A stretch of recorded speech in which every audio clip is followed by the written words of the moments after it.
I call the May 20th, 2026 Assembly Finance Committee meeting to order. Ms. Wendell, will you note the roll?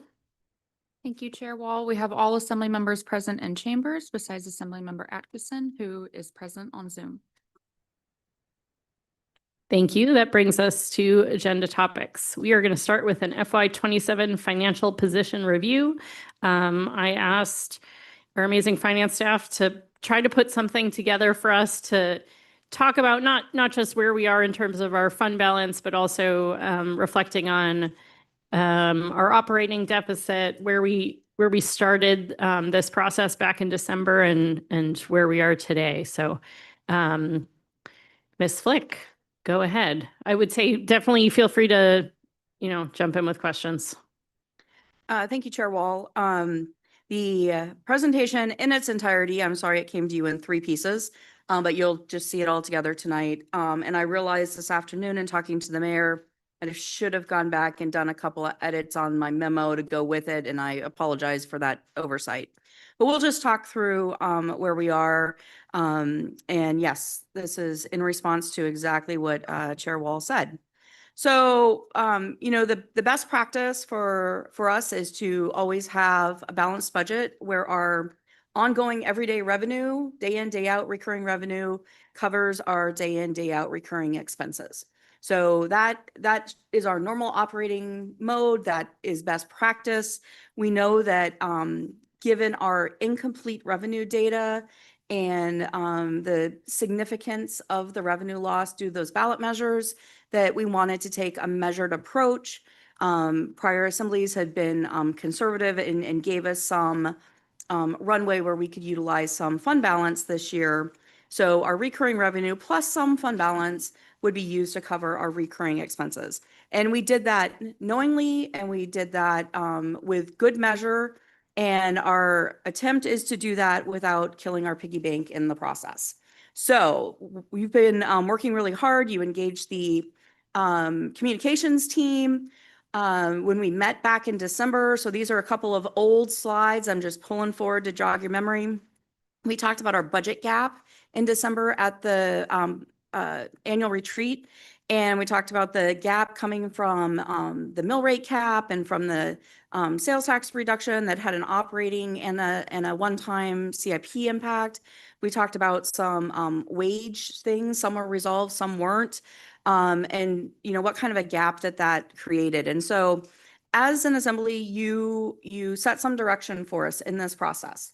And that was, we're gonna solve FY27's budget using 4 things. First, we're gonna direct the manager to really go through all the weeds, look at positions, look at all the supplies that we buy, look at all the services that we use, look at all the training we go to, look at how we're contributing to fleet, look at all of those things and reduce the budget through our assumptions from $3 to $4 million.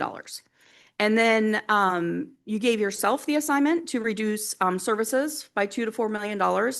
And then amongst us all, we were going to focus on finding another $2 million of increased revenue to close the gap. And then acknowledging that we had ranges on most of these things, we would use somewhere between $1.2 million and $4.2 million of fund balance in FY27 to cover our operating position. So that's what we did in December. We at our April 11th budget retreat, we were able to say, yes, you gave the manager an assignment to go through all the weeds, $3 to $4 million of reductions. She came up with 3.9 million. So that's a win for all of us. And then on the increased revenue side, we actually had 2.3 million instead of just 2 million. When we also talked in April, we were experiencing, we had more information, right? So we knew the assessed values. So we knew that we weren't actually going to lose revenue from the mill rate cap. We also were experiencing soft sales tax. And so we expected our revenue to be even worse than just the exemptions. And so we built this really busy chart that basically talked about the different colors of revenue coming in, how we were spending on the other side. And instead of being 1.2 million to 4.2 million of fund balance, the manager's proposed budget used $7.7 million of fund balance to close that gap. And so with that in mind and the service reductions that you all had assigned yourself, if you made $2 million in the services reduction, then we would see only 5.7 million used in fund balance. If you made the full $4 million of service reductions, we would only use 3.7 million. So we talked about that. What I want to do, oh, and then also down in the corner, just this will be on the next few slides. We projected our ending fund balance to be 9.4 million to the good at the end of FY27. So that's where we stood on April 11th. Can we pause for questions? I've got one. Can you talk about the CIP reduction as well? Because I feel like we kind of did that and we haven't really talked about it since, but just like make sure my assumption is correct. Is like we set direction that we were going to let that funding come down naturally Yes. based on the exemptions, which we were estimating at the time to be $4.4 million less. Is Yep. that right? On CIP spending. And so that is, those are one-time CIP projects that we identified, but it is kind of an ongoing that the manager cut based on our direction. It is ongoing in that next year. That's $4.4 million less in CIP unless we do something differently. Is that a correct way to talk about that, what we have done with our CIP and sales tax? Thank you, Chair Wall. Yes, that's exactly correct. So our 3% sales tax, so our sales tax is 5%, right? 1% is permanent. It just goes to operating. 3% has a divvy between CIP and operating, and then the temporary 1% is exclusively one-time CIP-ish. And so with the new exemptions, they lower all sales tax dollars. And so, yes, at the retreat, the direction was given to acknowledge some reduction in the maintenance, but keep that largely whole, the regular ongoing maintenance that we do for JSD, for regular CBJ buildings, for parks and maintenance, and Eagle Crest is another one that gets regular funding into kind of a maintenance CIP. There were also some specific projects that the manager had, said we're just not going to move forward on these, and so those projects came out. So in the CIP resolution, it reflects that lesser amount by the 4.4 million, and we will have that. If the numbers are all accurate, we would have that same loss of revenues, that loss of use for CIP next year. So yeah, unless something's done differently with like the allocation of the 3% or how we want to approach the temporary 1% when that comes up next year, we'll have this ongoing issue. Any other questions? All right, keep going. Okay, so because this was our manager's proposed budget perspective, and all of the decisions that are going on with this body impact this picture, I wanted to stick with this as our graphic, but this is really, really super busy. So I tried to take this and just be like revenue, expenses, operating, and one time. And so that gets me to here. So and I also, instead of starting the bottom at 0, I started at 100 million just so we could see a little bit of the differences as changes are made.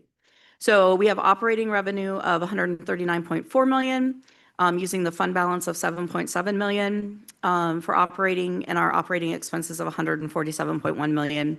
Both one-time use of fund balance and one-time expenses are 2.6 million. So this is exactly the same graphic that we just looked at, just highly simplified. So no magic there.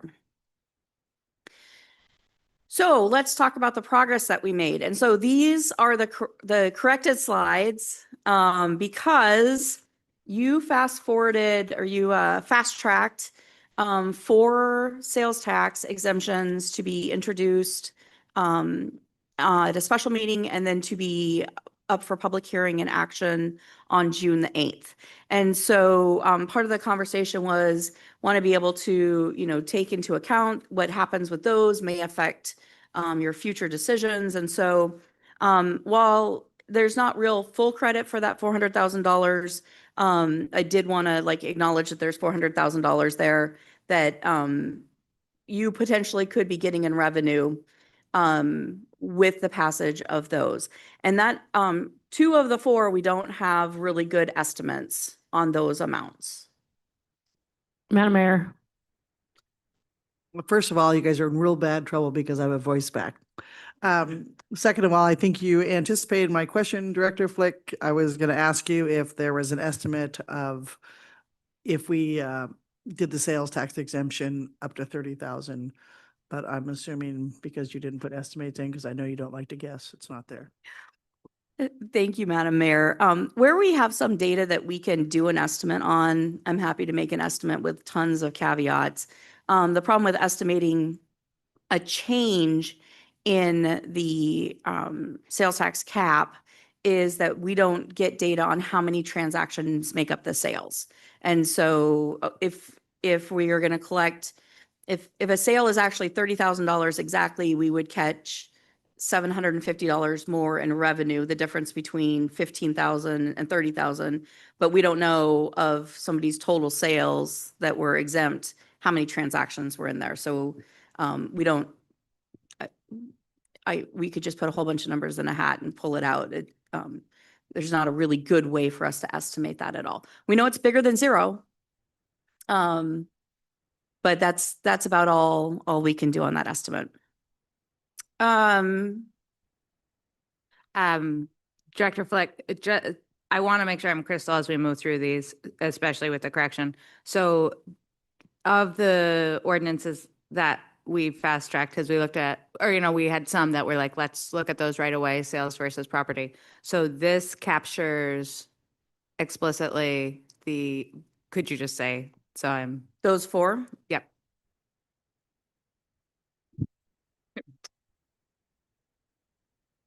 You bet. Sorry, Director Flick. And you could say generally, you don't have to say they didn't have ordinance numbers. So it is the exemption for the agent commission, where it's like the multi-level marketing. For the you also did the property tax for historic repairs, but that doesn't have an impact right away. And then the elimination of the $30 compensation for the online filing, and that was 170. And then also, I think I thought the travel agent one went through, and that was like $300,000. Yes.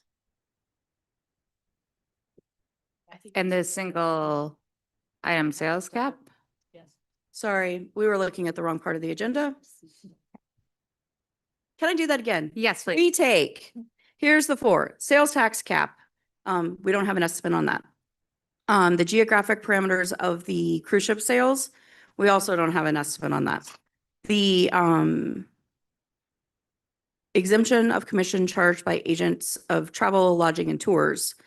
That's the close to 300,000. And then the repeal of the sales tax compensatory collection amount. That's the $30 for online filing. That's the 170. Thank you. Yes. So yeah, in the first draft, I gave you credit also for the nonprofits and governmental change, and that's 2.4 million. And that made me really sad to pull that back. But that one didn't get fast tracked, so I needed to pull it back out of these presentations. So I'm gonna move over to the expense side. Some of the changes that have been made to the operating budget. You approved increased funding for the emergency sheltering to make that annual, and also for the public defender's contract. And so that added $700,000 of expense. And so our use of fund balance went from 7.7 million up to 8 million. So if we did the math, 7.7 plus the 700,000 for the increased on operating expenses but get the 0.4 credit for the sales tax items that you're going to take action on before you pass the budget.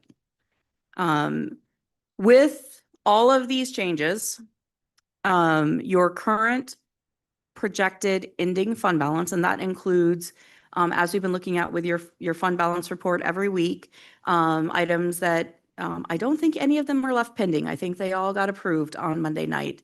Right now, our projected ending fund balance is a negative $1.7 million. So if all four of, or if the sales tax ordinances pass that you have fast tracked, we know that's about $400,000 at least. That would take you to a negative 1.3. And it's likely you're likely gonna get more revenue. We just don't have an estimate on those. So questions here before I move on? I'm gonna restate it. I think I'm clear. This has been really helpful, but if we were to not take action on any of the pending list items and move forward the sales tax ordinances, we'd be looking at a operating deficit of $8 million. That is correct. Okay, thanks. All right, keep going. Okay, I know I get asked the question, so what if we do this and what if we do that? So I have two absolutely hypothetical, highly unlikely scenarios for you. One is if you approve all of the items on your pending list, and where there's ranges, if you approve them all at the low end of the range, you would take your use of the operating fund balance from 8 million down to 6.9 million. You also have one-time things in there, so your fund balance would increase if you simply chose not to do some of those one-time things, so you're not spending fund balance on it. You would end up with a projected fund balance of 4.5 million.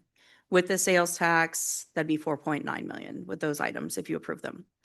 On the equally unlikely end of the spectrum is if you were to approve everything on your pending list and every item got approved at the high level, you would go from $8 million of fund balance use down to $4.5 million of fund balance use, and you would have a projected ending fund balance of 6.9 million. So do I think that either scenario is likely to happen? My experience would say no, but that's kind of, bookending that hypothetical realm, if you will. Any questions on that before we go? Mr. Brooks. Thank you, Madam Chair. And on the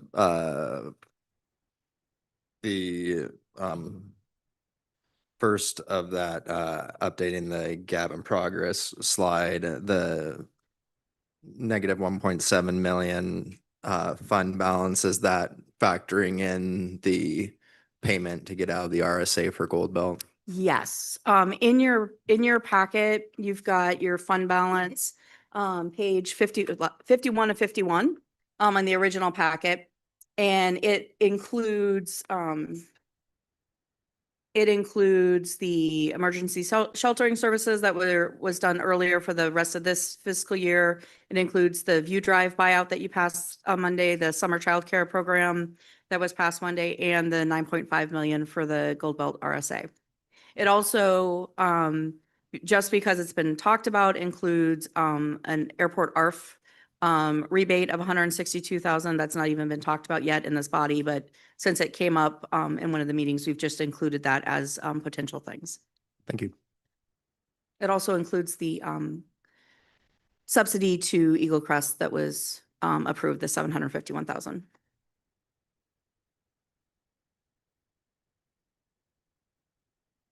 Okay, are we good to move on? Mr. Smith. Just since we're talking about fund balance, can we pass a budget that has a negative general or a negative unrestricted general government fund balance? I think the appropriate answer is the Assembly can do whatever it wants. No, would be what I would tell you as your finance director. I will say these are projected. So there is a lot at play. You do have, restricted budget reserve, which you really shouldn't be using. But no, you should be projected to be at zero at worst case scenario. And then just to follow up, say we project, say we, on the 8th, we pass a budget with something with a positive fund balance, and then we get an update mid-year. Anyway, we may need to course correct so we don't, aren't looking to have a zero, Thank you, a Deputy. negative fund Yeah, balance. thank you for the question. I think course correction either way, right? So if you decide to pull something, I'm just gonna make something up. You decide, hey, I don't want to do this, take the CIP project off the list right now. Let that fall to fund balance, and then we get on further in the year and things are going better than we thought, or, something changes to the positive, and now you have the ability to add it back in.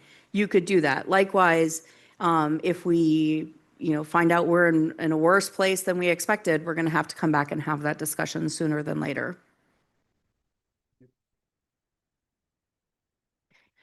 I'll ask a question. Do you have professional, we have talked about having a fund balance policy.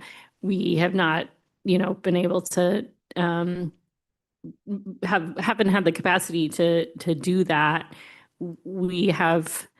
This is the first time I've been here where we are, in below where we would like to be. Usually we're thinking about how much we can spend, and do you have professional guidance on what in an ideal world, not ours, a budget of our size and the world being what it is in uncertainty, what you would want the fund balance to be? That is a great question. So I'm going to take it in two parts. So your restricted budget reserve is intended to be that safety net, if you will, for when all things go sideways and you need to run the government for a while until you can make hard course corrections.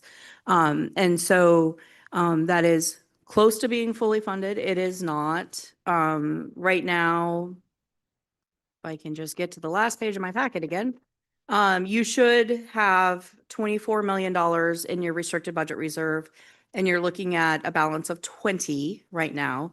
So that gives some safety net if the world goes sideways. Now, we shouldn't be using that to just do stuff that we want to do, right? So that really is intended to be emergency in nature when used, to have a way to pay back, all of those good things.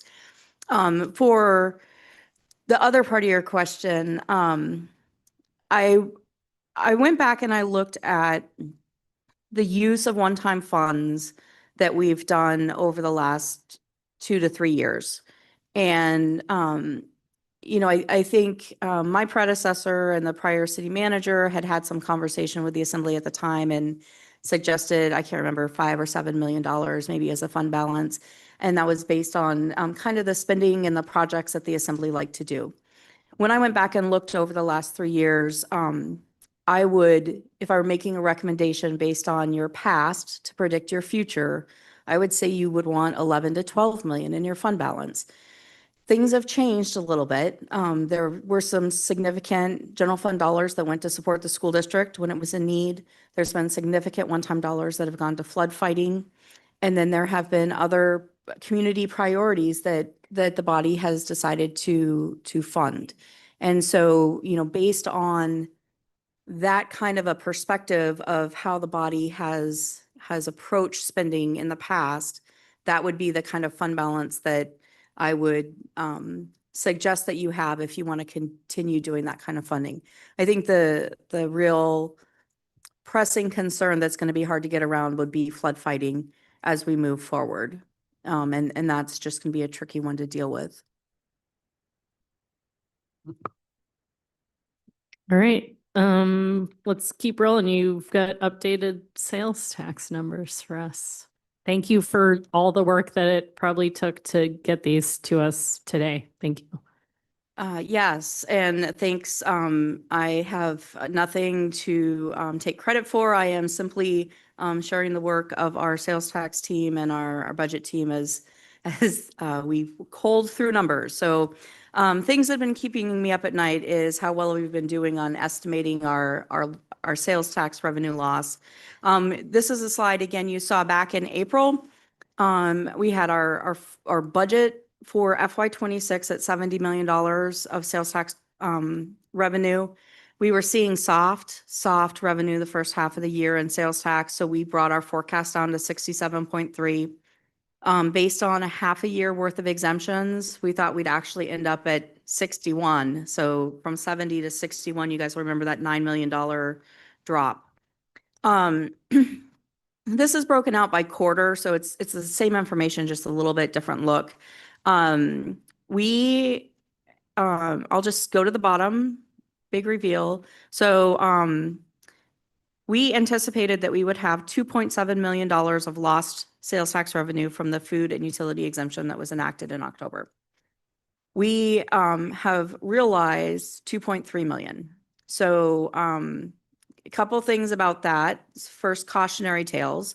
There are a couple merchants that didn't report any exemptions, and we would have expected them to, based on what we know about their business. And so there's some follow-up to do. As with any new thing, there's implementation parts all across the chain of events. So that may be a little low. I am actually fairly relieved that we were in the ballpark with our estimate, and that our estimate was for a bigger loss than we're experiencing. So all of that to say, as far as the exemptions go, we're right in the ballpark. I don't think that we can change our path going forward. You need 2 dots to draw a line. We only have 1 dot. So more information to come, we know that. But for our 1 dot, it feels pretty decent where we are. But also, we collected more sales tax this quarter than we thought we would, because we're actually right at budget, which did not include the exemption. So we're about $2.3 million more in sales tax than we anticipated. This is January through March.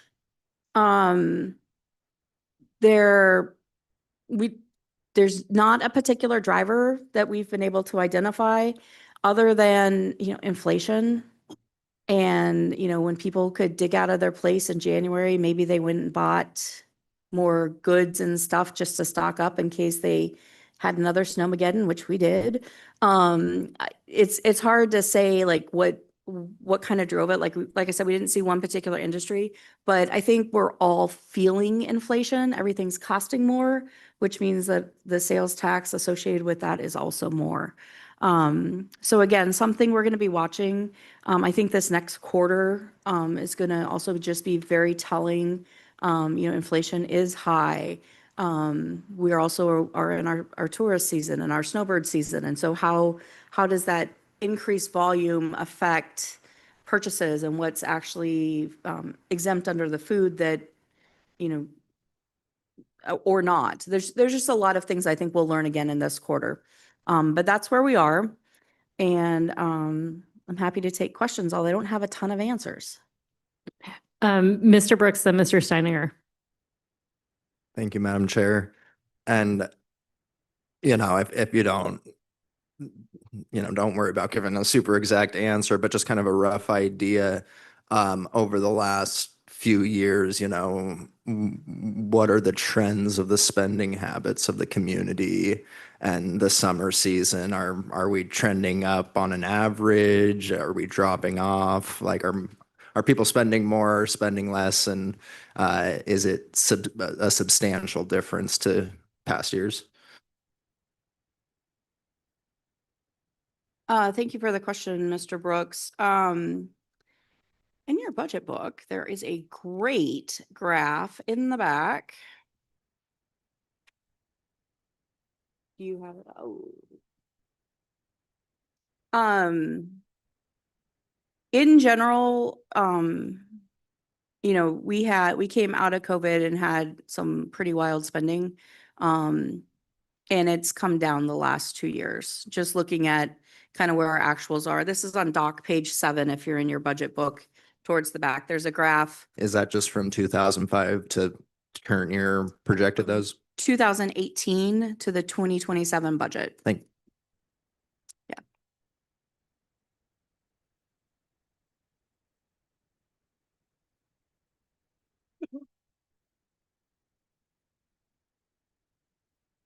Mr. Steininger, then Ms. Candice and Mr. Smith. Right, and this might be a little bit of a rabbit trail, so maybe just something to come back for more information. But as I think about, kind of the implication that we might have some food and utility vendors that are mistakenly applying sales tax to purchases, if that, I know you haven't figured out if that's true or not. I'm curious kind of what happens with that money that's been collected. Do we still retain that as sales tax income because it was, collected from that individual as sales tax? How does that work, I guess, if somebody incorrectly applies sales tax? That's a great question. So there's a variety of situations that can occur. The first thing we do is we reach out to the vendor and like start with, are your sales correct? And what did you collect? And, just kind of working through, did you just misreport exemptions? Did you report exemptions in a weird place? Did you, in your mind, take out the exemptions from your sales? And so you need to like report more sales and then report the exemption, and the sales tax is actually correct. So it's hard to say what's going on in these vendors' cases. We're reaching out to figure out, like, are they appropriately exempting things, and do they need to actually do that? So did the vendor collect more sales tax and remit more sales tax than they should have? Or, kind of what's going on. So lots of questions. I don't suspect that there's one answer for each vendor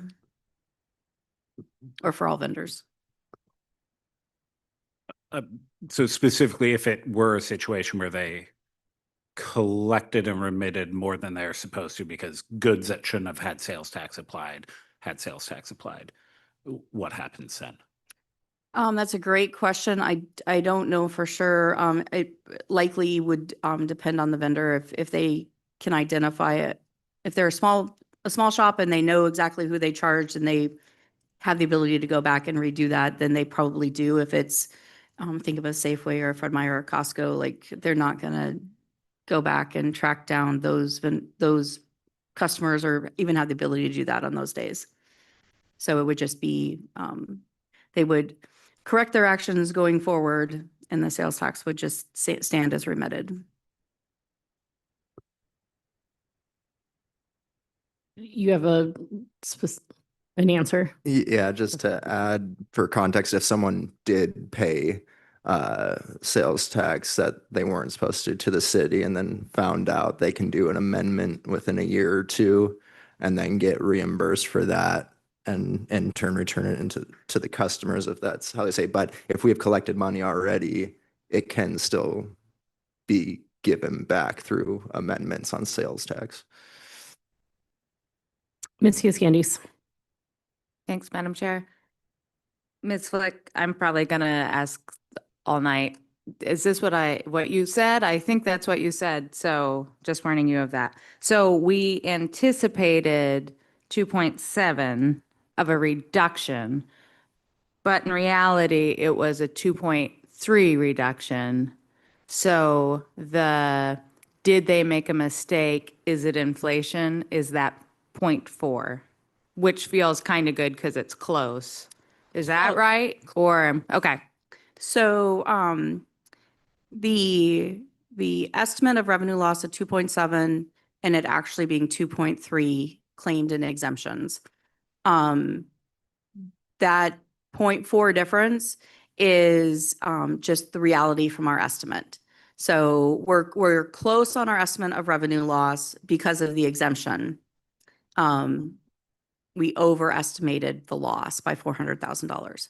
But also outside of that, sales were higher The sales were higher by 2.3 million because we came in at revenue equal to our budget. Follow up. Okay, so that's that delta, but all of it is happening above where we thought. That's correct. Okay, thank you. Mr. Smith. Oh, I'll ask just one last follow-up on that. So like, we can tell exactly how much is being exempt. And so we can separate the reduction from the exemptions versus reductions or increases from soft or aggressive sales. That's correct, Chair Wall. So when merchants report exemptions, they have to report it by which exemption is it? And so we have an exemption code for the food, and we have an exemption code for the utilities. And so we can see what merchants are actually claiming for those compared to our estimate. And then we can look and say, oh, but we collected revenue up to our budget. That means overall, we had bigger sales tax, even though we did have a $2.3 million reduction for the exemptions.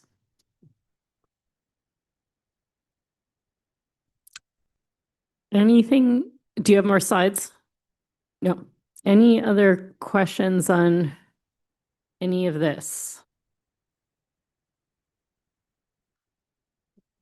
Mr. Smith?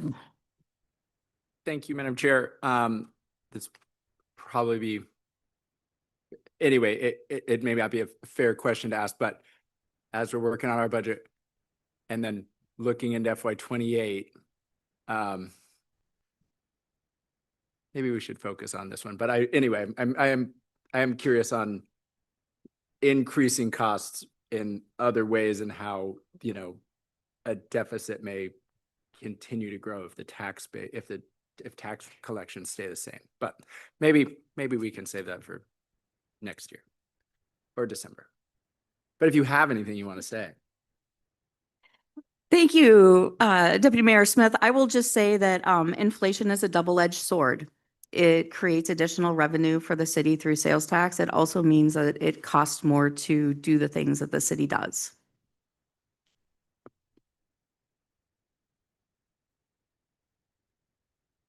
Mr. Steininger?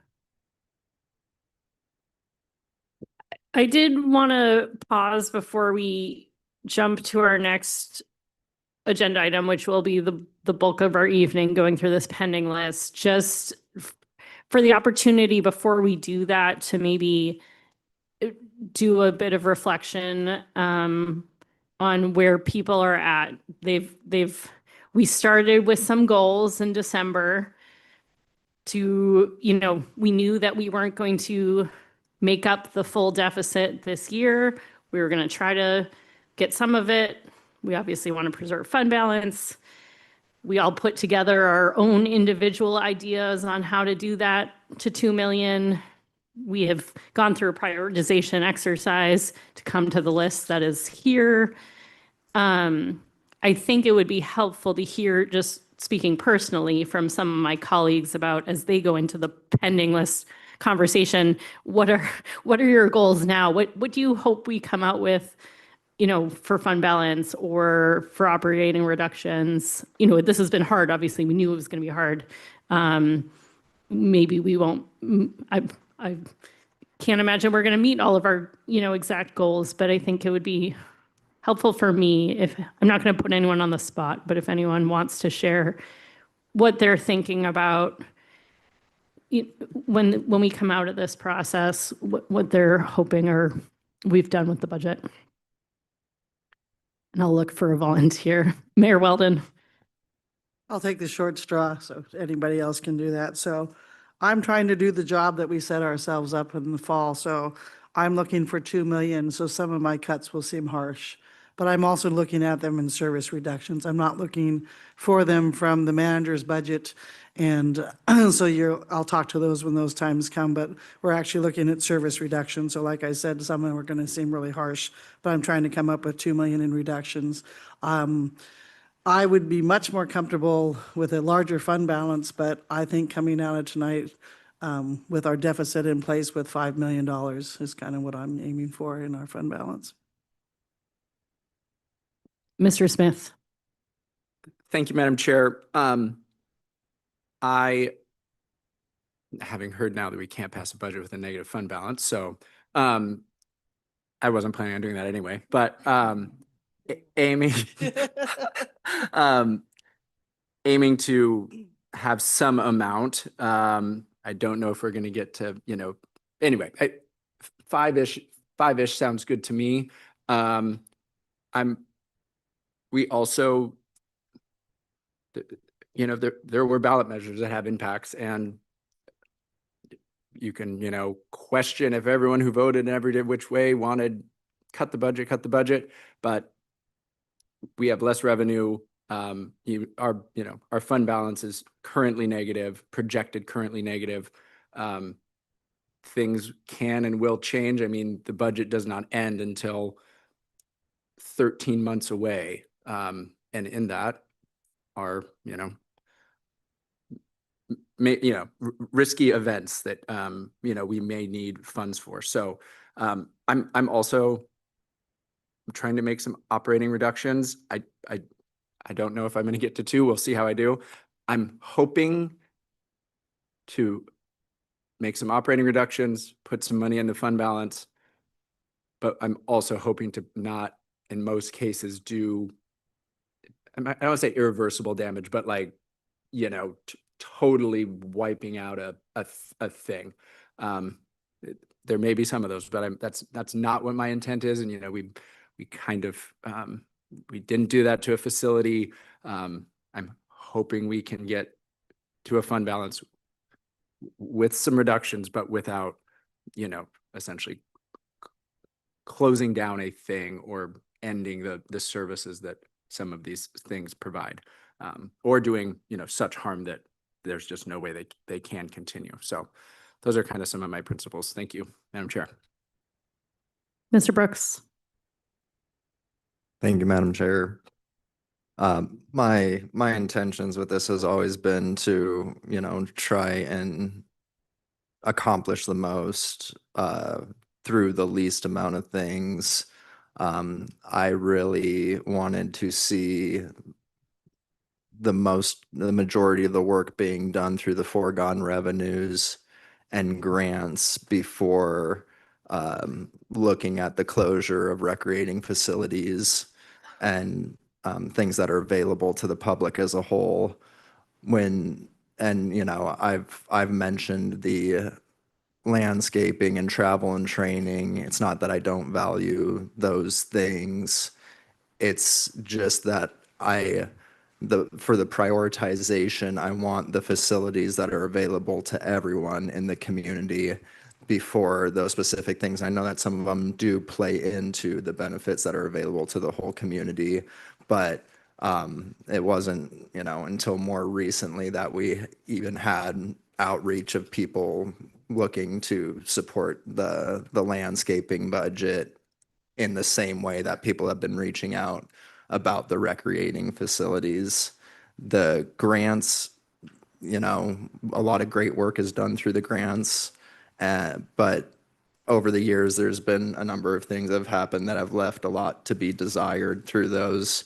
The grants I see as something that you do when you're in good financial standing and you have the expendable income, and now we're not currently in that position. So that's why those were some of my first considerations. And I see those as things that even if we completely did away with one, like I personally suggested completely doing away with the JEDC grant, and it's like those things are a lot easier to reestablish than it is to reestablish a recreating facility that's been closed. And the amount of resources associated with eliminating that aren't nearly as impactful as the resources that are required to close a recreating facility or a CBJ facility. So my intention's always been to try and do the most without impacting things that is available to the community as a whole, that plays into the health and safety of the community. But also, I have been vocal too about not being a huge fan of increasing or creating new taxes too. And So there definitely is, avenues where where we will be discussing that, but I'm very supportive of the facilities that we have, and I think that we have more than enough here to do what we need to do without really getting into those specifically just yet. Thank you. Ms. Hughes-Gandies. Thanks, Madam Chair, and this is helpful to me as well, just thinking about how we're all approaching this.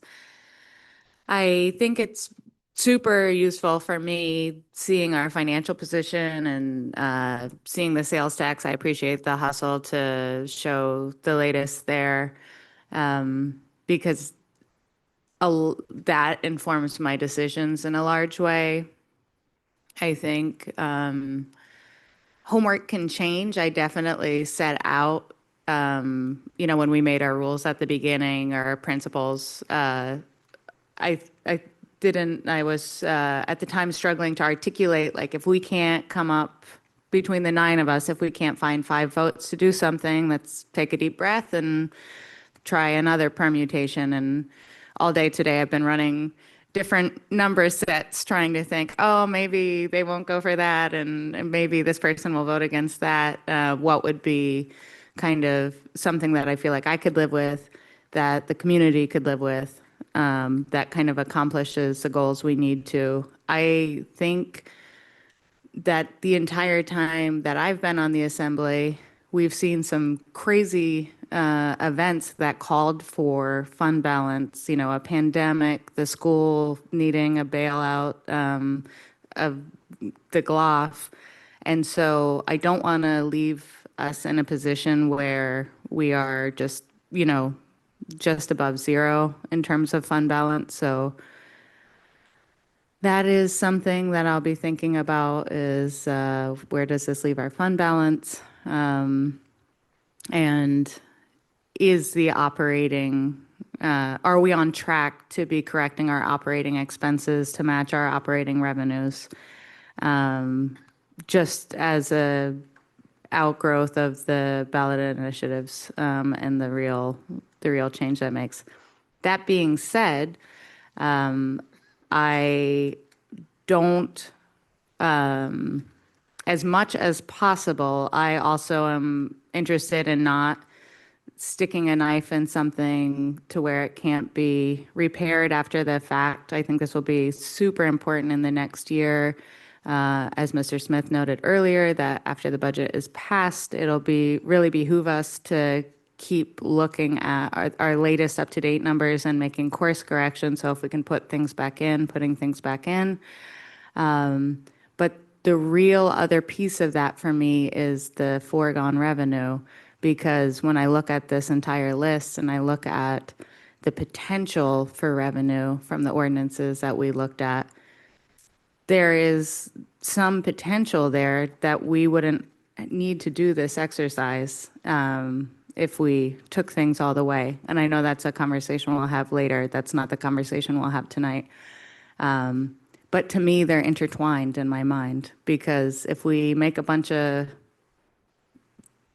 kind of the hypothetical at the highest value, or let's say we had closed a bunch of facilities needlessly and inflation, adjusts that, I would say that would be the worst outcome. I would not want us to do something that we can't undo.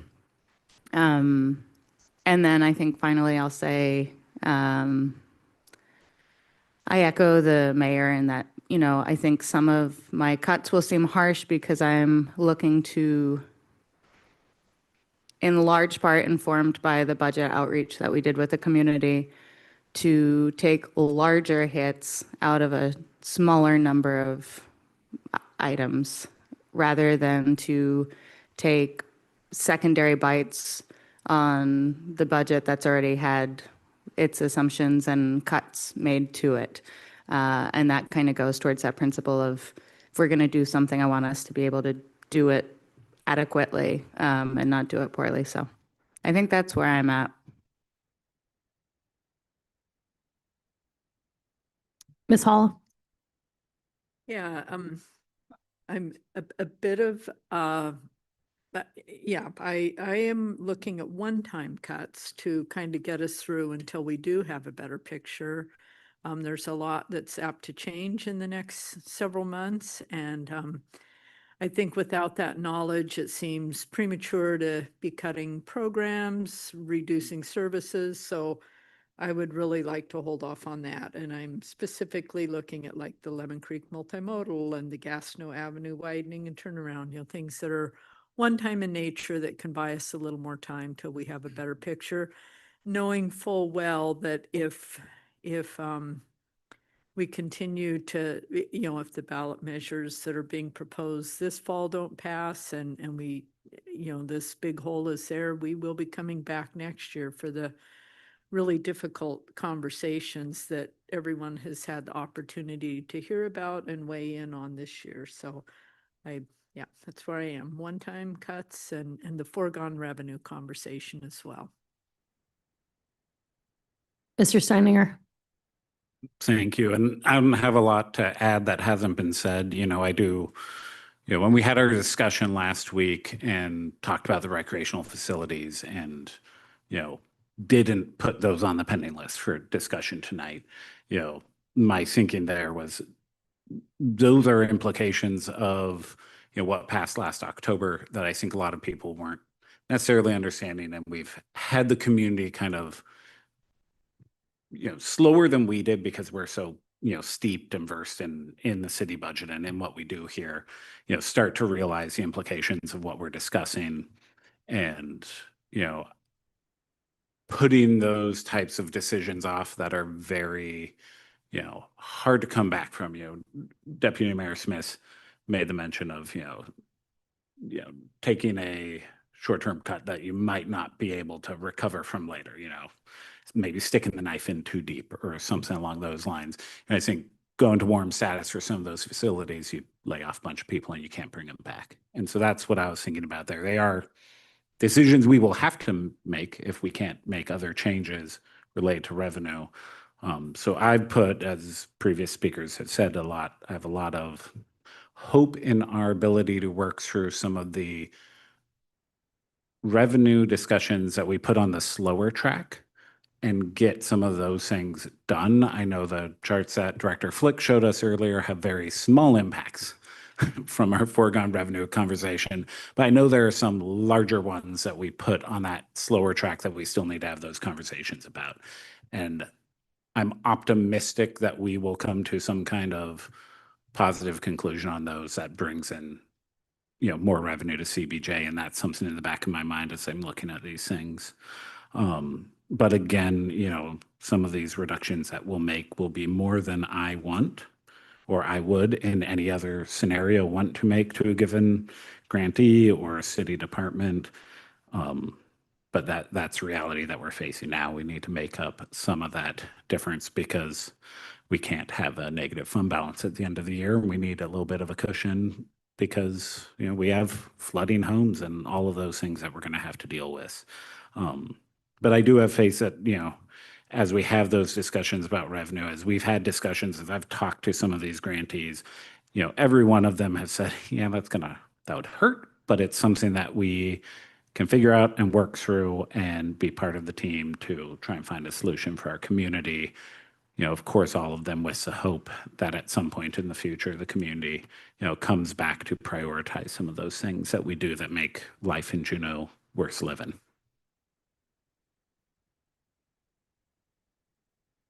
Mr. Kelly. Thank you. I think I find some agreement in what most people have already spoken. I guess that's one of the benefits of being one of the last people to speak. Especially, I think I find myself most closely aligned with Ms. Hall and her philosophy. I see a potential. I see opportunities for us. I want to make sure that we're not closing any doors that we can't reopen again. I would like to see what our future looks like after our discussions with the foregone revenue. It was also covered a couple weeks ago that something like the sale of the Mount Jumbo Gym that would actually not be included in our budget, but that would add to our fund balance. There are the ballot propositions that are out for signatures right now. The seasonal sales tax, it's my understanding from speaking with Director Flick, would bring in $3 million this fiscal year and $6.8 million annually.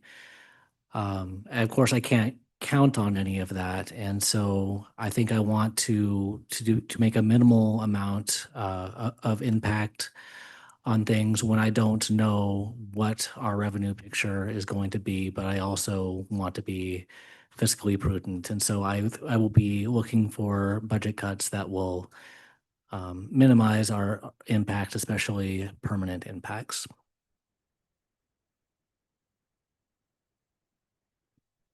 Ms. Atkinson, not trying to put you on the spot, but because you're the only one who we haven't heard from, just curious if you would like a moment before I jump in. I'm actually all good. I think Alicia spoke to my stance pretty well. Thank you. Yeah, I don't have a whole lot to add. I do think I'm more in the same camp as the mayor and Ms. Hughes-Candies in terms of needing to make some harsh decisions tonight that will ensure we have some fund balance to deal with the uncertainty ahead, as well as just the reality of looking at that operating deficit. I know that,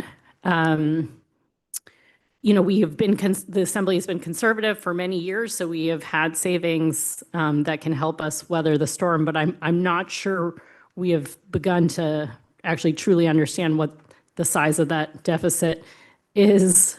I mean,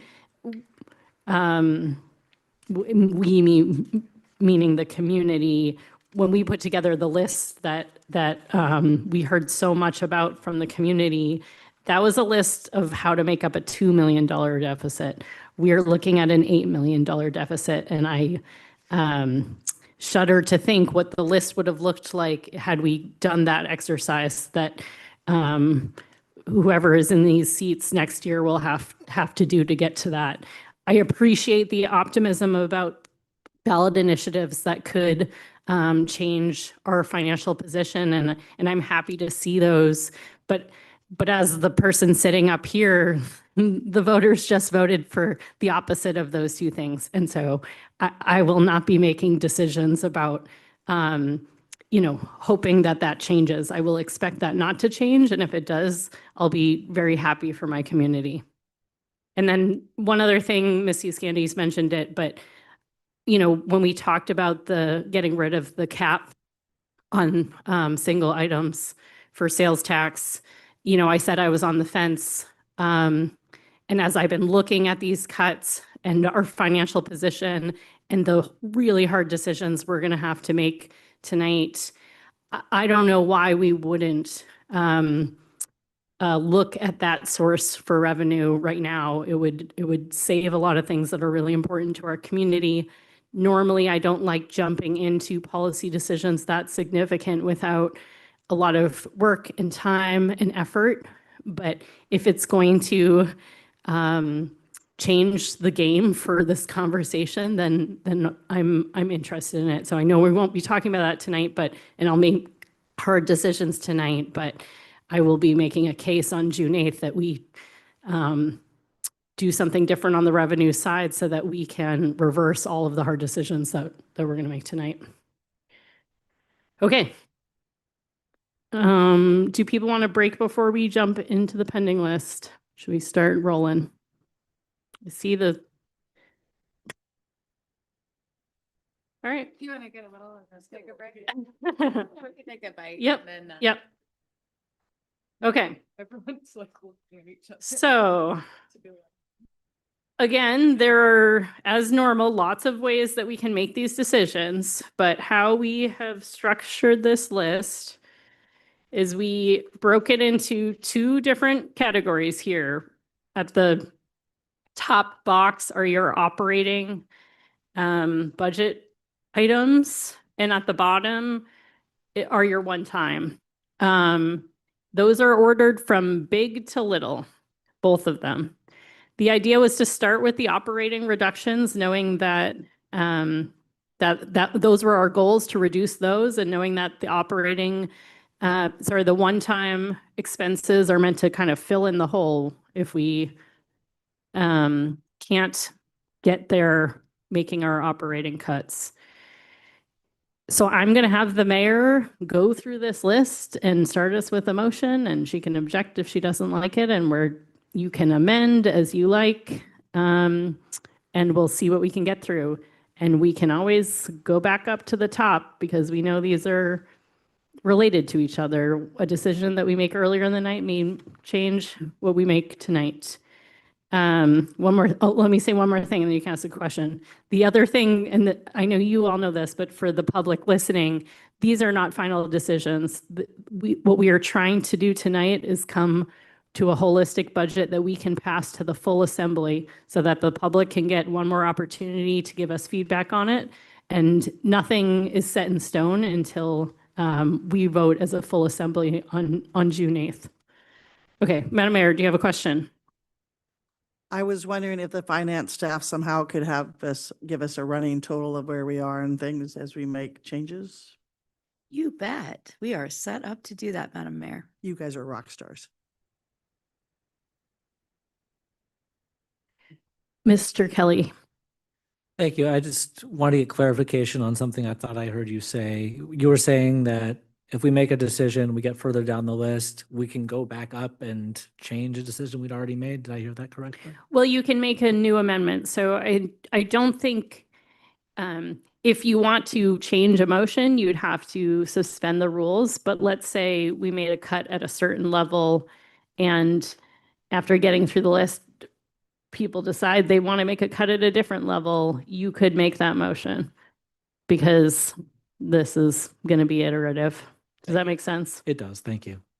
And again, I'll make the Roberts rule reminder that Roberts rules are here for our use. And if we have 5 people who want to do something, we can find a way to make sure those 5 people can do it, even if we have to suspend the rules to do that. Madam Mayor, you want to get us started? Certainly. So item number 1, I move that we cut travel Gino at $700,000 for one time, and if I may speak to that. I know we have Ms. Perry and Ms. Hutchinson in the audience from Travel Gino, and I know this pretty much mothballs Travel Gino and that's why I'm doing it at one time. I'm just going by what our surveys said and the fact that I'm hoping that we can find a way to peel some of that back from marine passenger fees. All right, we have a motion. Do we have objection? Mr. Brooks. Thank you, Madam Chair. I'd like to object for the purpose of amendment. I would like to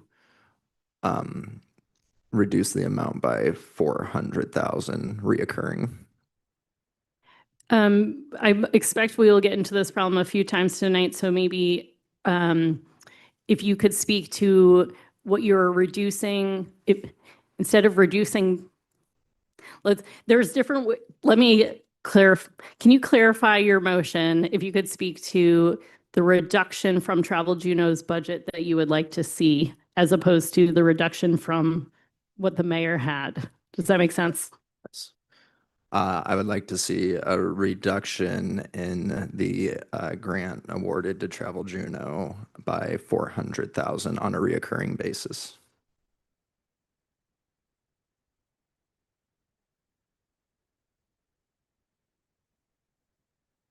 Oh, sorry. Never mind. Yep. All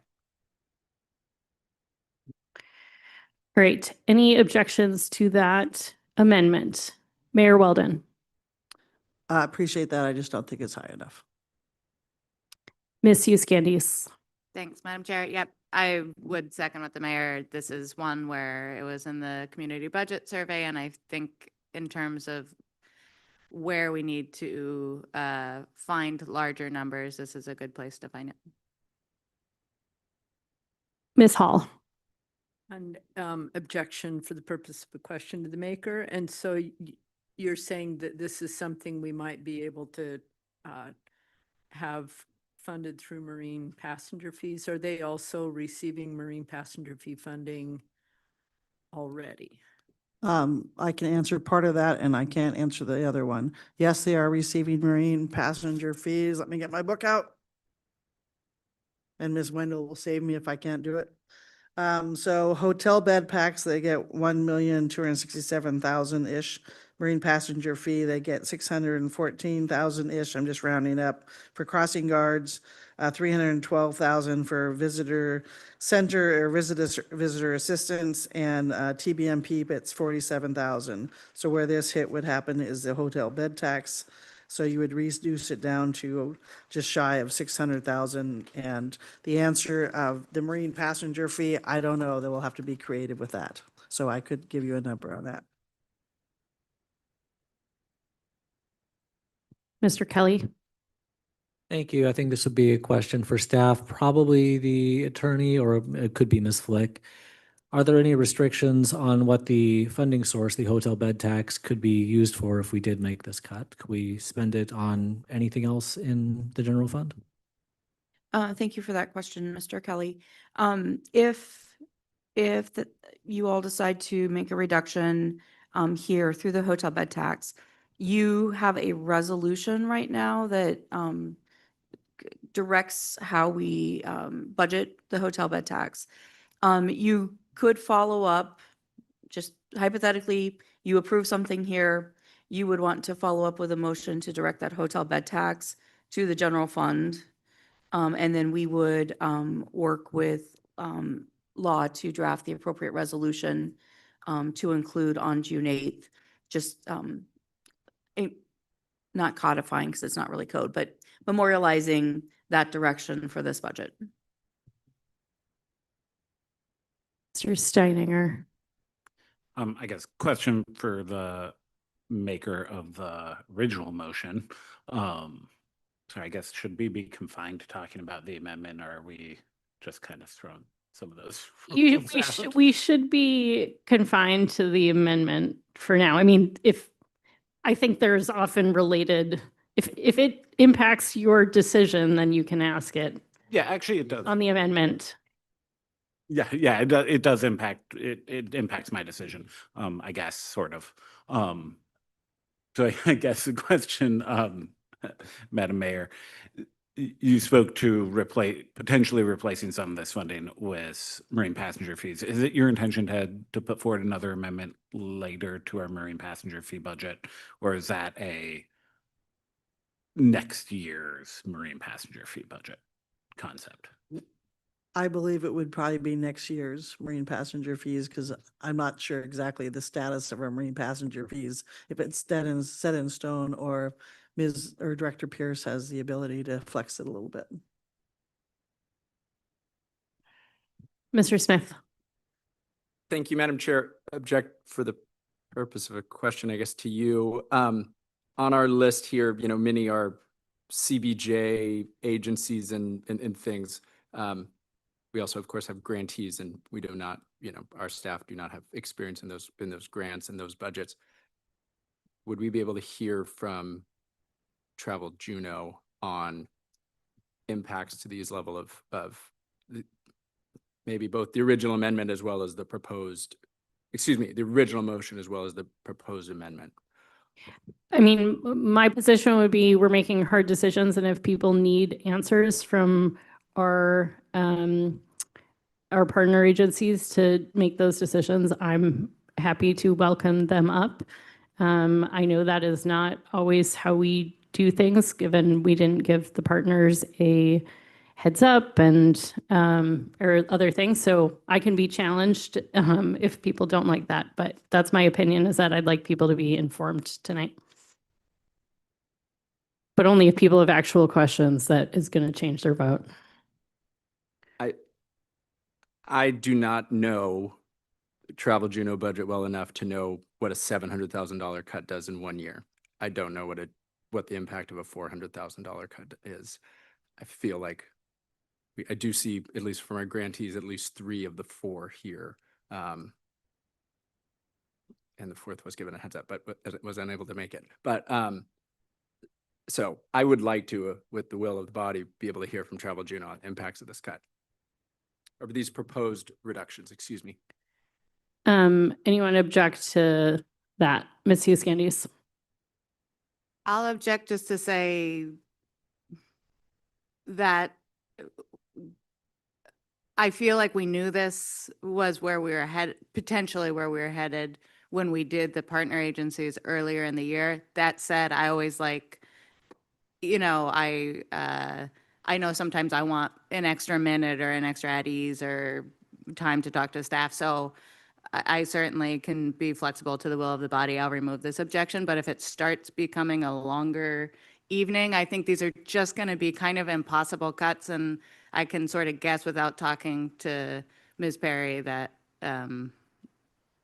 not good is what most of the partners will have to say. But with that, I'll remove my objection because if it'll influence your decision. Ms. Perry, would you like to join us for some questions?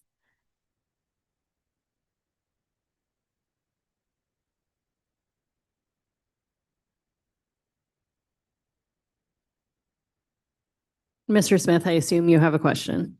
Yes. And Ms. Perry, thanks for being here and realizing we obviously have a lot of decisions ahead of us. Appreciate brevity, but also giving us an understanding of the impacts. There are two proposed reductions to your budget. One's at 700,000. One is at 400,000.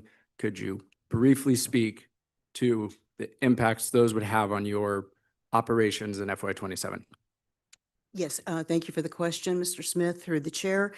When we originally started these discussions back in late December and early January, and when I made my presentation to the AFC in January, a 30% cut was what we were presented. So I planned a Plan B budget based on that 30% alongside the original amount. With the other reductions that have shown up in the reduction sheet, that went up to 37%. That amount is doable. It will be very tough. We will have to roll back a lot of our programming. I would say that anything above that 37% is going to be, it's going to set Travel Juneau and Juneau itself behind at least a market cycle, because we will not be in the marketplace. It will take us completely out of the visitor industry marketplace, no trade shows, no association dues, which will lock us out of marketing. I know that there is some will among this body for us to focus only on visitor information services and TPMP and those management programs. But I can tell you that the City and Borough of Juneau will lose FIT and they will lose meetings if we cannot stay in the marketplace. And that level of reduction takes us out of the marketplace probably for 2 to 3 years. Restarting that level of marketing after that drastic a cut will take time, effort. It will take staff. You can only imagine what this will do to my small staff as well. With that, I'll remove my objection and support the level of at Mr. Brooks's cut, which is a little over 31%. Thank you, Madam. Thank you, Ms. Perry. Thank you, Madam Chair. I'll make sure before we get back to our objections and motion making, maybe while Ms. Perry's here, any other questions for Ms. Perry before we continue our business? Ms. Hall. Sure, thank you. And thank you, Ms. Perry, for being here. With the marketing, is that, I know that's kind of the independent traveler, and does that include wintertime? Can you speak briefly to your marketing for the winter? Certainly. Thank you for the question, Ms. Hall. Through the chair, we do as much year-round marketing as we possibly can. You will note also that Travel Juneau is responsible for promoting Eagle Crest through the economic development plan for the city. So that is one of the things we are charged to do with the city. So we do try to get as much wintertime visitation in as possible. We hear from Eagle Crest regularly that they are seeing basically increasing amounts of people coming in for a quick weekend from the Pacific Northwest. And it is a great, getaway spot for a long weekend. All right, seeing no other questions, Ms. Perry, thank you so much for being here Thank and you. answering our questions tonight and all the many other questions we've been peppering you with. Okay, so we have a motion, we have an amendment, we have objection. Is anyone who wanted to speak to the amendment? Is there anyone who would like to speak who hasn't? I will go ahead and speak in opposition to the amendment. I believe strongly in what Travel Juneau does. I think making a cut of this size will be detrimental to our community. We know that marketing is always the first thing that gets cut, and then you see the results later down the line. We will see less money from hotel bed tax as we reduce Travel Juneau's budget here. But I did put forward $700,000 because that is what Travel Juneau spends on destination marketing. And I think in our current budget climate, this year and certainly next year, we have to decide what we're not going to do anymore as a community. Those are the choices before us. And I don't want to do things not well. I want to do them the way they're supposed to be doing them. And when I look at the survey results, this is the thing that the community wants us to spend less money on if we have to choose. So I would rather eliminate that service of doing destination marketing. I know we will still get independent travelers here because we have a cruise industry that brings them to us. I know it won't be as many because I think what Travel Juneau does is very important. So I'll be supporting the mayor's motion. With that, Ms. Wendell, we have a motion, we have an amendment. Thank you, Chair Wall. On the amendment to the motion to reduce the Travel Juneau hotel bed tax grant in the amount of $400,000 on a recurring basis. Assemblymember Brooks, Yes. Mayor Weldon, No.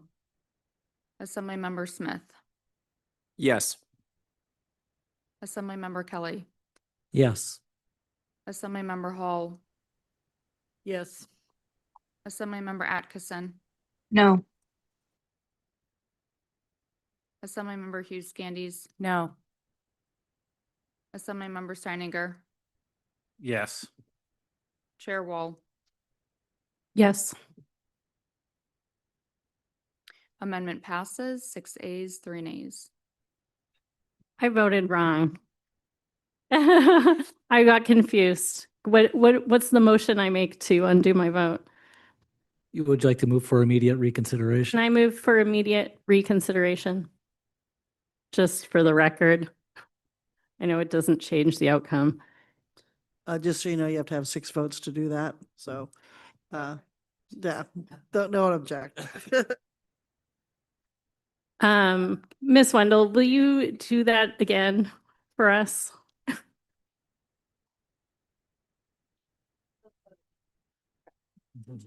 Okay. Yes, absolutely.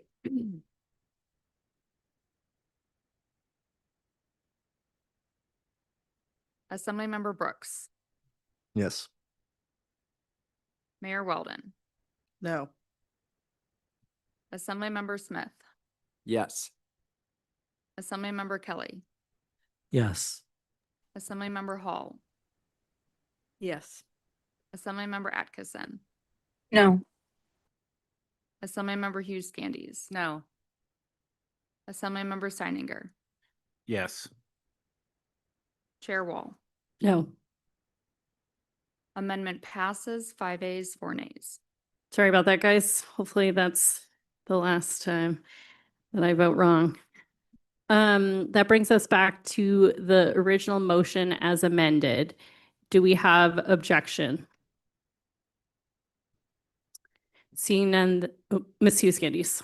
I'll object just to, because I found the right page, say that I'm glad we'll still make some kind of reduction, but 62% of the community prioritize this as a cut. And with that, I'll remove my objection. All right, any other objections? Seeing none, that is so moved.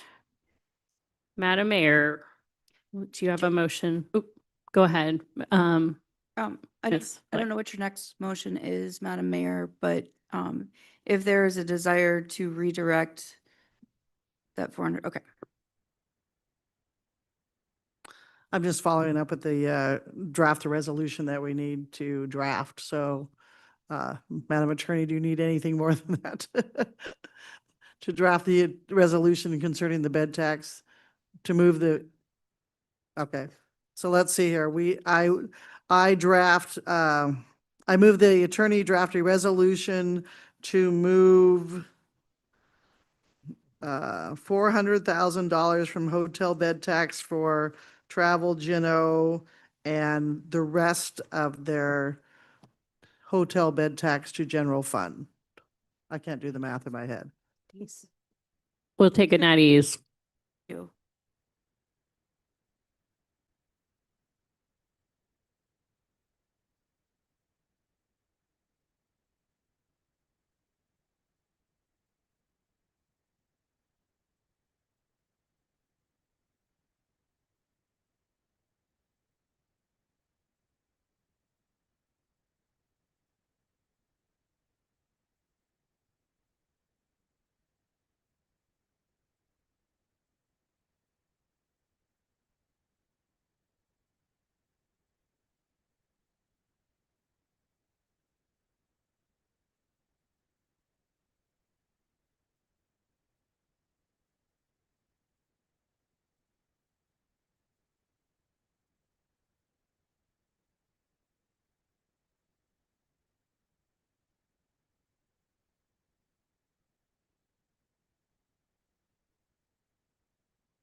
Madam Mayor? Let me redo my motion.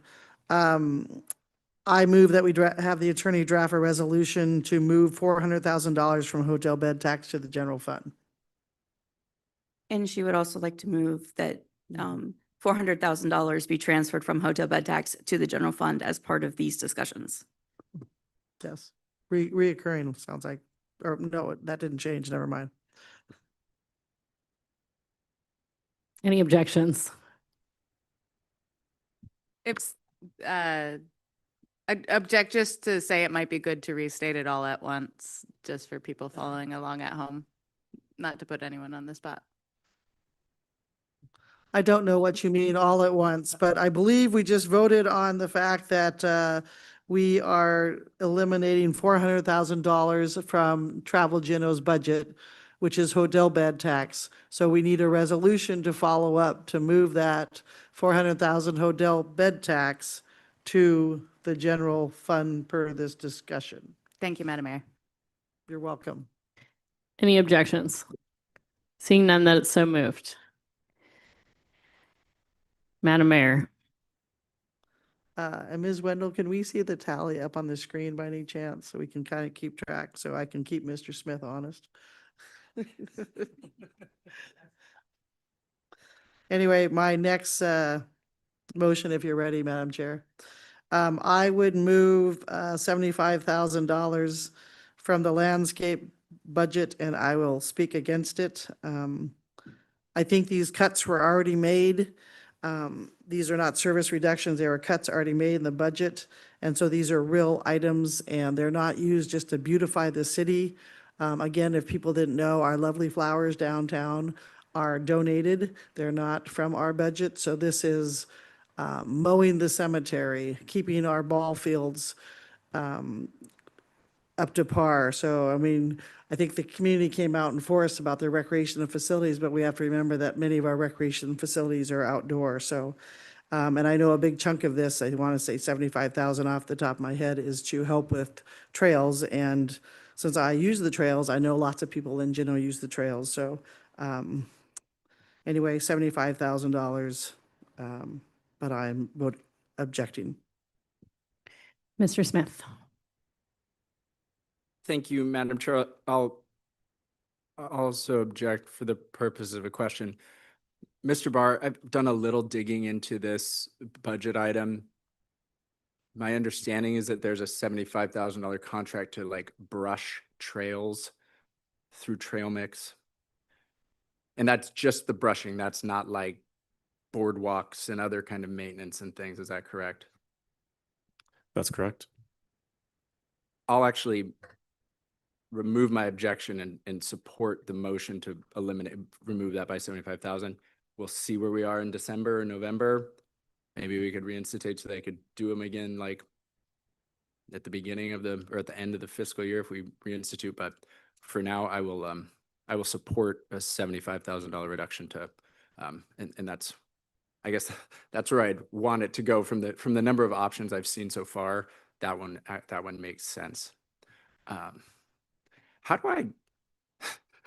can I do intent like that with this type of reduction?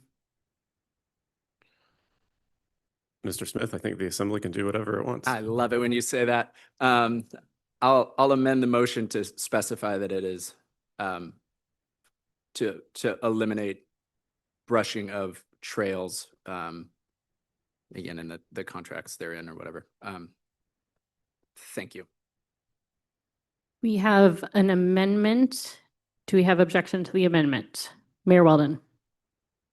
Thank you. I'll just speak briefly. That's trail mix, and without that $75,000, I'm sure that would hurt them also. So, like I said, I'm objecting to this whole thing. So, I'll object to that too.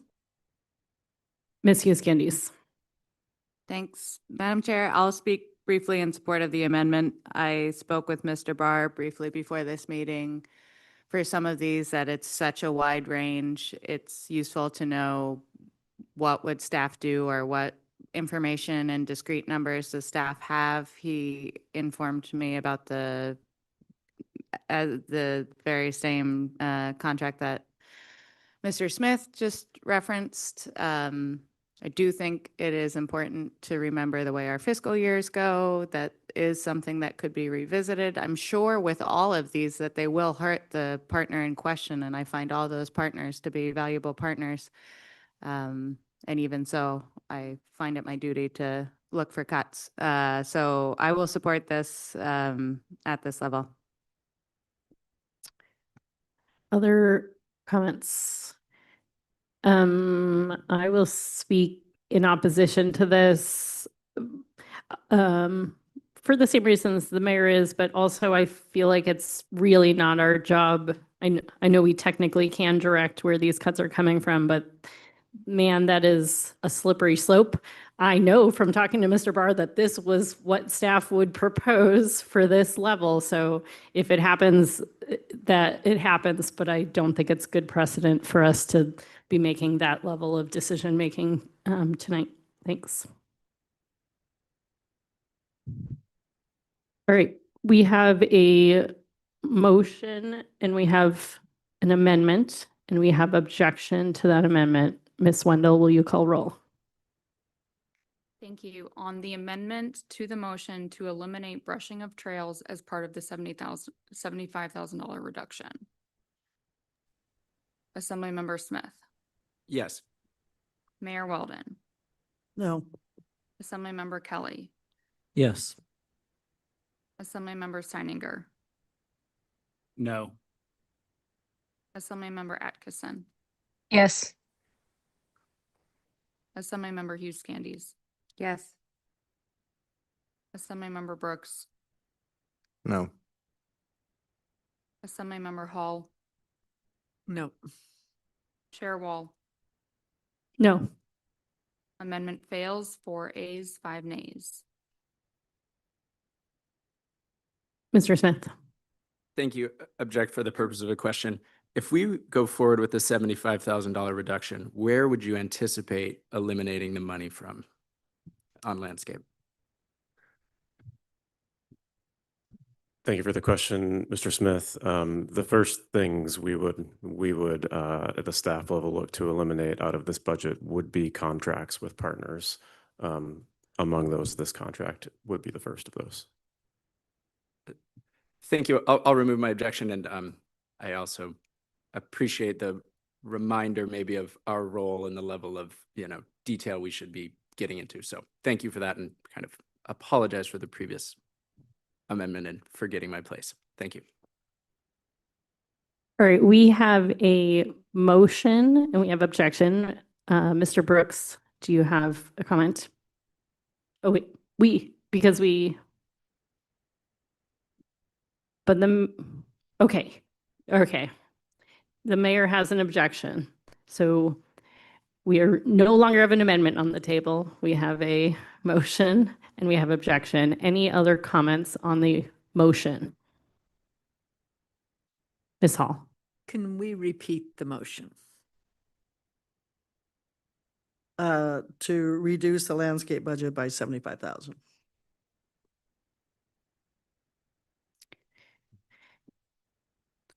Mr. Smith, yeah, so maybe it'll be helpful. These are all listed as recurring, but just to get in the habit of mentioning whether they're one time or recurring, and then that can be amended if not. I voted against it, so, sure, reoccurring. Reduce landscape budget by $75,000 reoccurring, and I still object. All right, Mr. Steininger. I'm objecting, and I'll speak to it hopefully briefly. I feel like when we just call this landscaping budget, it's kind of a misnomer because so many other things fit in there. As the mayor pointed out, really, this is a parks maintenance budget. It's not the flowers downtown. It is not, kind of beautification landscape. It is safety considerations. It is cleanliness. It is all of those things. I don't think when people hear landscape budget, they think about trail maintenance. So as when I've heard people say, yeah, you can slim down the landscape budget, when asked, they say, oh yeah, like the flowers downtown.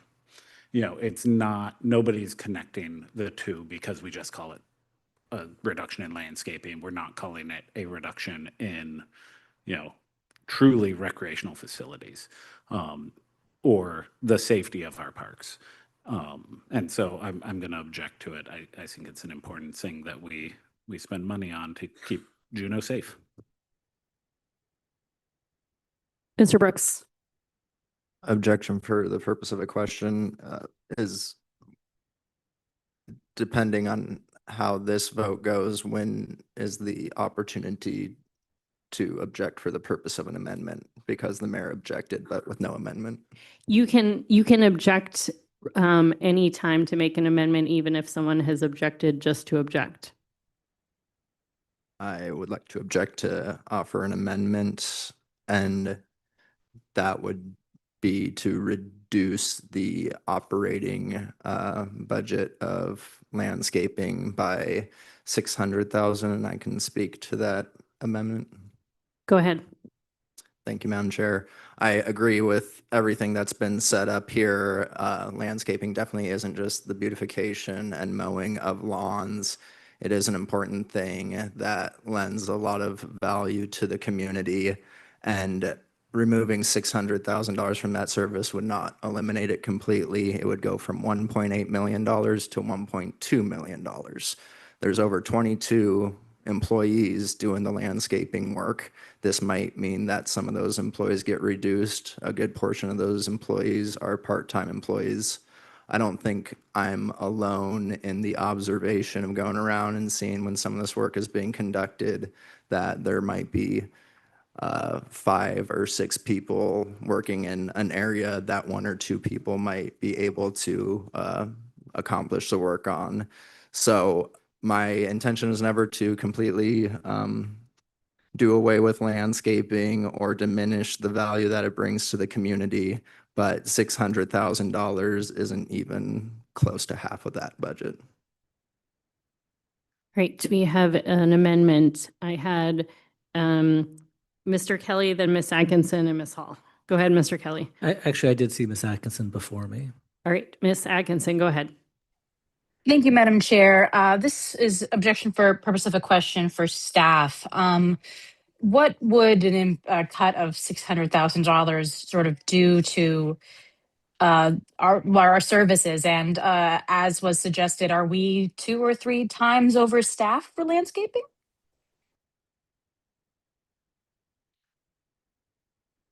Thank you for the question, Ms. Atkinson.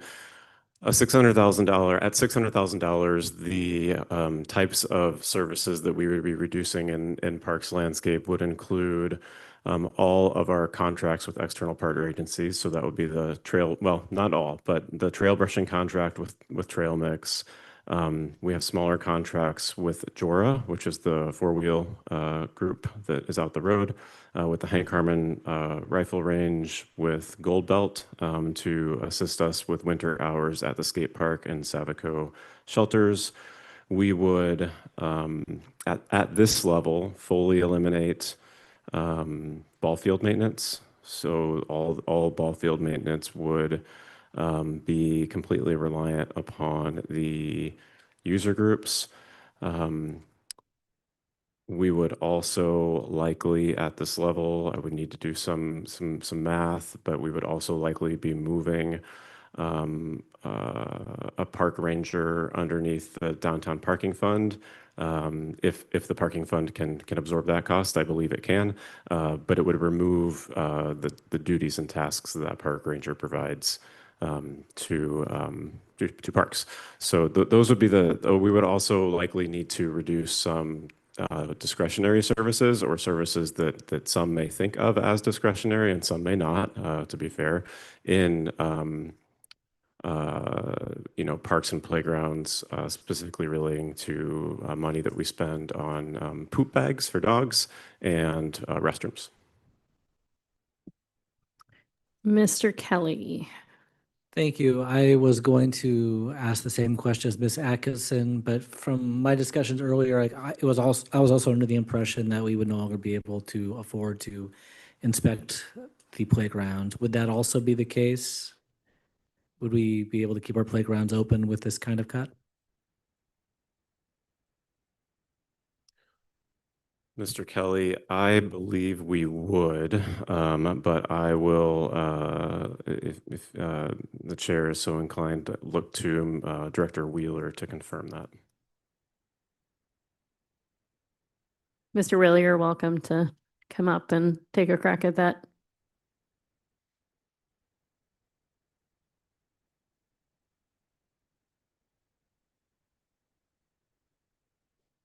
Thank you, Madam Chair.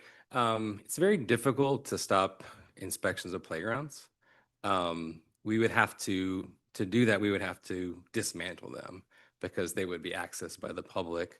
There are a few, we counted maybe 4 or 5 we could dismantle easily, some of the small neighborhood parks, but dismantling Twin Lakes Park or some of our larger playgrounds would be very difficult. And that would be a kind of a last resort. Ball field maintenance is kind of one of our optional programs that we provide, and it has user groups that could help fund that more or take over the management thereof. And those are places where we could just let it go wild. We don't manage Lena Loop Park anymore, so we could just let all the fields grow with weeds if people can't take care of them. But that was our thinking, that would be a program we would reduce.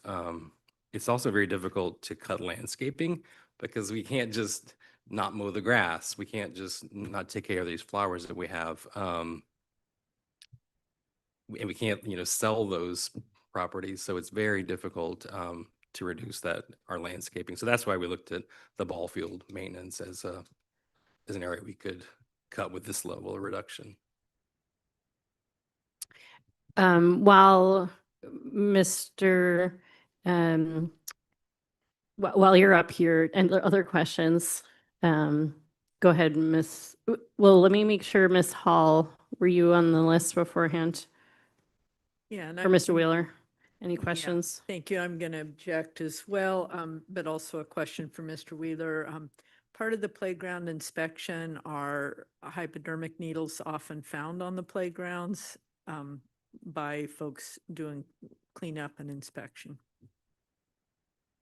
Through the chair, I'm not sure how often that is. The place where we have that as an issue is illegal camping, where folks may congregate in a site and And when those areas are persistent, they become a problem. So that's where our park rangers come in by patrolling those areas. And now we're working closely with JPD to enforce the camping ordinance. And that is definitely keeping hopefully that under control. The main purpose of the playground safety maintenance is to check for like sharp edges or seats that have, or swings that have come apart. And we follow the industry standards in that practice, but it is labor intensive to do so. Mr. Brooks, did you have a question for Mr. Wheeler? Go ahead. Thank you, Madam Chair, and thank you for being here and answering these questions. So in the discussions that's happened now, we've talked about reducing partnerships, shutting down playgrounds, stopping services. How many part-time staff would need to be let go to make up 600,000? We're talking about all the services and areas, but not the staff. How can that be made up in staff out of the 18 part-time employees? I can't answer you right away. I could do a little research and check with a colleague, but you know, these positions are hard to fill. You know, we do the best we can. And this year we've done a good job hiring, but just over the years, we've had more and more assets put onto our list, more and more facilities we're providing landscaping for. And it is a significant cost, but I could get back to you with a FT, but probably talking 10 FTs, I'm not sure. Yeah, we can get back to you on that though. Do you have a follow-up? Go ahead. Thank you. I just know that I have been mentioning this for a long time, and now we're here, and the defense on it is that we won't be able to inspect playgrounds or do this certain service, but that's not the only thing that would possibly have to be cut. You know, I just wish that we had that view on the staff side of things, because that was a consideration that could lend some credible and much needed input for the decisions we're making. Thank you. Do we have more questions for Mr. Wheeler? Mr. Wheeler, thank you for all of the questions that you have been answering for us for many months now. So we really appreciate it. At your service, thank you. All right. If I remember where we were, we have a motion and we have an amendment by Mr. Brooks to increase the reduction to 600,000 for the landscape budget. And we have objection. Is there anyone else who wanted to speak to the amendment? Mr. Smith. I don't want to have to speak every time. I'll obviously be voting no. I guess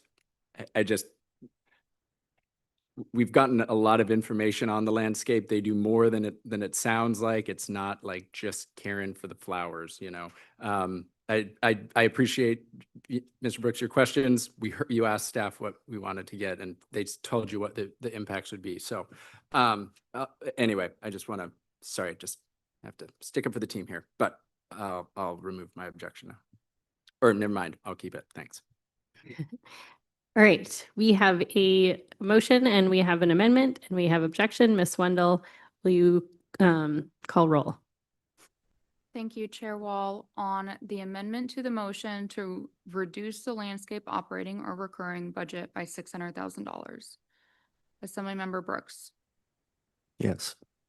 Assemblymember Hall. No. Mayor Weldon. No. Assemblymember Smith. No. Assemblymember Hughes Scandies. No. Assemblymember Atkinson. No.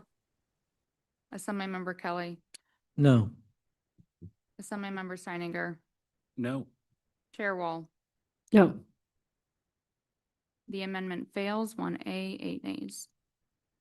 All right, that brings us back to the original motion, which was to reduce the landscape budget by 75,000. And we do have objection. Anyone else want to speak to this motion? I'm going to object just for a question. I want to make sure we all have a shared understanding that if this passes, we didn't provide the direction not to brush trails. We just said, we don't want to give direction. And if that's what happens, then that's what happens. I'm nodding heads, seeing nodded heads, but just wanted to make sure. Mr. Smith. Thank you, Madam Chair. Again, these are tough choices that we have to make. I hear Mr. Steininger when he was talking about, people don't have a connection to landscape and they think it's maybe, again, flowers or stuff in between. I think making a reduction actually helps people understand where this money goes. It is ball fields, it is playgrounds, it is brushing the trails that you enjoy. It's a contract to a local nonprofit that hires people. People will notice this, I would expect, and then they will think, do I want these services? But we have reduced revenue, so again, I think people may notice, and it doesn't impact, baseball and all the different things. I mean, the world will go on, and people probably will bring up machetes and some things for really terrible trails and stuff. But I think this is a reasonable cut for this budget item. Thanks. All right, we have a motion and we have objection. Ms. Wendell, will you call roll? On the motion to make a $75,000 recurring reduction to the landscape budget, Mayor Weldon, No. Assemblymember Steininger, Nope. Assemblymember Smith, Yes. Assemblymember Kelly, No. Assemblymember Hall, Nope. Assemblymember Atkinson, Yes. Assemblymember Hughes Candies, Yes. Assemblymember Brooks, Yes. Chair Wall. Yes. Motion passes 5 ayes, 4 nays. We're going to go ahead and take a 10-minute break.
All right, I'm gonna bring us back to order here. Madam Mayor. Thank you. This is so much fun. I would move that we reduce the city museum budget by 336,500. And this isn't one of the options, but this is the option that staff proposed, that is just the curator keeping track of the collection and no support staff at all. 336,500, and I would keep this as recurring until we figure out what we're gonna do with the museum, whether relocate it or get rid of it all at once. Did you want to speak to, or did you adequately speak to your motion? Did you want to? Thank you. No, that's not a, I'm not saying it was appreciate inadequate. that. So, and I have nothing against the city museum. I like the city museum. I have probably of the assembly, I would say that I might not be the top person from the assembly that goes there, but I do go there. But after the public outpouring to do all the recreation facilities, these are just one of those tough decisions we're gonna have to make. It's a big ticket item, and that's why I'm making this. Mr. Smith. Thank you, Madam Chair. I guess I would maybe take from staff just a little more understanding on, I haven't heard this number. I've seen full closure and the, whatever the word is, we're getting rid of the stuff. And then cutting down to 2 staff, I believe, and some open hours. Can you help me understand like what this looks like? Is the museum open? Can people go there? Anyway, thank you. Through the chair, at this level, the museum is not open to the public.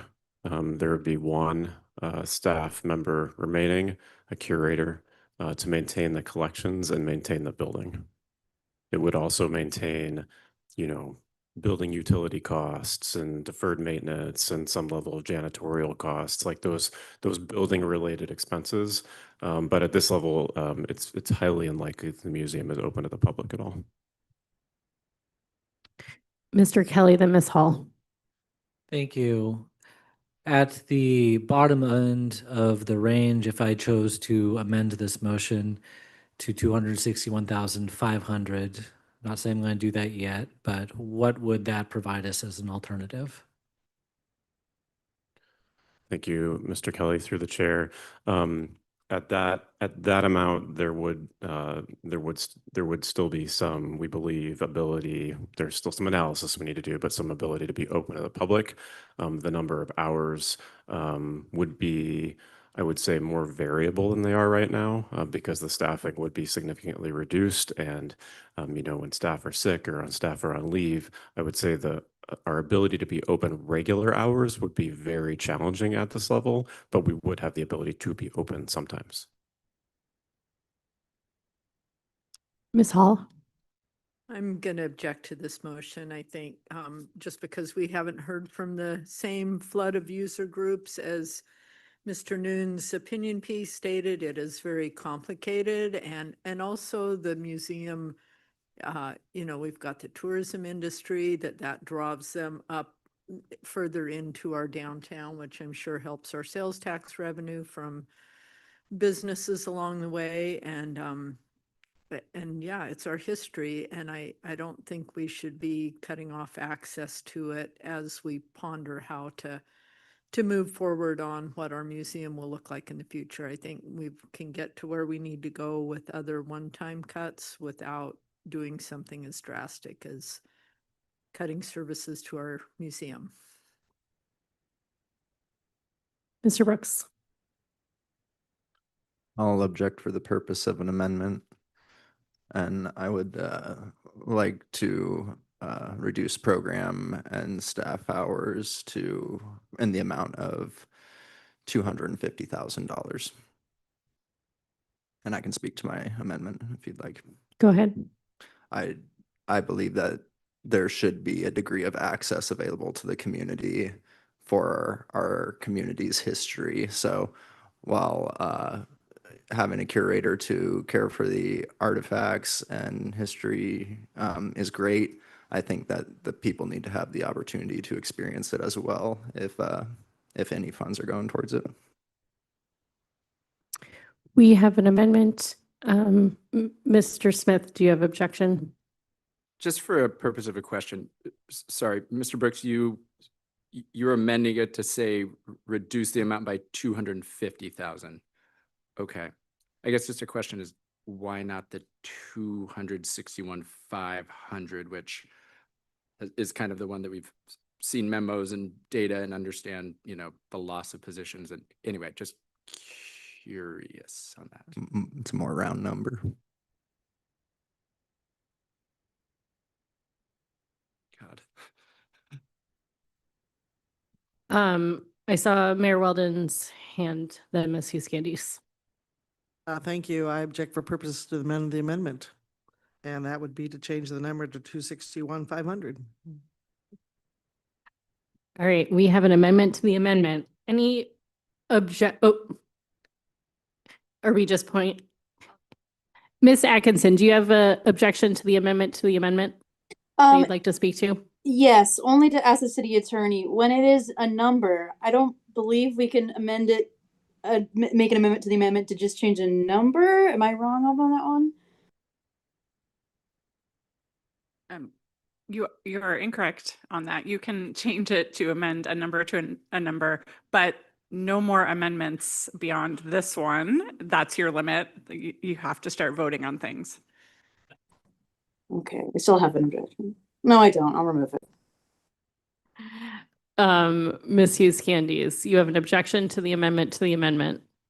Yes, thank you, Madam Chair. I am objecting for the purposes of a comment, and I'm going to speak in support of the amendment to the amendment. And just as it was good to be reminded by the Finance Chair earlier, sort of the level that we need to stay at, I would just say that I think it's good when we're picking numbers, or I feel it is good when we're picking numbers that we know what the outcomes are.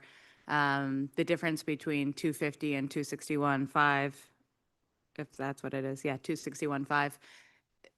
To me, it's important that we, when possible, choose those numbers. If we're not zeroing something out entirely, that we choose the numbers that staff have provided sort of known outcomes for rather than picking in the middle. Although obviously, starting with the mayor's first motion, we can always do some alternative number. So that is why I'm gonna support the amendment to the amendment. And with that, I withdraw my objection. Do we have any objection to the amendment Okay. I see some objections. Ms. Wendell, Ms. Atkinson, did you want to speak? Oh, sorry, I forgot to lower my hand. I apologize. Ms. Wendell, if you could remind us what we're doing and then we can vote on it. Thank you. We have an original motion to reduce the city museum recurring budget by $336,500, which would support one curator position to keep track of the collection with no support staff. That motion was amended by Assemblymember Brooks to reduce programming and staff hours in the amount of $250,000 in recurring funding. That amendment was amended by Mayor Weldon to change the amount from 250,000 to 261,500. Roll call on the amendment to the amendment. Mayor Weldon, Yes. Assemblymember Hall, No.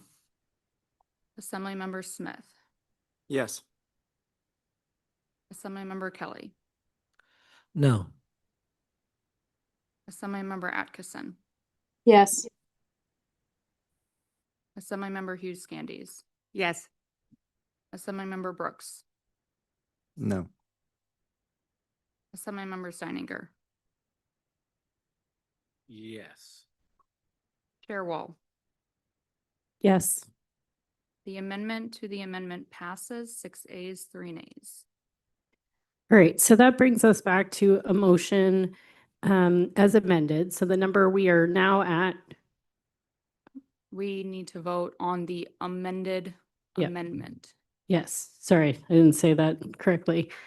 The amended amendment puts us at a reduction of 261,500. So if you object to this, then we would come back to the original motion. All right, I see an objection from Mayor Weldon. Does anyone else want to speak on this amendment? Ms. Hughes Candies. Thank you, Madam Chair. I will speak to where we are, lest I misstate it. I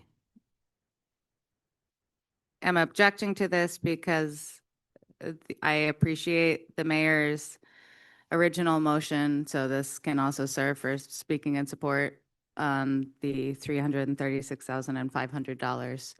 I think that amount cares for the funding situation that we saw at the beginning of this meeting and does so in a way that we ensure that all of the valid reasons we have heard about both the difficulty of divesting our collection and also the impact divesting our collection would have on all the proponents and friends in the museum have made the strong case, the importance of staying connected to our history. I think the larger number cares for where we are financially. And again, I will say this is one of the first big ticket items and big ticket impacts in terms of a facility that people use and love, myself included. I go up there every time I'm out on a First Friday. I know the staff there. It's a wonderful place to go. And I appreciate all that it means to our community.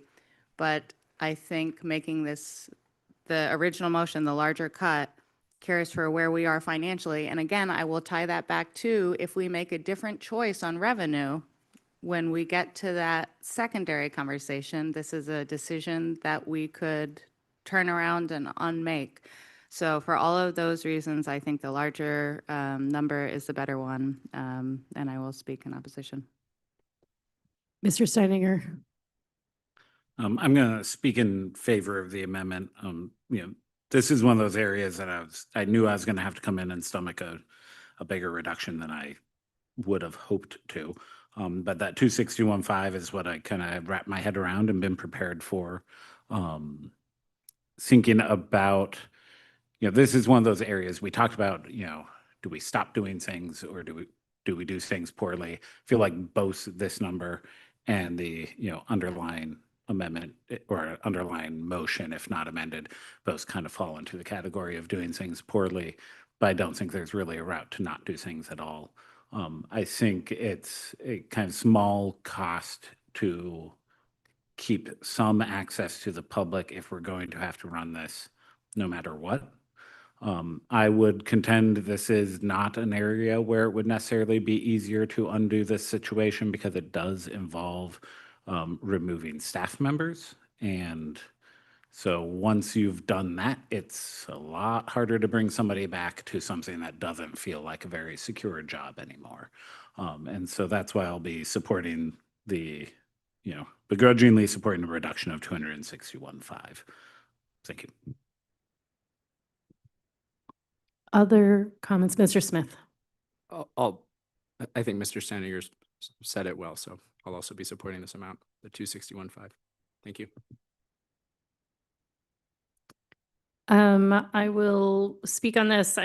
I'll speak in opposition to the amendment. I am in a similar place as Ms. Hughes Candies, given our financial picture. I, took a data-driven approach to my decision-making about where I would look for cuts. And, the amount of people who use this facility is just, it's just less than many of our other facilities that were also on our list.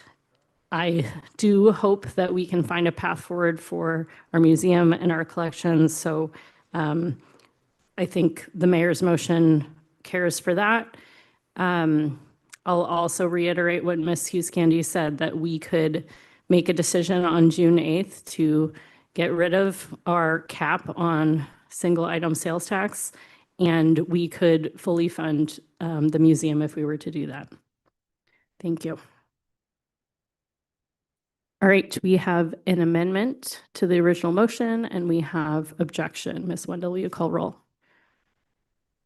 Thank you. On the amendment to reduce programming and staff hours in the amount of 261,500 in recurring funding. Assemblymember Brooks, Yes. Mayor Weldon, No. Assemblymember Steininger, Yes. Assemblymember Hall, No. Assemblymember Hughes Candies, No. Assemblymember Smith, Yes. Assemblymember Kelly, Yes. Assemblymember Atkinson, No. Chair Wall. No. The amended amendment fails, 4 ayes, 5 nays. All right, so we are back to a motion as amended, not amended. We didn't amend it. So it is at you got the number written down? 336, 500 would be the reduction to the city museum if this ordinance is to pass, or if this motion is to pass. Do we have objection? I saw Mr. Smith and Mr. Brooks. Thank you, Madam Chair. This is just too much for me. These are people's jobs and also like the museum just is never open. It will be forgotten. I mean, I don't know, just having this building with stuff and like, and for $75,000 at this point, I can't support this level of reduction. Thanks. So I'll object. Anyone else want to speak to this motion? All right, with that, Ms. Wendell, will you call roll?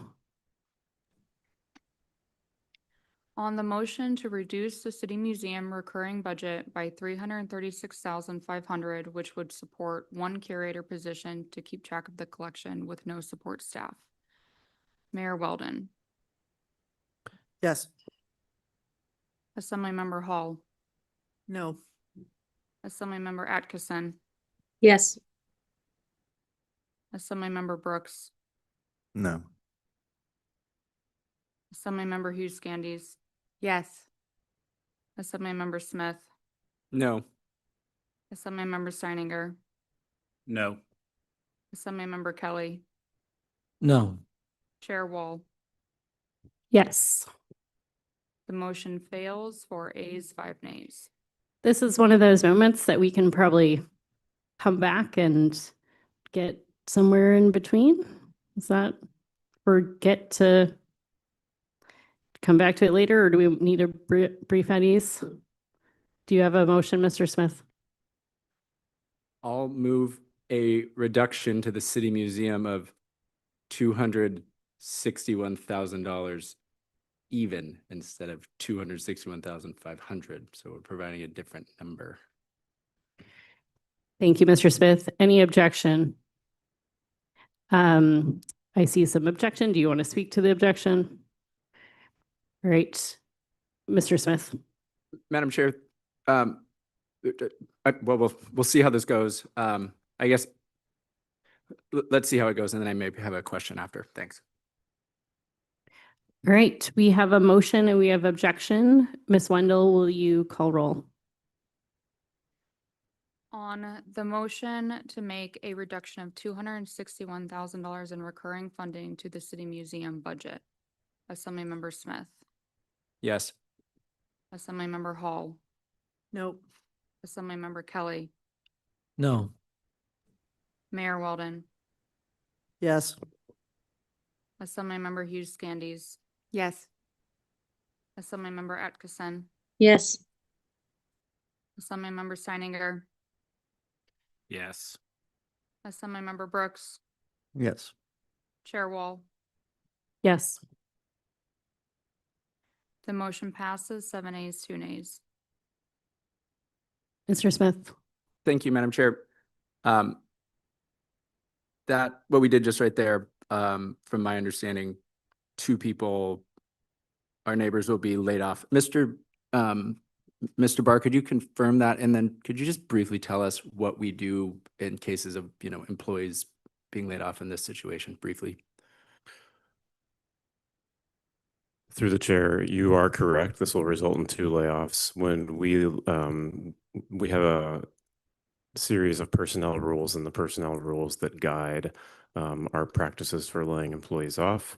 When employees are laid off in a job classification that has multiple employees in that job classification, they receive bumping rights, which means that an individual with a long period of service can choose to bump someone who has a lower period of service. When individuals are laid off in job classes that are unique, that do not have multiple people in them, then that is not the case. In all cases, individuals who are laid off receive preferential hiring processes, preferential hiring treatment during future recruitments, should they choose to apply for a period of time. I don't know that period of time off the top of my head. Thank you. Mr. Kelly. Thank you. This is in follow-up to Mr. Smith's question, and also kind of relates to a point that Ms. Hughes-Gandes has been making. Ms. Hughes-Gandes has alluded to that if we make certain decisions as far as revenue on June 8th, that we can reverse some of these decisions.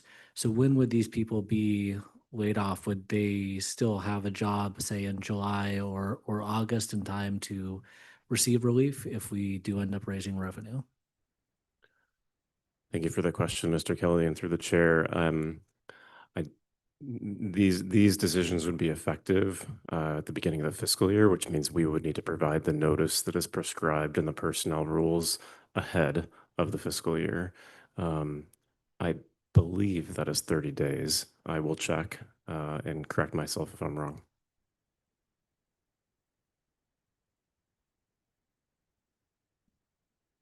All right. That brings us to item 4. Mayor Weldon. Thank you. I would move to reduce the JEDC grant by 300,000. And if I could speak to that, this is a little bit more than I initially planned to reduce, but so far we haven't done too well getting to our 2 million. And I'd make it one time, and I do know that they have resources, so I'm hoping that they could absorb a one-time hit of 300,000. Ms. Hughes-Gandes. Thank you, Madam Chair. I will object for purposes of amendment. I would move to amend the mayor's motion to $440,000. I saw lots of objecting hands. Maybe if you want to speak to it, hold it up. Mr. Brooks. Thank you, Madam Chair. I'll speak in support of this. JDC has been a great partner with the community and offers lots of great things, but out of the partnerships that we have within the community, they are a more stable and financially capable organization on their own. And back to my comments earlier, a grant like this, doing away with it, it's a lot easier to reform some sort of grant and maintain that partnership without grant money than it is for a lot of these other things. So that's why I'm in support of the amendment. Oh, Ms. Flick. If I may just have clarification on the amendment, was that to keep it as one time or change it to recurring? Thank you, Ms. Fleck. One time. Thank you. May I speak? Yes. Thank you. Just to speak to this amendment a little bit, I, saw tons of hands down the line in objection, and, I think most people feel like they don't need to speak to the objection, so I'll just speak briefly to why so large a number. Again, I will keep my continuous plug that all things are tied to revenue, and this is as well, but I will balance this. So much of what we do is holding one thing in the balance, and they're all about. So I truly believe, as a citizen who values services and a citizen who values what we do, I find this valuable, and I find just about everything we do valuable. That being said, I feel like sitting in this seat, I have certain responsibilities, and then increasing this number, though I'll be quiet so we can just get to the vote, but increasing this number is a reflection of the way these votes are going. And again, it is a reflection of the setting, what our budget position is at this day. So this number is considering what the general Juneau resident, because we have to consider the general population, what if this went through, what the impact would be on the average citizen, and considering my responsibility to keep the car out of the ditch and keep us on the road with a fund balance. So for that reason, and I'll stop talking.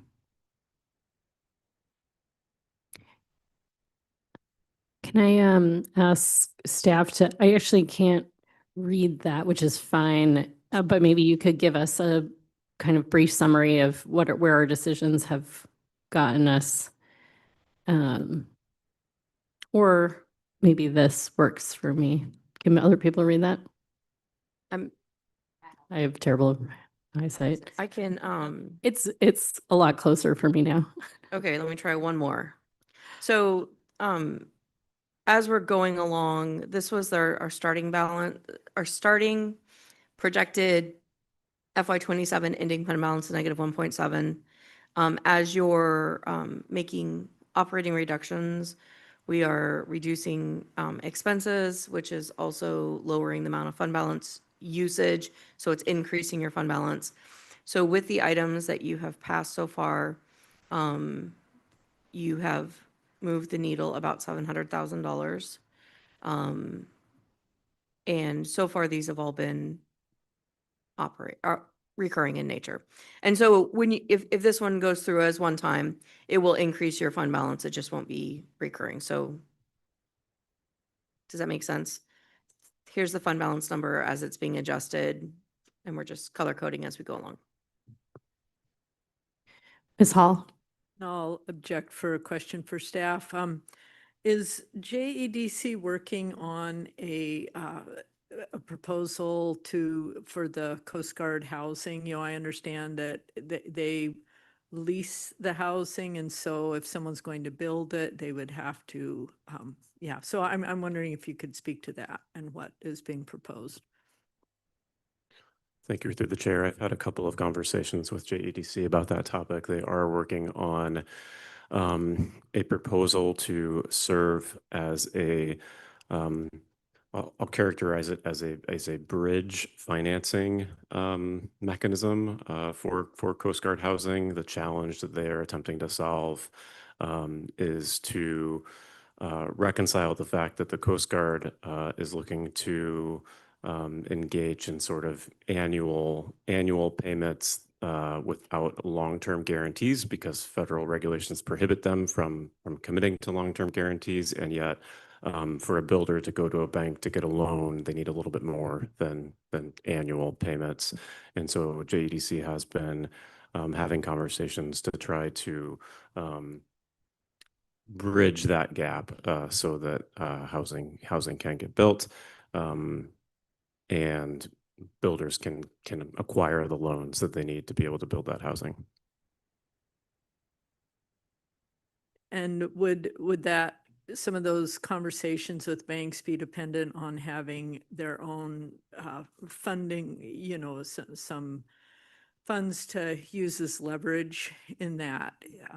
And so they're having a fund balance in this situation is really to their and our advantage to be able to move forward with this proposal.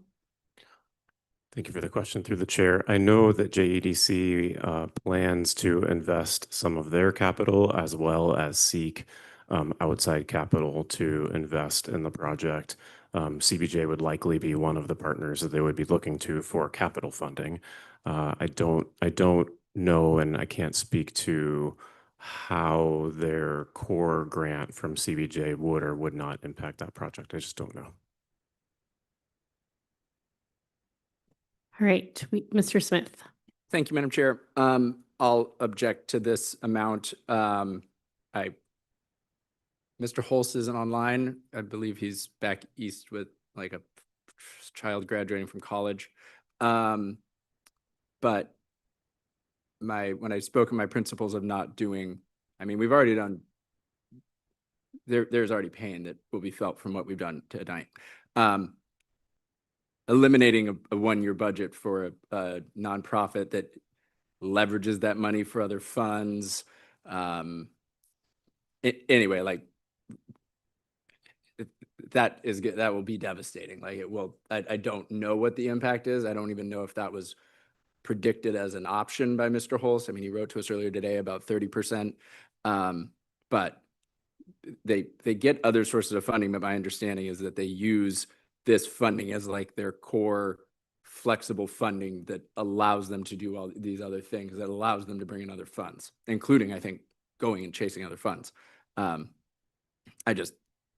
This number would, I don't know, but I can only imagine that it would be devastating to the organization and its ability to continue to exist and be able to potentially capture more revenue, potentially, you know, death spiral or something. But so I will object. Thanks. Mr. Works. Thank you, Madam Chair. And this is just to lend a little more context to it. When Mr. Holst was last with us, I asked him what their current savings are, and he said it's sitting at 3 million. But if you go online and look at the open reporting that nonprofits have to do, it says they have 8 million in assets. And that number has been going up. They've been getting a lot more solid foundation, a lot more in the bank, and they are very capable and stable with what they've been able to do over the years. And that's why I think it isn't that damaging to do away with our grant, whether it's reoccurring or for the one year. But it's money that we can't spare, but they have money to spare. That's why the consideration's there. Mr. Smith. Sorry. I meant to bring up talking about fund balance and reserves and things. I feel leery of saying, oh, I saw this number, and without, maybe you have a better understanding. It'd be like someone looking at our budget and being like, oh, they have $15 million in the, you know, vehicle replacement fund. Let's like, why do they need anything this year kind of thing? Without really knowing and understanding, I feel I don't feel comfortable with even just knowing those numbers and things. You know, they do a number of things, loan funds, abatement, you know, loan programs for childcare. Those things do require like money shifting in and out, and it's not necessarily like they can, you know, write a check to their staff with those funds. So anyway, wish Mr. Holst was here, but anyway, sorry, I just wanted to bring that point up. Thank you, Madam Chair. We have a motion and we have an amendment to that motion, and we have objection to the amendment. Ms. Wendell, will you call roll? Thank you, Chair Wall. The original amendment is, I'm sorry, the original motion is to make a one-time reduction to the JEDC grant by $300,000. That motion was amended by Assembly members Hugh Scandies to make a one-time reduction to the JEDC grant by $440,000. Assemblymember Hugh Scandies. Yes. Assemblymember Smith. No. Assemblymember Kelly. No. Assemblymember Hall. No. Assemblymember Atkinson. Yes. Mayor Weldon. No. Assemblymember Brooks. Yes. Assemblymember Steininger. No. Chair Wall. No. The amendment fails, 3 ayes, 6 nays. All right, we have the original motion not amended. Mr. Smith. Thank you, Madam Chair. I would move an amendment to reduce the JEDC grant, general fund grant by $132,000. That is 30% of their of what's proposed. That the 30% reduction than what's proposed in the manager's budget.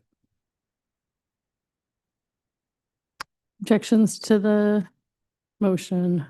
Mr. Kelly. I don't need to speak. Ms. Candies, would you like to speak? Thanks, Madam Chair. I'll just speak briefly. I appreciate the summary in the last vote of all the good that JEDC does. I think the 300,000 cares for that a bit and leaves greater funding. Certainly, I understand the fragility of nonprofit accounting. I think that 30%, which was a number that was thrown out when we spoke to our partners earlier in the year by one member, is not going to get us there based on the numbers that I have seen tonight. So I appreciate that that is what they adjusted to, because that is what the mayor said at the time. But that didn't reflect the votes we have made since then. And again, I will say, I believe in everything on this page, and if we adjust our revenue, we can afford to pay for it.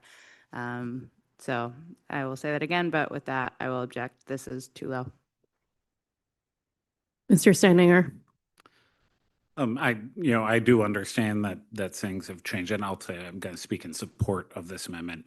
I do understand that things have changed since we communicated with some of our partners and gave them that 30% target.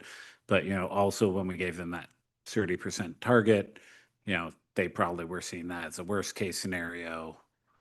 And that's how they planned. That's, how they moved forward to go a little bit deeper, like we did with the previous item here. We went a little bit past 30%. That's one thing. Going significantly past 30%, I think it makes it a little bit harder to kind of understand what we're asking for when we ask them to make preparations and plans during our budget process, knowing that our budget process is long and things change, but still we have to kind of be, stay at least a little bit true to the things that we ask. So I think I'll support the 132,000 reduction, the shift to 132, knowing it's kind of the worst case scenario that we presented to our partners at the time we asked them to bring us information. Mayor Weldon. Thank you. I'll just go to what I initially said, that that's why I'm making it one time. I do agree with Mr. Brooks that they do have assets. 8 million is including their building and everything, just so you know. I think more is about 3 million. So one time, but as Ms. Candies says, we need to make some progress on the list, and we're just not going deep enough. I'll speak in opposition to this amendment. I appreciated Mayor Weldon's original number. I too started at a much smaller reduction for JEDC, but as other things that I thought we were going to prioritize for reductions have fallen off the list. I've had to make some of these bigger. I think this will leave some money for JDC to continue to be flexible with their CBJ operating funds, which I appreciate that we're not going all the way on this one. I'm going to come back to the budget survey. We'd spent a lot of time getting feedback from the public. Everyone hated having to pick the things that they didn't want to fund, but this would fit in there. I also appreciate people's comments about communicating with our partners and how to do that. And I agree that first I'll say we never communicated 30%. The mayor asked everyone a question about 30%, but I think there are always ways we can be better partners in this challenging time. And we're just in a tricky position in terms of having to make some challenging decisions. Mr. Kelly and then Ms. Hall. Thank you. I know I initially objected to this. I'm going to change my position. I think largely for the reasons that Deputy Mayor Smith stated when he was speaking in opposition to the higher amount. I think a lot of the investment that we make in JEDC comes back many times fold. I think it would be a mistake to reduce our investment, especially when, as Ms. Hall pointed out, this could be leading to more housing, to supporting more housing in our community. So I will speak in support of Mr. Smith's amendment. Ms. Hall. And I'm also going to speak in support of Mr. Smith's amendment. Again, the Coast Guard housing is one, but also senior housing is another. And I don't know any other agency in town that's focused on our senior population. They have Tanya Muldoon working there, who is an elder care specialist. And I just, some of the helping facilitate the Rural Health Transformation Fund applications for senior housing. So they do a lot of good, and folks in the community, I'm not to dismiss the results of our survey, but do they actually know what JEDC does? And so I think they're doing really important work. And as the liaison, I see that. And yeah, so I'm going to speak in support of Mr. Smith's amendment. All right, we have Ms. Flick. Again, just for clarification, Mr. Smith, your amendment was $132,000 also one time? Or was yours recurring? Let's go recurring.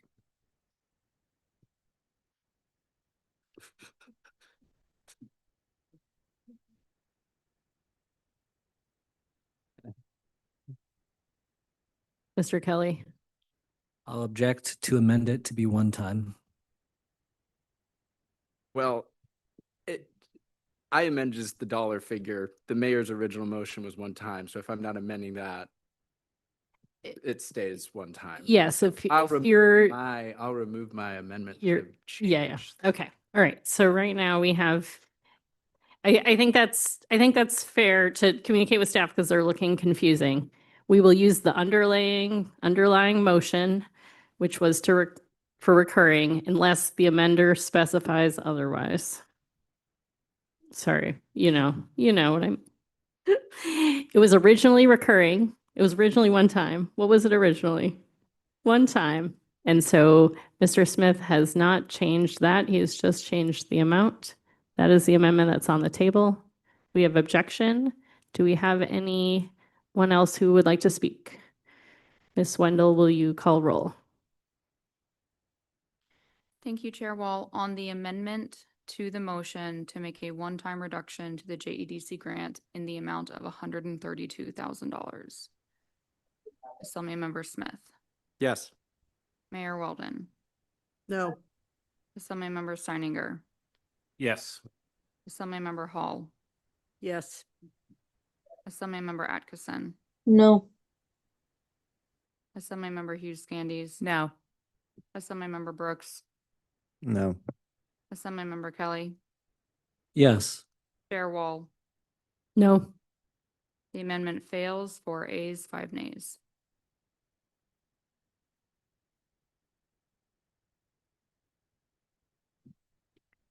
All right, that brings us to item number 5. No, that brings us back to the. Oh, yep, thank you, guys. Brings us back to the original motion, which is now amended. Nope, we're at 300,000. I'm losing my mind, I guess. Okay, so we have a motion that has never been amended. Do we have objection? Mr. Smith? It's just, as far as I know, too much at one time. We can see, but it's too much for me at this point. Thanks. Ms. Hall? Yeah, I move we amend the amount, and make it 200,000 as opposed to 300,000 and make it one time. Mayor Weldon. I'll object. I don't need to speak to it.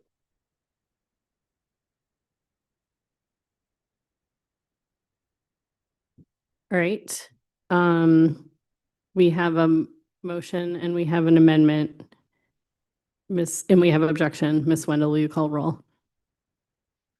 On the amendment to make a one-time reduction to the JEDC grant in the amount of $200,000.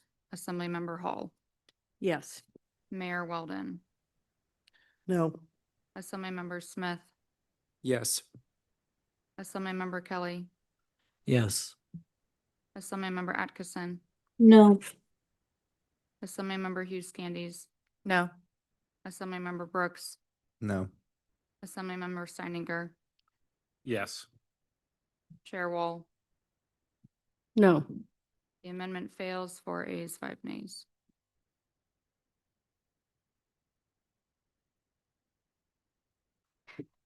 All right. That brings us back to the motion that has not been amended. Mr. Smith. I know how it's going to go, but I'm not going to vote for it, so I'll object. Thanks. All right. Miss Wendell, will you call roll? On the motion to make a one-time reduction to the JEDC grant by $300,000. Mayor Weldon, Yes. Assemblymember Smith, No. Assemblymember Kelly, No. Assemblymember Hall, Nope. Assemblymember Atkinson, Yes. Assemblymember Hughes Candies, Yes. Assemblymember Brooks, Yes.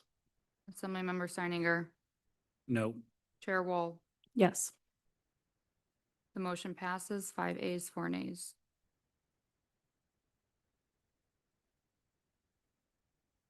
Yes. How long do you need? Okay.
I'm ready. All right, we're coming back. Mayor Weldon, are we ready to move on? Yep. I move to reduce the non-specific electric travel and training budget by 50,000, and I would like to speak against it. Travel and training seems like an easy place to target, but we've already cut it. The manager and staff, I'm sure, has already cut it by 125,000. And this is not just training that they're going to go have fun at. This is a lot to do with becoming better employees. And just like for our sake, the assembly and the mayor, we go to conferences to network, to learn new things. In some case like AML, we actually go there to teach classes and share our knowledge, and those would be considered non-mandatory. So I don't think we should do this, and I think we should accept what the staff has already come up with. Thank you. All right, we have a motion. We have objection. Others? Mr. Brooks, Ms. Hall, Mr. Steininger. Thank you, Madam Chair. I'd like to object for the purpose of an amendment. I move that we reduce the non-specific elective travel and training by 300,000. And I can speak to that amendment. The overall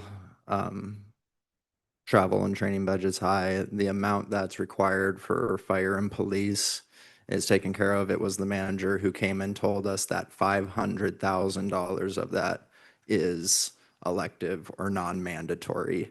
I understand that there is a value to doing the conferences and going out, but the individual benefit to networking in the political sphere is sometimes hard to translate to a benefit to a community member when they ask us about that type of travel.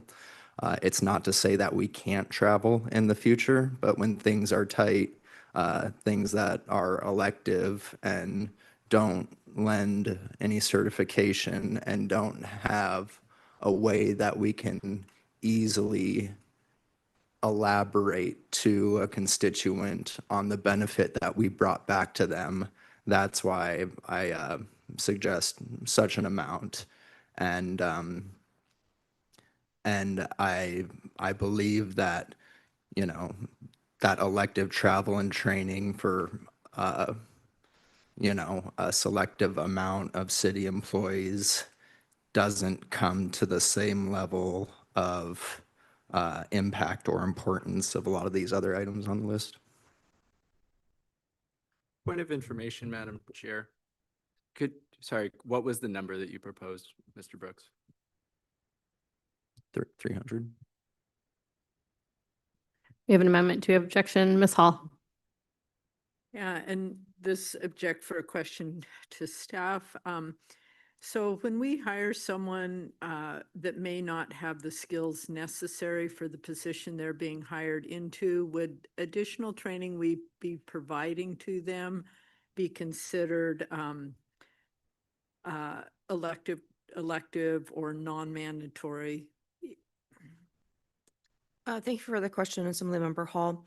When we were answering the question that was asked about elective or non-mandatory, we looked at either requirements that had to be held due to state law or a federal requirement, or that was specifically called out in like a job description. So we have, and I'll speak from my department in particular, but we have a lot of positions that you can be brought into a position and have some basic understanding of what the job is, but we have to provide a lot of training on the specifics of doing particular jobs within the city, and that may be so that we have a lot of positions that we call flex positions, so we can hire somebody in, with some just basic foundational knowledge, but we really need to have them perform at a higher level. And to get them there, we need to do some on-the-job training, some formal training. And so this training budget, which travel and training, the training side is also included in that. And it would be called elective because it's not specifically required. It's not like go to this class, learn this thing. So staff development basically is what that also contributes to. That is correct, Yeah, yes. higher level staff. Thank you. I have Mr. Steininger, Ms. Atkinson, and Mr. Kelly. I'll speak in objection to this amendment. When I think about this non-mandatory travel and training, I actually kind of think of this as one of those areas where we're being a good capital city and being a productive member of the entire state. So I'll eventually end this with a question to Director Flick that I primed her for, but a lot of our staff are very involved in these statewide organizations that serve to provide, training and information sharing and networking, as the mayor spoke to. But the benefit of that isn't, just for CBJ, but it's for the state as a whole. We are disproportionately active in a lot of these organizations. And in a sense, in my mind, it's one of our responsibilities as capital city to be, a little bit more involved on a statewide level to, show we have a little more skin in the game. It's one of the things that helps us protect our position as a capital city because we're able to get out there statewide, work with other communities, and build bridges in ways that I don't think a lot of other communities do. And I think it's a priority and value of this organization to be involved in those ways. And so I think it's really important that we continue those things and we don't cut them off.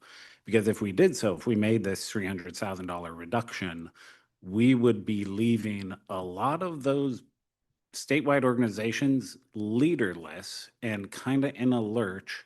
And we would end up leaving small communities, communities that don't necessarily have the resources to have as robust of support staff as we enjoy.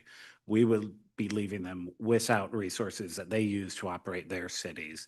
And especially in a time when we look at the state and we look at the state of community and regional affairs at a state level, we are kind of stepping in and filling some of those roles. It's not just us. We're not alone. We have organizations like AML and other places. It's not all on our shoulders, but we are taking on a lot of that burden. And this $300,000 proposed reduction, even the $50,000 proposed reduction, I kind of see that as sort of sand in the eyes of some of our neighboring communities throughout the state. And so I can't support it. And I'll end with a question that I asked Director Flick, just one little department. How many statewide organizations would this remove leadership positions from, that your staff would have to leave those positions?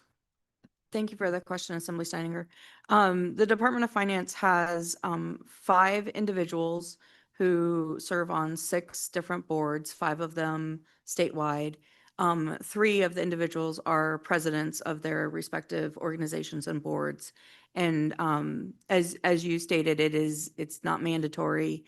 Often these do require attendance at the annual meeting, the annual event, which most often takes place in conjunction with the AML conference in the winter. So that would certainly put that participation on those boards and organizations in jeopardy with a reduction.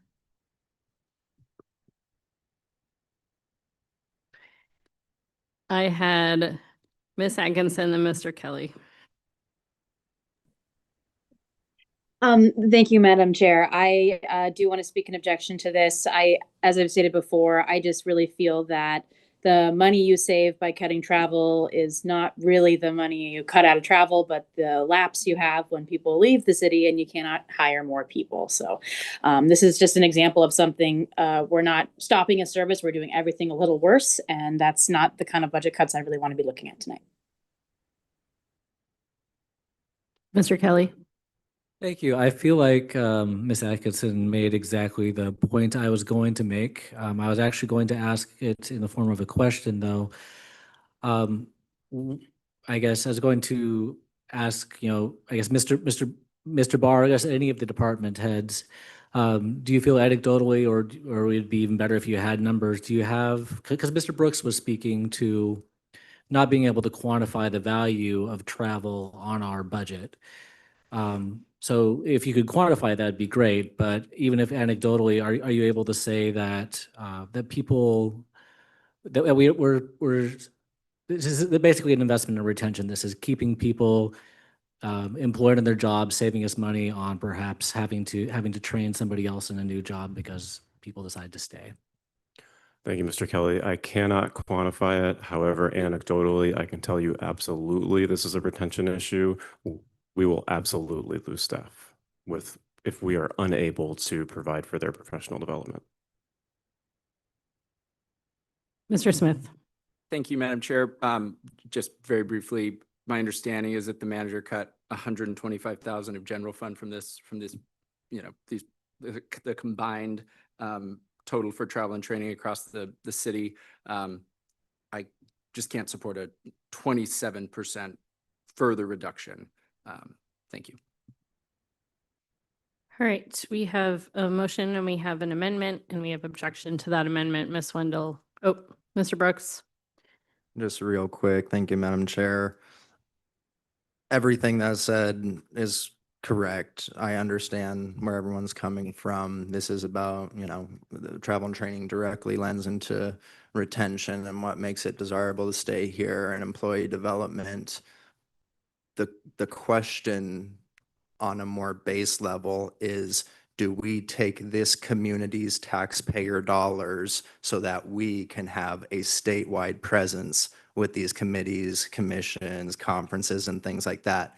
That's what I mean about being able to translate to the public, to a constituent, the value that we brought back to them. We took their money and went and created networks that we believe benefit things on a state level, but we're municipal representatives on this dais, and we're using their taxpayer money.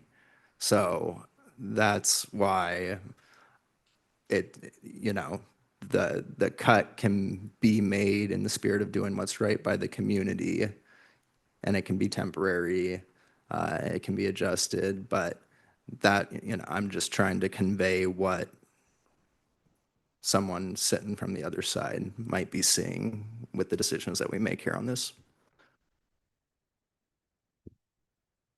Ms. Wendell, will you call roll? Thank you, Chair Wall. I would just like to clarify based off of something that Assemblymember Brooks just said. He said temporary. Can we clarify whether the original motion and the amendment is recurring or one time? Mayor Weldon, you want to state what you intended, I'll and say then one Mr. time. Brooks can decide whether that he wants to amend that as well. It'll be one time as well. Okay. Thanks for that clarification.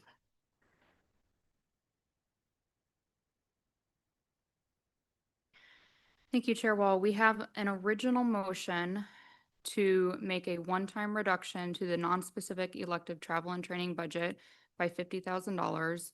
The motion was amended by Assemblymember Brooks to instead make a reduction in the amount of $300,000 also as one time. Assemblymember Brooks. Yes. Assemblymember Steininger. No. Mayor Weldon. No. Assemblymember Smith. No. Assemblymember Hughes Scandies. No. Assemblymember Atkinson. No. Assemblymember Kelly. No. Assemblymember Hall. No. Chair Wall. No. The amendment fails, 1A, 8 nays. Great. That brings us back to the original motion. Do we have objection? We already have objection. Does anyone want to speak? Mr. Smith. Thank you, Madam Chair. I've been talking and thinking a lot about this item. Again, the manager cut $127,000 of general fund travel and training from last year's budget. But adding more is we've lapsed in the past. And I need to make a correction. When I've said, oh, we've lapsed $400,000 in the past, that was across all fund sources, by the way. So that was grants as well as general fund. That was not just full general fund. So I apologize for that. A way that I've been talking to some staff that would be not as impactful, but still benefit the treasury is this, and that's an amendment to direct the manager to budget for at least $100,000 in general fund lapse related to travel and training. And if I can speak to that amendment, what that does is, well, maybe you all get it, but it means that if they start approaching a level of training where they're going to get to budget or whatever, they have to put on the brakes. And, you know, whether people are having to choose, but there will be $100,000 that is lapsed over, that is, you know, preserved in the treasury with this amendment. Is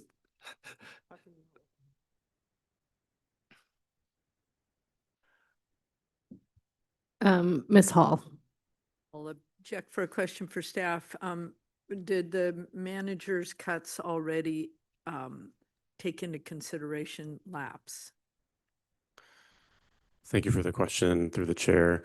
No, the manager's cuts were to the budget. We reduced specific training that we thought we could reduce.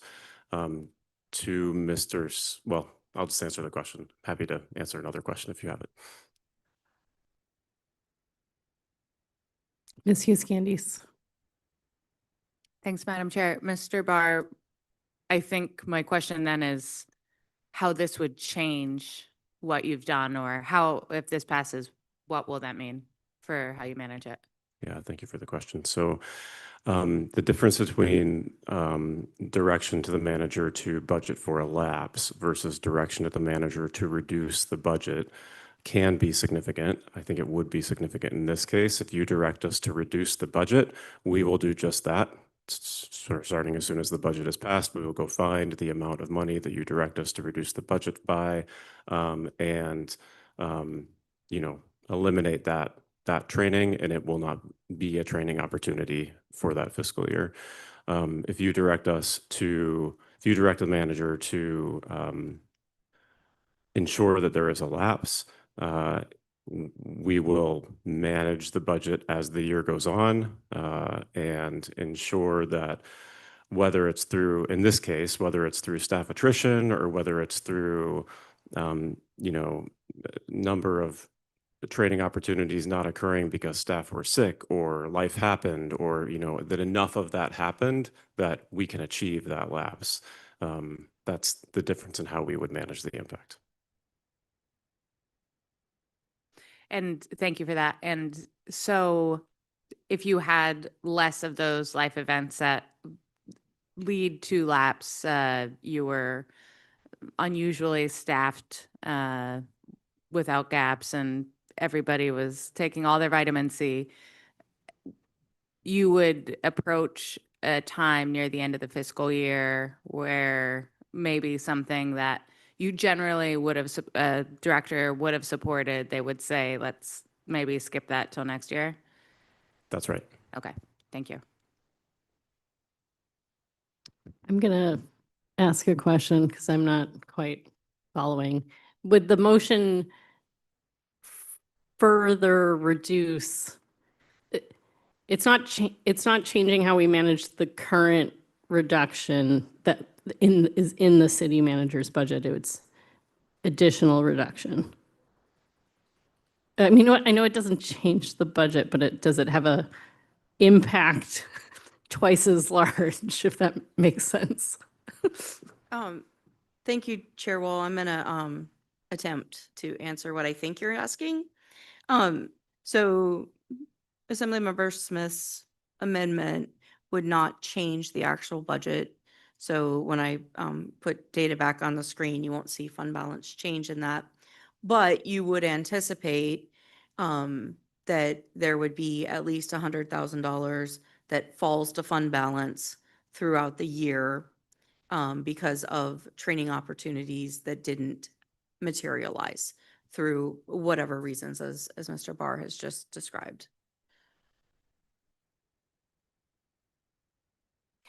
And that is additional savings at the end of the year over the savings that we're already getting from the city manager's budget, which reduces this. That is correct. The city manager already made reductions, so your manager's proposed budget includes those reductions. And so this would just be savings when we do the end of the year and we say, oh, there was lapse, and so now you have more money in your fund balance. You would be anticipating at least $100,000 related to training. Thank you. Mr. Kelly? Thanks. I think I want to follow up on this a little bit. So there is the $50,000 that was in the mayor's motion. Then there's the $100,000 in lapse. So it would be both cutting $50,000 and, or is it inclusive of? So basically it would be cutting $50,000 and lapsing another $50,000. Okay, I need more explanation. Thank you, Ms. If I may, Madam Chair. My intent of the motion was to replace the budget reduction and instead move it to a lapse. So I guess I do want to say I have spoken with staff.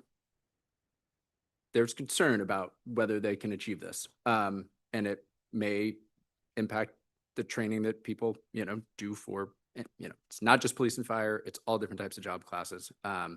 And yeah, there could be impacts to this without a doubt, but it does, in my mind, it allows flexibility on the front end, but allows, a reassurance that we will get back at the end of the year $100,000 into fund balance. Thank you. Mr. Kelly? Thank you. I guess how easy would this be to reverse? Would we require an appropriating ordinance, or would a resolution be sufficient? That's not going to be important on my decision. I'll withdraw the question. Okay, we have a motion and we have an amendment, and I believe we have do we have objection? I'll object. We get 2 objections. Ms. Wendell, will you call roll? Thank you. On the amendment to the motion to direct the manager to plan for a one-time lapse of $100,000 in general fund travel and training. Assemblymember Smith. Yes. Assemblymember Brooks. No. Assemblymember Atkinson. No. Assemblymember Hall. Yes. Mayor Weldon. Yes. Assemblymember Hughes Candies. Yes. Assemblymember Steininger. Yes. Assemblymember Kelly. Yes. Chair Wall. No. The amendment passes 6 ayes, 3 nays. All right, that brings us back to the motion as amended, which is Mr. Smith's proposal. Do we have objection?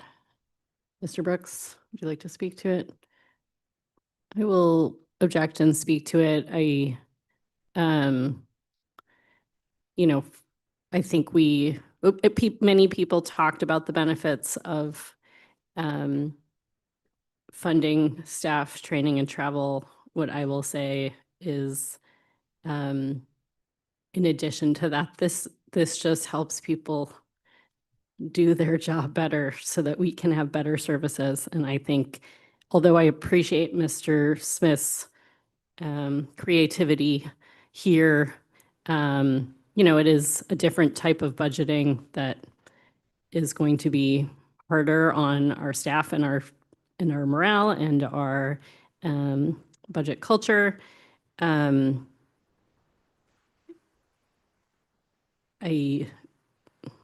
guess I'll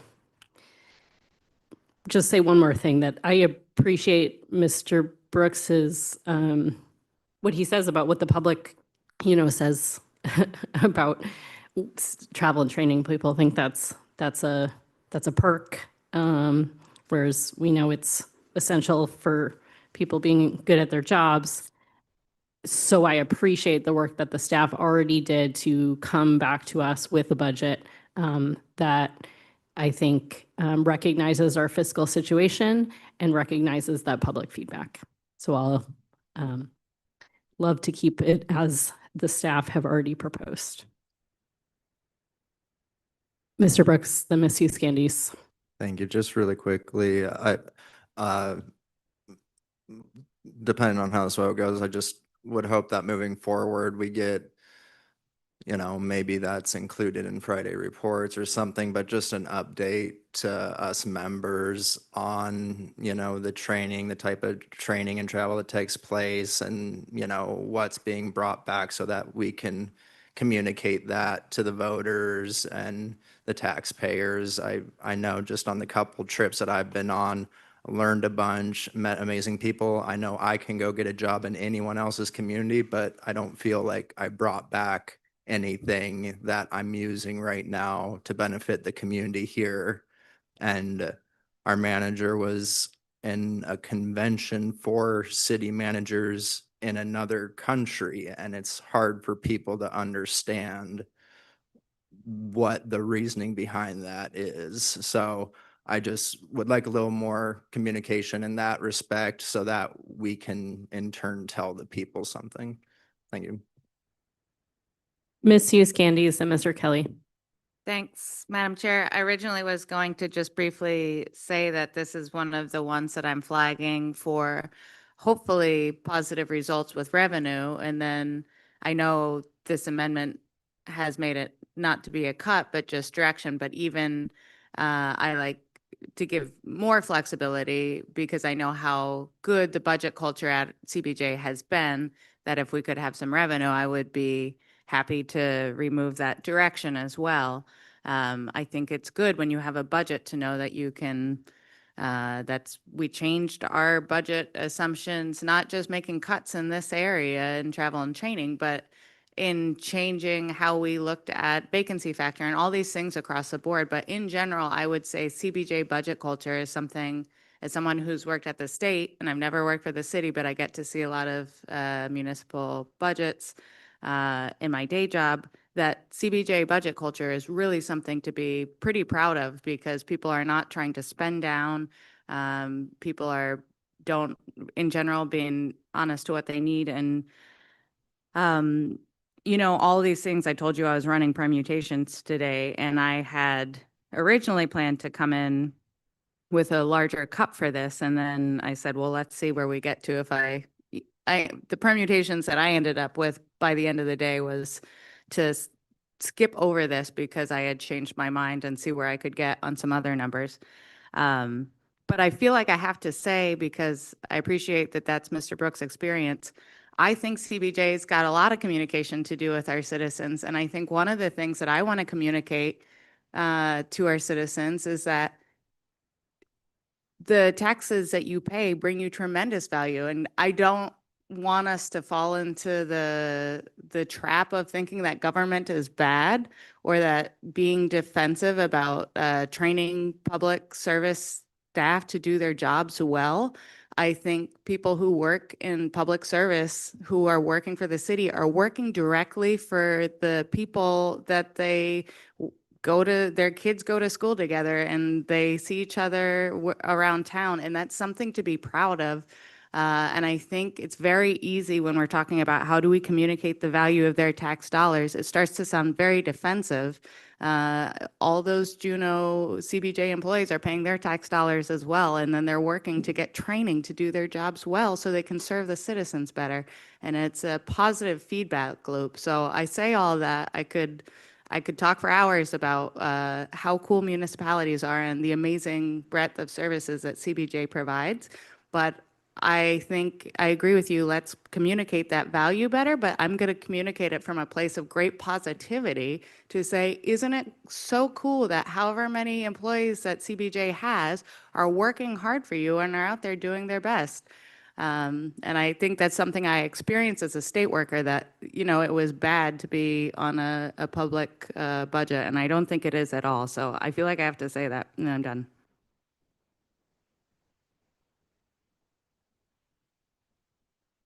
Mr. Kelly. Thank you. I think I will speak in opposition to this for many of the same reasons as Ms. Wool, but I think Mr. Brooks raises a good point that we should be communicating the value of this to the public. And I think perhaps even the Human Resources Committee that him and I are both on might be a good venue for that. And a part of that agenda is assembly member comments. So if you have an idea about how we might be able to communicate that effectively, I would encourage you at the next Human Resources Committee meeting to bring that up. Mr. Smith? Thank you, Madam Chair. I guess I just want to speak a bit to my intent here. I'm trying to, make a balance here of responsive to the fiscal situation that we have at the same time. And this amendment or this motion, should it pass, will cause, it's not $100,000 being cut. There will be $100,000 that is not spent. And at the end of the day, there's going to be $100,000, that will stay in the budget, that will lapse the budget, lapse the general fund. But I think my balance here is also knowing that people can choose where they work. They will choose a place that values them, values their professional and probably personal growth. If we want good people that will stay, and if we want to recruit good people, these things matter. And I feel like, my philosophy is, if the city is doing something, we should do it well. If we're offering a service, we should do it well. To do that, you need people. To do that, you need good people. So I hope my amendment kind of strikes the balance of valuing our employees and also being responsive to our revenue and situation. Thank you. Mayor Weldon? Thank you, Ms. Wall. I think you spoke to the value of training the best for our employees. I did want to correct one thing. Our city manager did go to a foreign country for training, but her professional organization, I believe, paid for that and was not CBJ funds. All right, we have an amended motion on the table. We have objection. Ms. Wendell, will you call roll? Thank you, Chair Wall. On the motion as amended to direct the manager to plan for a one-time lapse of $100,000 in general fund travel and training. Mayor Weldon. No. Assemblymember Brooks. No. Assemblymember Kelly. No. Assemblymember Steininger. No. Assemblymember Atkinson. No. Assemblymember Hughes Scandies. Yes. Assemblymember Smith. Yes. Assemblymember Hall. Nope. Chair Wall. No. The motion as amended fails 2 7 nays. Item 6. How are people doing? I'm gonna need a break at a more substantive break at some point, but maybe we do one more. Does that work? Okay. Two more. We're aiming for Maybe two more. Let's see do the how- page. We'll see Can how we go these for the go. Oh page? my God, these are gonna be long ones too. All right, go ahead. Item number 6, I move to reduce the Affordable Housing Fund contribution by $150,000 one time. Not something I like to do. I know housing is very important, but I do think since we have 1.2 million in there, I think we could take a little hit of $150,000 this year. Mr. Brooks. Thank you, Madam Chair. I'd like to object for the purpose of amendment and to reduce that or amount for consideration instead of 150 to be 250, and I'd like to speak to the amendment. Affordable housing and housing in general is a huge issue within the community, and it's the work that's been done through this program has addressed it in many ways, but there are things that have left a sour taste in the mouth of the community. Projects that have become wildly expensive haven't been fruitful for actual affordable housing. And then just the way that the funds are distributed, that we got the breakdown on the all the grants and loans that have been given since the inception of the program. The big examples people always talk about is the Ridgeview. Peterson Hill has also had a lot of issues with the cost and not being so affordable.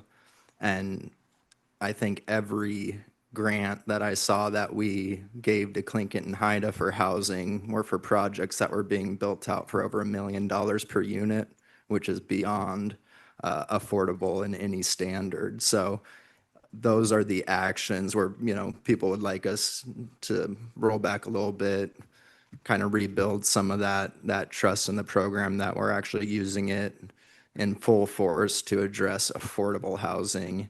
And then later on, we can do a little more and make it more digestible. But I think that's kind of the main sentiment as to why people have requested the rollback. It's not that they don't care about affordable housing or housing being built, but they don't think that the fund is being as true to that as it can be. I saw Mr. Kelly with an objection. Thank you. I think when it comes to the affordable housing program, we should really be looking beyond Ridgeview. If we want to restore people's trust in the program, it doesn't necessarily mean that the best approach is to cut it. The best approach is to install better safeguards to make the program work better and ensure that it is serving a public benefit. And I think in the previous few years, we have made strides towards that. I think if any assembly member has an objection to a specific program or a specific award, that's the sort of thing that can be objected to in the democratic process, and those concerns can be weighted. However, I see a lot of good that the affordable housing program is doing. Unfortunately, it's moving very slowly because housing doesn't move quickly.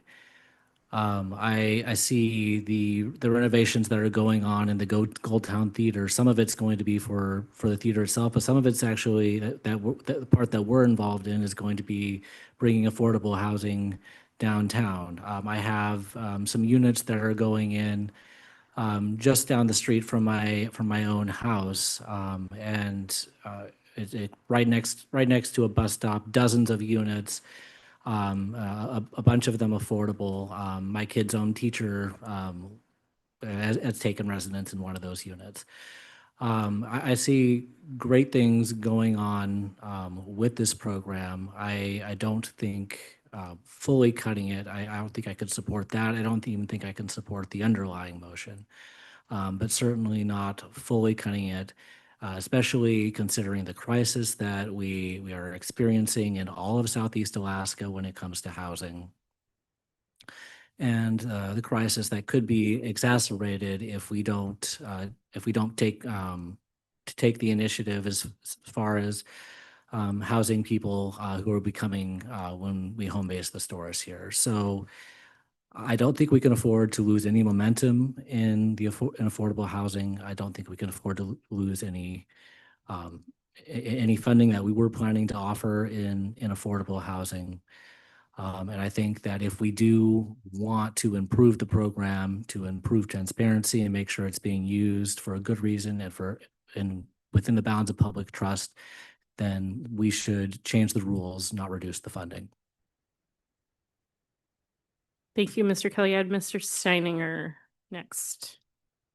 I think Mr. Kelly said a lot of things that I was thinking, when I look at the history of the Affordable Housing Fund, yes, there's some of those that, the public looks at and are unhappy with the outcomes, but there are a lot of successes on that list as well, and a lot of kind of pending successes, if you will, some of the projects that Mr. Kelly spoke to.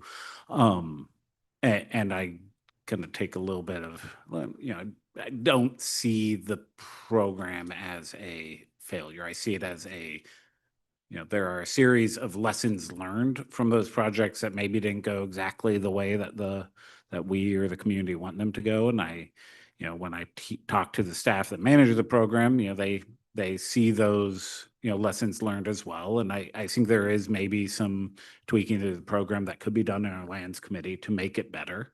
And I think that's a conversation that we should probably have.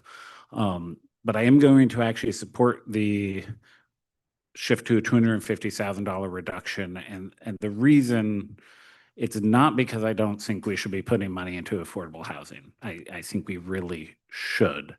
But we are trying to find places where we can save money. We'll still be putting money into affordable housing. There will still be, just had it up and I put away over $2 million in the fund available for distribution. I had the number up, but I'm not going to pull it back up again. But it's over $2 million even with this $250,000 reduction. And so there still will be money going in. And this isn't the only source that we have of money that we use to spend on housing. We are working on a lot of projects with a lot of city money committed to housing projects. There's ones that are, in progress that Mr. Kelly spoke to. There will be more that begin to be more in progress that were approved in the latest round. We'll see another round, regardless of the funding level that we have here, we'll see another round of projects come through.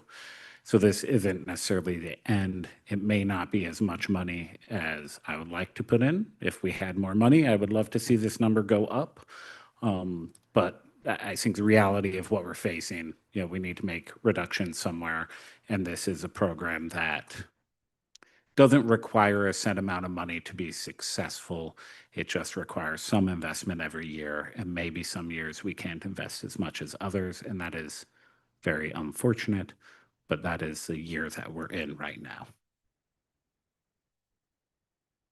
Ms. Hall.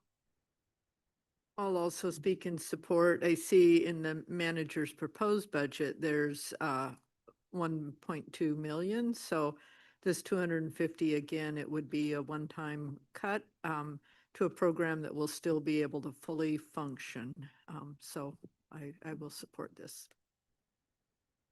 Ms. Euskandis. Thank you, Madam Chair. I will speak in strong opposition to this.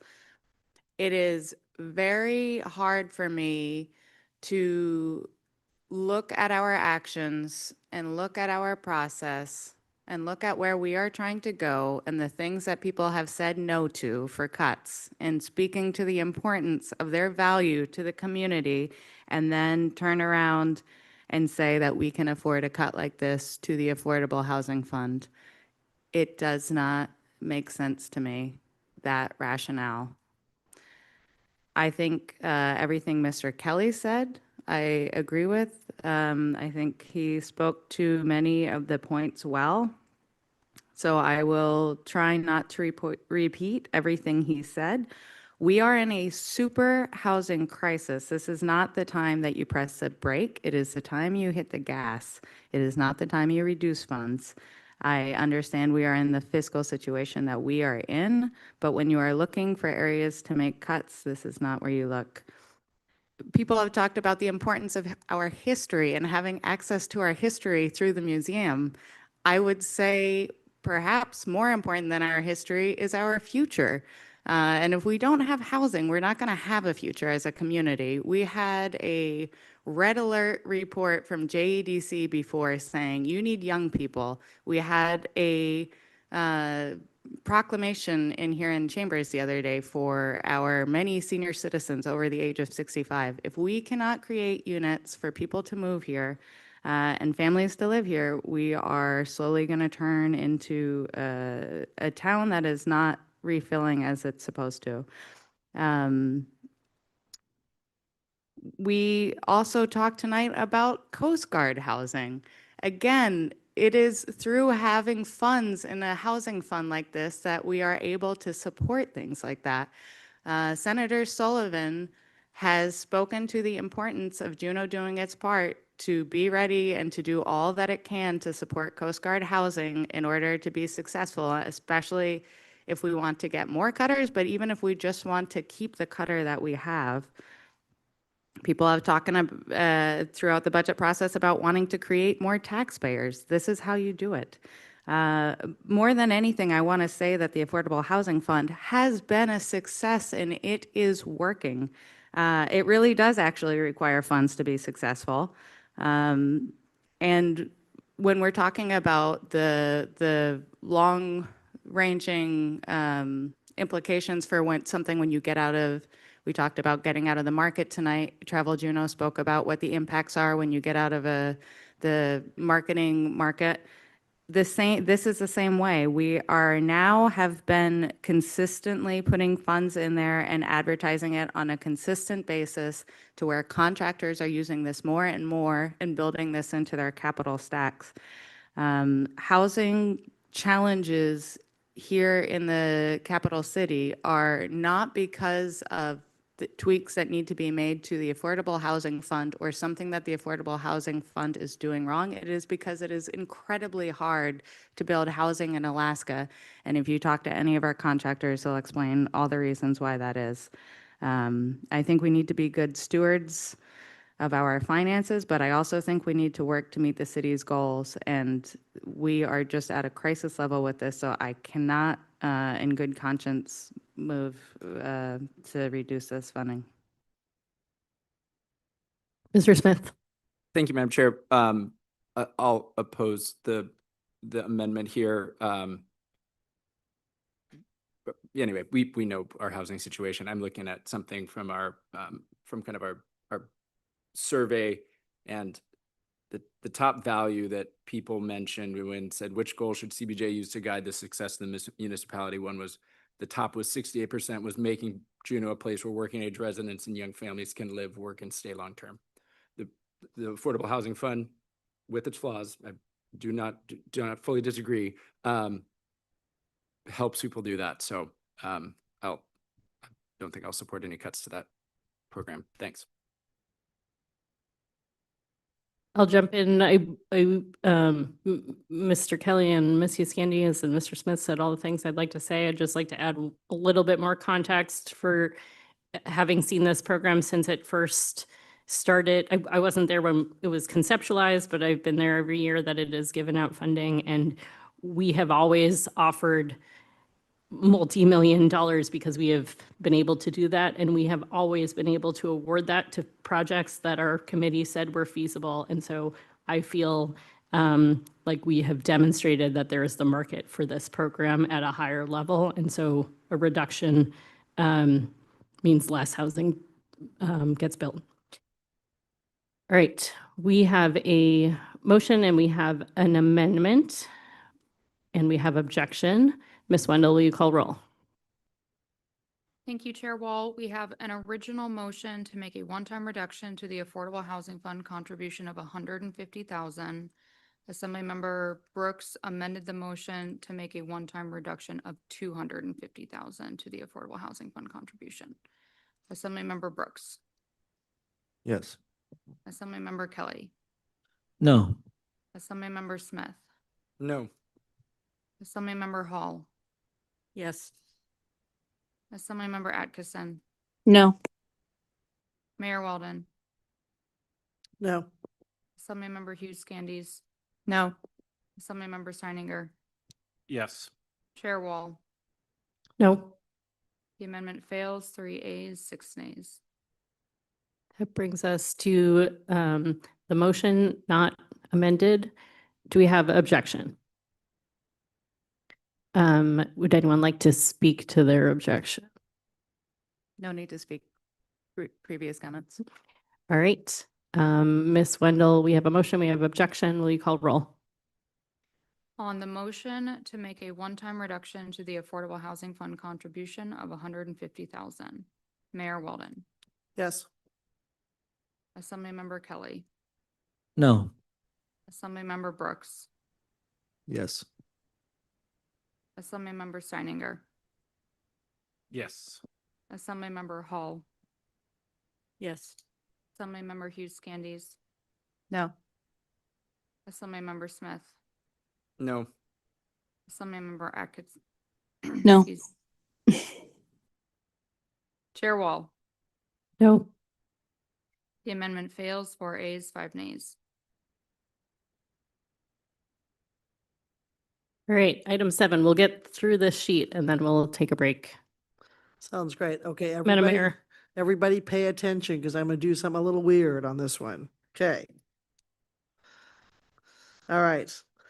I move that we keep the general fund subsidy to Bartlett for home health and hospice, but take the Gas on Human Services Substance Use Disorder Treatment Program, which is item 18 on your thing, of $247,000 from BRH.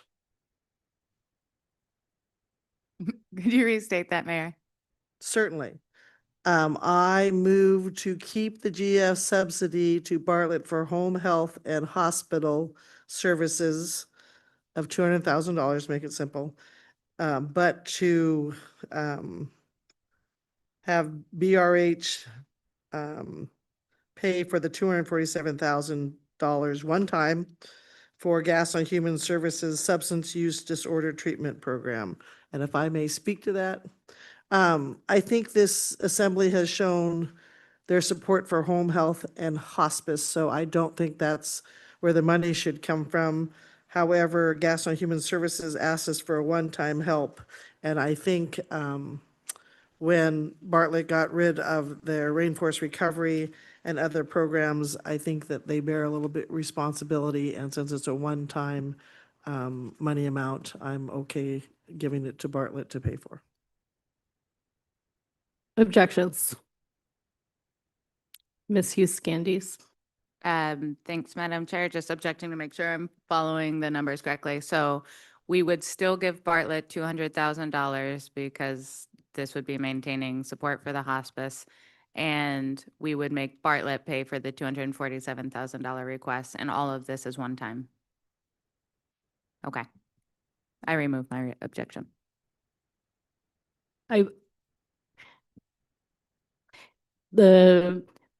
Just to clarify, I believe her first home health and hospice would be recurring under the mayor's motion. Is that correct? Correct. Because I'm leaving that subsidy alone and doing the one time, I'm sorry, Ms. Hughes Candies, I nodded my head, but Ms. Wall is right.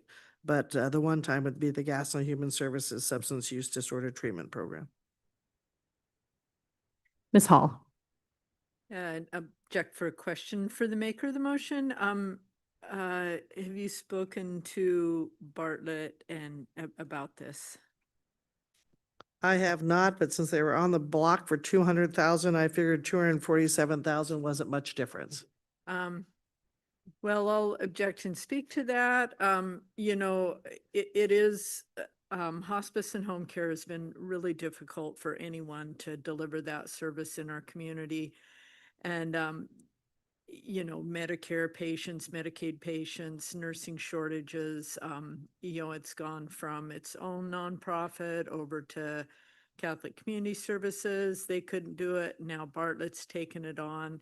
And I believe when they took it over, we agreed, I think, you know, maybe staff can correct us, but I think we agreed to support them for 5 years to this amount, according to, that's what Bartlett's staff had told me. And as far as, yeah, I without having spoken to Bartlett about this, I don't, you know, they're under a lot of pressure with declining coverage at the federal level for Medicaid funding and the reimbursement rate for Medicare patients. You know, so they're, you know, without having actually ran this by their staff to kind of see what sort of an impact that would have, I'm going to oppose this and think we should continue to support Bartlett for the 5 years that we agreed to. And I'm not sure if we're in year 3 of that or, yeah, so. Mr. Smith. Thank you. I'll support the mayor's motion here. I did reach out to Bartlett regarding the $200,000 subsidy. I responded to staff, and that's a board decision to see what they would do it and continue. However, we should remember that they're kind of our board, so we can actually tell them where to spend the money. And I'm looking at their balances, at one point, it felt not long ago, their fund balance was 30, 40 something million. Amended FY 26 is potentially 64 with a potential increase to the fund balance of 6,800,000. And again, this was proposed and projected and all kinds of stuff. A similar number, 6.5 million for FY 27. We're in a tough spot. We had been told that taking Rainforest off their hands, I believe was it was $1 million loss or something for them. I'm fine to help ask them to chip in here. But I appreciate the concern for them and the issues they face. But from what I can see, this looks doable for them. Thank you. Ms. Hall. Yeah, and I'll probably go ahead and remove my objection, as long as we protect hospice and home care and know that somehow we're covering recovery. When Sitka, when their community hospital was taken over by Search, they eliminated the delivery of hospice and home care because it is generally a service that lose funds, and it's been devastating for that community. So I'm a strong supporter of our community to continuing to deliver this service. There was a pause when Catholic Community Services could no longer do it before Bartlett could take it over. And for families that were in need of home care or had a family member that was dying at home, there was nothing in this community for several months. So yeah, strongly support that. And but also recovery treatment is super important too. So if what Mr. Smith says is true about having to, thank you for checking in with him on that. And so I remove my objection. Ms. Gandes, do you have an objection? Object just to add to the conversation that in those periods, in the period of time that we were providing both a subsidy to the community hospital, which I think is the benefit of a community hospital, Bartlett was in a different financial situation, and it may be as we continue to look at, I just want to remind us, this is a 2-year process. I appreciate this, that's fine for the first year, but I would even consider they may be at a point where they can reabsorb that, because that's a relatively small financial support. But obviously, if they can't, then that would be a policy choice, and I agree that there's strong support for that existing in our community. But even if the Gastineau Human Services became a recurring, which at this point is just a one-time request, it would still be a lot cheaper than what they were paying for Rainforest Recovery at the time. So all that to provide context for next year when we're looking at this, it'll be good to look at how Bartlett's doing, because I think they may even be able to absorb both of these at this point. But I think this is a fine and measured approach to doing it. Remove objection. Do we have any objection? Mr. Steininger? I guess I'd ask a question of Deputy Mayor Smith, and maybe my listening skills were poor. When you said you spoke to the hospital, you spoke to the hospital about the $200,000 reduction that was being proposed, not about whether or not they could absorb a $247,000 new cost. Is that accurate? So what we're considering, the amendment or the proposal we're considering, is not what you spoke to them about. It was about something different. Correct. I spoke to them about eliminating the $200,000 a year subsidy for hospice. And, they said we'd have to look at that, but you are correct. And to follow up, their response was they would still continue with hospice even without that $200,000, or would they eliminate that activity? The response I got from staff was that they would, if they were asked to take that on, they would look at it and they would look at it and decide if they want to continue the service. However, I think we can tell them to continue the service. If we value that, I think we can tell them to continue that service and use their funds for that way. So Yes, I'll just, object to make a comment and say there's a difference between deciding on cutting funding for something and leaving it to the board's discretion as to whether or not they'll continue it, whether or not we believe that they can. That would be a conversation that would happen in the future. Asking them to take on a new cost of $250,000 is a little bit different. Doing so without any input from the hospital board is a challenge. I'm not going to maintain my objection, but I'll want to reach out to the hospital to understand this, and maybe we have amendment on the night that we're passing our budget if this is truly not doable. I just would like to hear from them before we make this final, but I'll remove my objection. Great. I believe we do not have any objections. So that is so moved. Okay, it is 9:18. I definitely need a little break. Maybe we take a 5-minute break and come thinking about what you want to do for the rest of the evening. We're not going to get through our agenda by 10. We can keep extending and stay here late, or we can meet next week. So I think those are, we have two options, both not ideal, but that's the powers with us to make that choice. So think about it. And we'll see you back in 5 minutes.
All right, I'm gonna bring us back. Are people feeling okay going past 10? Sorry, I would like to get through this list. Yeah, okay. So we'll just keep rolling and we can extend as we need. Mayor Weldon. Thank you. I would move to reduce the GF funding of accessory dwelling unit grants by 20,000. And ask for unanimous consent. I think they don't probably use about 20,000 is what I'm guessing. Any objections? Ms. Hughes Candies.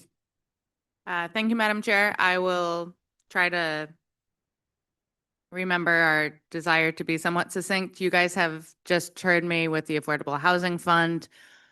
It is really just about that. It is about the continued effort and the continued forward momentum. You can copy over all of those feelings and comments over to this line item as well. I do appreciate the mayor's motion to make it smaller than it could be. Looking at the amount for consideration. But I will say that this is something that we just made an effort to rewrite our code to make it easier than ever to put ADUs on properties that they weren't able to be used at before.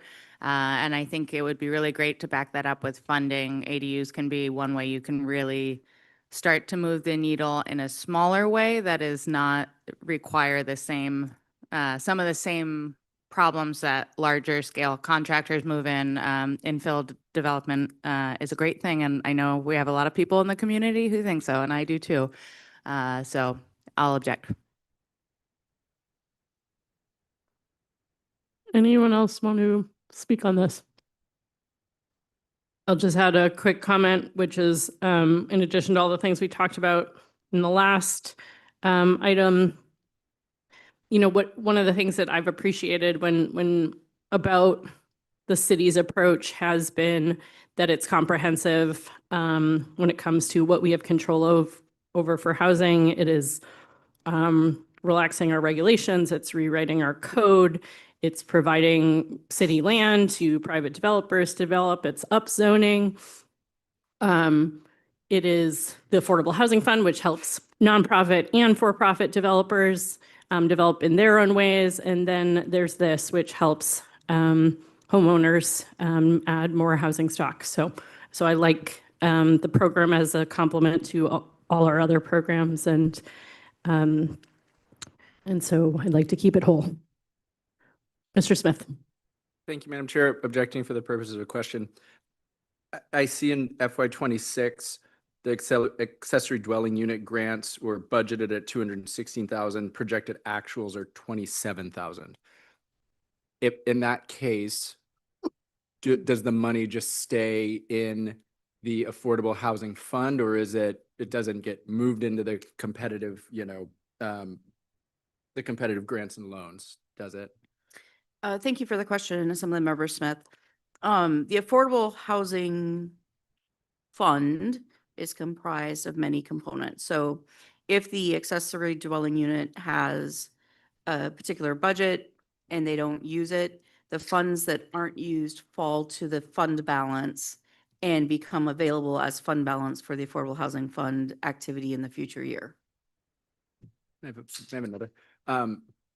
We haven't set the amount of the FY '27 affordable housing grant,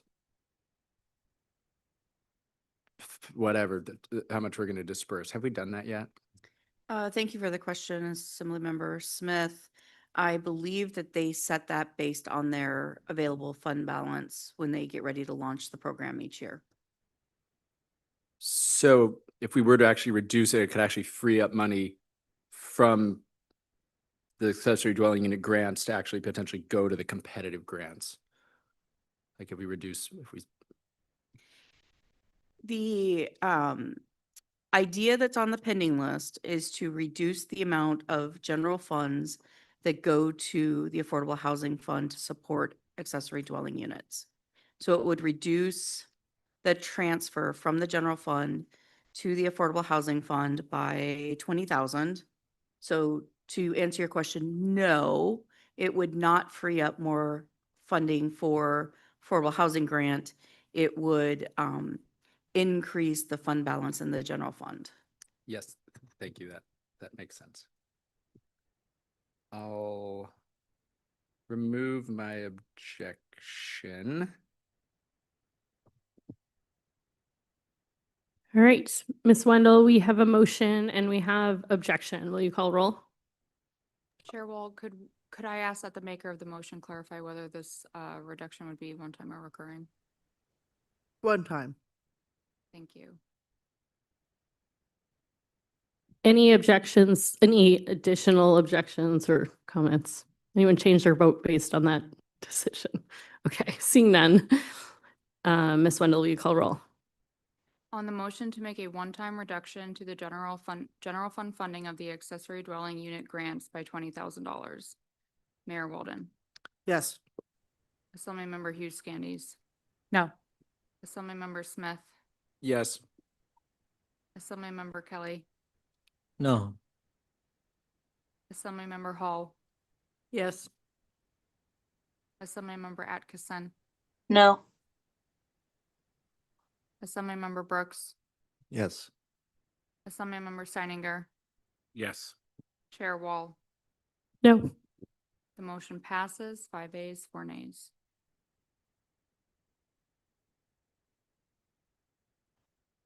Ms. Hughes Candies. Thank you, Madam Chair.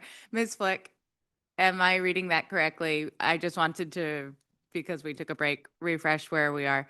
So our updated projected fund balance right now is negative 687 something.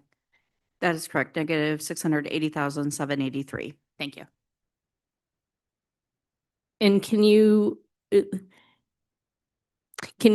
tell us how much, I realize some of these are recurring and some are one time, but how much we have cut from the operating budget is, taking them all as recurring, even though some of them are one time.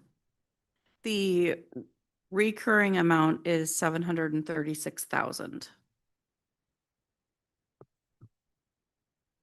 All right. Mayor Weldon, item 9. Thank you. I move that reduce General Arts and Humanities Council grant by 20,000, and I would object if I can speak to my objection. If you didn't know it, and Ms. McMullen's here, that would probably speak to this much better. General Arts and Humanities Council is going through a restructuring process, and they've had to lay off staff, and they're trying to figure out their path forward. So I believe if we go much higher, we will just kill the General Arts and Humanities Council. So that's why I'm doing such a small amount this time. So that would be a one time. Any other objections or comments? Madam Mayor, could you restate the amount? I couldn't. $20,000 one time. And again, Ms. McMillan's here if we have questions for her, if that would affect her or not. Ms. Hughes Candies. Thanks, Madam Chair. I'll object for purposes of amendment. I will increase that amount to be a one-time reduction of $100,000. That is painful and high, and I am not sure will garner enough support, but in keeping with the principles that I started this process with, this is how I'm just applying the same logic to them in terms of grants and trying to make hard cuts. So that would be my amendment, and it brings me negative joy. Ms. Hall. I'll object to that amendment. There's hard cuts and there's devastating cuts. And as the mayor said, they're in the process of restructuring, and I would rather this not be a devastating cut. Mr. Smith and Mayor Weldon. Thank you, Madam Chair. I'd object for the purpose of a question, and that would be to ask Ms. McMillan what a 20,000, 40,000, and 100,000 cut would look like for your operations. Miss vote there. McMillan, you will have to come speak into the microphone.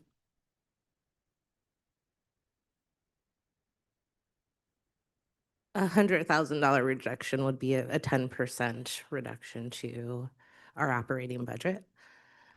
So I'm not the math person on my team. So 20,000 would be 2%, right? And 4%, right? That's right. 2, 4, and because my operating budget will say is $1 million. It's about what it costs to run the Jack every year. And to speak on what the mayor stated earlier, she is right. The Jack is going through a really tough time as an organization. Since I have stepped in, we are now down to 3 full-time staff members at the Jack. We are trying to figure out what days of the week we're going to be open. But really, the funding that you guys give us the most money goes directly back to other art entities, right? So I believe in the past, you guys used to have lots of asks from the symphony and everything, and then you decided, instead of hearing from everyone, that you would give us money so we could re-grant to the community. Last year, we gave 15 major grants to things like Perseverance Theater, Ghostlight Theater, Juno Jazz and Classics, Jam, and then 14 individual artist grants. And that's the kind of work that we really love to do for the community. It helps keep Juneau vibrant, and it allows us to be a hub for the art community. So that's a 10% reduction. Could we handle it if we were in a great spot? You betcha we could, but we are not in a great spot as an organization right now. So I would really like you to consider keeping our funding, or funding as much as you could, so we can continue to do the good work that we do for the art ecosystem here in Juneau. Do you have a question for Ms. I McMillan? do. Okay, Is just go a ahead. little more detail on potential reduction. Go ahead. Ms. McMillan, if, for the 20, 40, and potentially up to 100, would you likely be reducing grants to, anyway, you'd likely be reducing the major grants? Yep. Okay. That's the Or first place maybe- that we would have to make cuts right now. We are doing things to stabilize our organization. We're building a food truck court. We are changing our hours. We are doing all these things. So in the future, we won't have to ask for so much. But right now, if we lost that funding, we would just not be able to go out into the community and help the way we have in the past. We'll have to keep whatever you give us for our operating for this year. And then hopefully in the next year to come, we'll be in a better position. But Thank you. Ms. Hughes Kitties. Thanks, Madam Chair. Thanks, Ms. McMillan. So if that makes total sense, that would be the first thing to go. Is that about the amount that you re-grant, or did you just say that? How much do the major grants add up to? it was 130,000 last year is what we ended up re-granting in major grants. And just so you know, we had 339,000 in asks. So we were able to give out 130, which was great. And then we did individual artist grants for about 15,000. Okay, thanks. That's great. Any other questions for Ms. McMillan? Thank you for answering our questions tonight and along the way. Where were we? Oh, we have an amendment on the floor and we have objection. Anyone else want to speak to the amendment? I will in opposition to this amendment, we have heard from so many people over the last few months about what it is that keeps them in Juneau and makes this a place where they want to live and raise family and retire. And it's different for every person. And I think that, when I was thinking about the cuts that I had to put forward, it was really hard to be like, how do we balance all of these things and make sure every person has their thing? And so I had to choose the big ticket items that we could reduce services to, knowing that some people would have less access but still some access. I fear that by cutting our arts program, that is such a small portion of our budget that we are, targeting one particular part of our community that is only being targeted because it's a smaller, because it's a tiny part of the budget that we don't hear as much about. So I don't think it's worth it. All right. With that, we have a motion and we have an amendment and we have an objection. Ms. Wendell, will you call roll? Thank you, Chair Wall. We have an original motion to make a one-time reduction to the Juneau Arts and Humanities Council grant by 20,000. Assemblymember Hughes Candies amended the motion to instead make a one-time reduction of $100,000. Assemblymember Hughes Candies. Yes. Assemblymember Hall. No. Assemblymember Smith. No. Assemblymember Steininger. No. Assemblymember Atkinson. No. Mayor Walden. No. Assemblymember Brooks. No. Assemblymember Kelly. No. Chair Wall. No. The amendment fails, 1A, 8 nays. Great. That brings us back to the original motion of a reduction of 20,000. Do we have objections? Mr. Smith? Yes, Madam Chair, objecting for the purposes of an amendment, and it's to move it to a recurring reduction. May I speak to it? I feel like we're maybe being nice to people by saying one time. It's not necessarily helping us achieve our, the reductions that we need to make in a recurring basis. I think by making some of these recurring, it sends a signal that if things do not change, this will be reduced and potentially this will be reduced more. I feel like by saying one time, anyway, I feel like we need to do some recurring reductions because if things don't change, that's the way it will be. So that's my motion. Thank you. Mr. Brooks? Thank you, Madam Chair. And just an objection for the purpose of a comment, and then I'll remove it. I very much understand what Assemblymember Smith is saying, and I had felt the same way.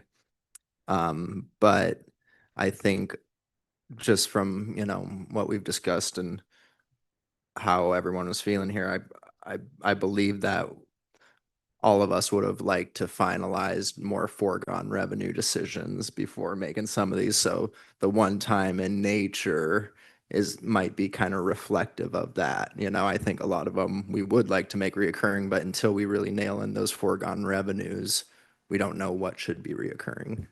So just wanted to make that comment and I'll remove my objection. Do we have any objections? Mr. Steininger? Also to make a comment just because to say I've been sort of ignoring our decision on one time versus recurring because I know that anything that we're calling one time will get reconsidered next year if we don't have it. So while I philosophically object because I don't think it matters. But I won't actually object because I won't waste our time with a vote just with these words. Thank you, Mr. Steininger. Okay, so no objection. Mr. Kelly? I think we should vote on this. I think, no, I think, oh, maybe I should actually ask, like, how would staff treat this decision on whether or not it's recurring or one time? Would it just not be included? Would take like affirmative action on the part of the assembly if we decide that this is going to be a recurring cut? So I guess I guess, yeah, how would you take that direction from the assembly in next year's budget? And would we need to do affirmative action in order to bring it back? Thank you for the question, Assemblymember Kelly. The Juneau Arts and Humanities Council is considered a partner agency. And so they are generally, they are considered recurring. They're considered recurring at the same amount at which the assembly proves that recurring budget the previous year. And then we work with them and adjust through a manager review process, just like we do all departments. So if you make a recurring cut to this grant, we will assume the starting place for next year is lower. If you make a one-time cut to this grant, we assume that next year it would return to where it was. Thank you. I will maintain my objection. All right. Anyone else want to speak? Mr. Steininger? Maybe I'm gonna waste time, but if we're gonna vote on this and we're gonna make this one recurring, but leave the other partner agency grants as one time, I'd make an amendment to the amendment to go back and list all partner agency grants as recurring and treat them all the same.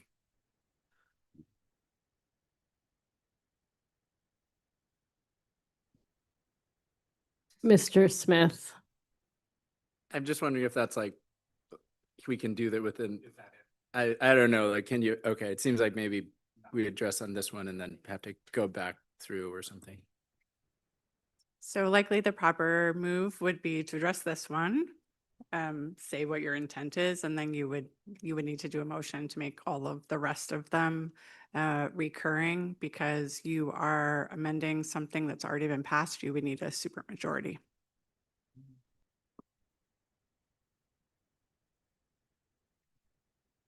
I think I'm going to object to that. It just feels very convoluted, and some of these we've kind of considered individually about whether we'll go recurring or one time. And so I think to go back and make everything blanket one way or the other is, just adds to our headache here tonight. So. Mr. Steininger, given the attorney's advice, do you have? I think since it's out of order, it's out of order. So, but I'll be voting against then. Yeah. Okay.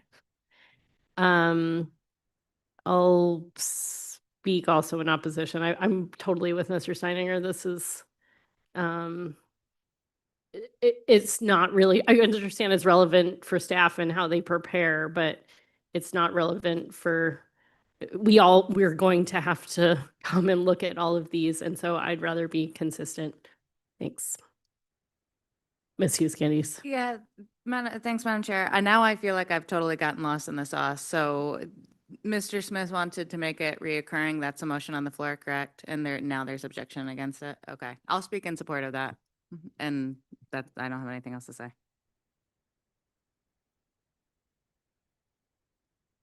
Go ahead.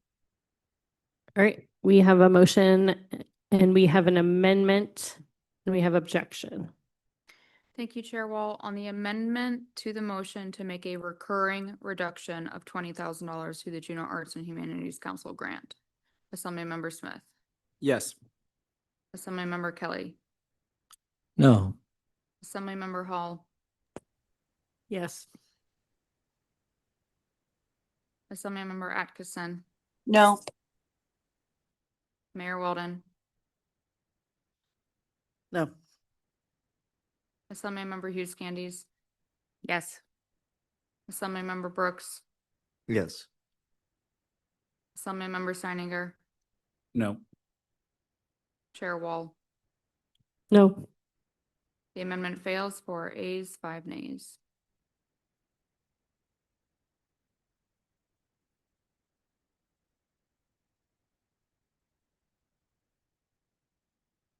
All right, so that brings us back to the motion that has not successfully been amended yet tonight. Any objections? We had an objection, right? The mayor, you have not, you had an objection to the motion, right? Yeah, I thought then you also objected. I'll remove my No, she objection to did. speed things along because it doesn't look like anybody else is going to object. So, Oh, I'm also objecting, so. okay, I'll Mr. object. Kelly is. All right, Ms. Wendell, will you call roll?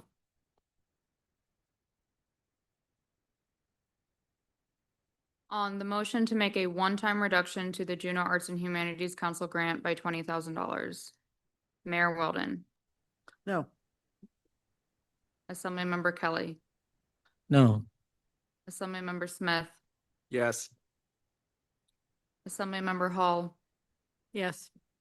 Assemblymember Atkinson, No.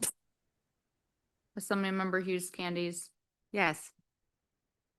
Assemblymember Brooks, Yes. Assemblymember Seininger, No. Chair Wall. No. The motion fails, 4 ayes, 5 nays. Item number 10. This is a little bit different one, so I would move that facilities maintenance moves to Marie Drake and we close the Mount Jumbo facility. And with the intent to sell it. And ask for unanimous consent. Ms. Hughes Candies. Object just for a quick question of staff.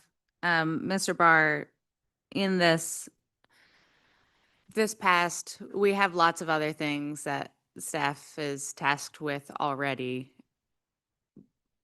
This would just go onto the pile, is that correct? Is that how staff would interpret this? And, oh, sorry, the part that I'm saying it would just go onto the pile or the long to-do list would be to sell the gym? Or would it be at the top of the list? Because that will affect how I vote. Through the chair, I don't know that I can give you a great answer on when we would tackle this. I don't think it would be immediate. It would take us some time to move building maintenance out of Mount Jumbo and into Marie Drake. Okay, thank you.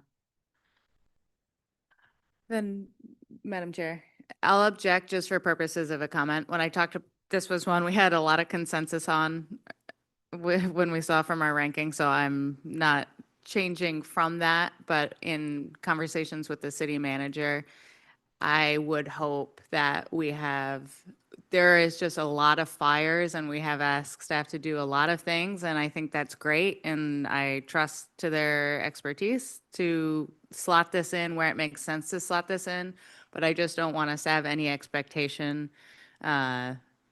And also, I will say, I wish, some things are frustrating that take time, but we have what we have. So I would just want this slotted in rather than us to add another thing at the top, because I think there's higher priority items, and then we can move this along. So with that, I will remove my objection.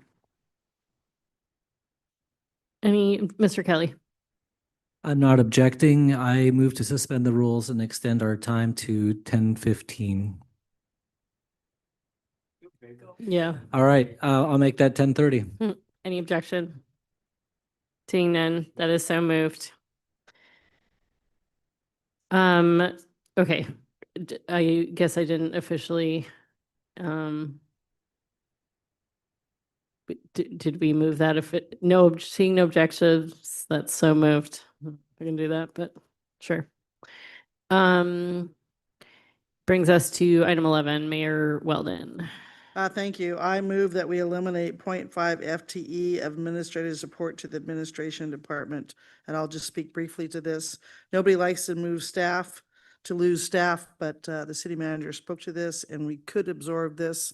So I think this is a place where we could show the public that we were cutting something. Any objections?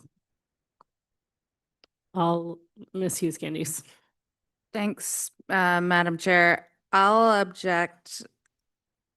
I don't know if I will maintain my objection. I will object to say that I think it's really more important than anything when we're making these cuts and how we decide these, that we feel like they're good places to cut from, whatever your own metrics were that you used to decide that. We kind of gave the sort of overarching principles, and I know there's 9 different sets of them, but I wouldn't want us to minimize firing somebody just to show somebody you're doing something. And so if we don't feel great about this 50,000, because I'm looking at that list and I think, oh, wow, we haven't even gotten to 0 yet. So is 50,000 the number that's really going to get me there. Now, that being said, you've seen me vote for 20,000 and smaller numbers, so I get that it's all nuanced, but I'm not sure that we should be making that as how we make our decision. And then the other thing I'll say is, let's make sure we also give authority when they say they can absorb it. I believe this position does a lot of is tasked with doing a lot for the boards, and I would confirm that with staff. And that may not be true, but whatever it is they do, we should consider not doing. So for instance, if this position was added because we had so many volunteer boards, then maybe let's look seriously if we take that away about can we have so many boards. So I'll say that. And I think I'll maintain my objection because, again, I'm going to tie this back to revenue. I'll object. As we get lower on this list and these numbers get smaller, I feel like people are going to just start voting yes because they want to seem like they're cutting things, and instead they're making, what we do.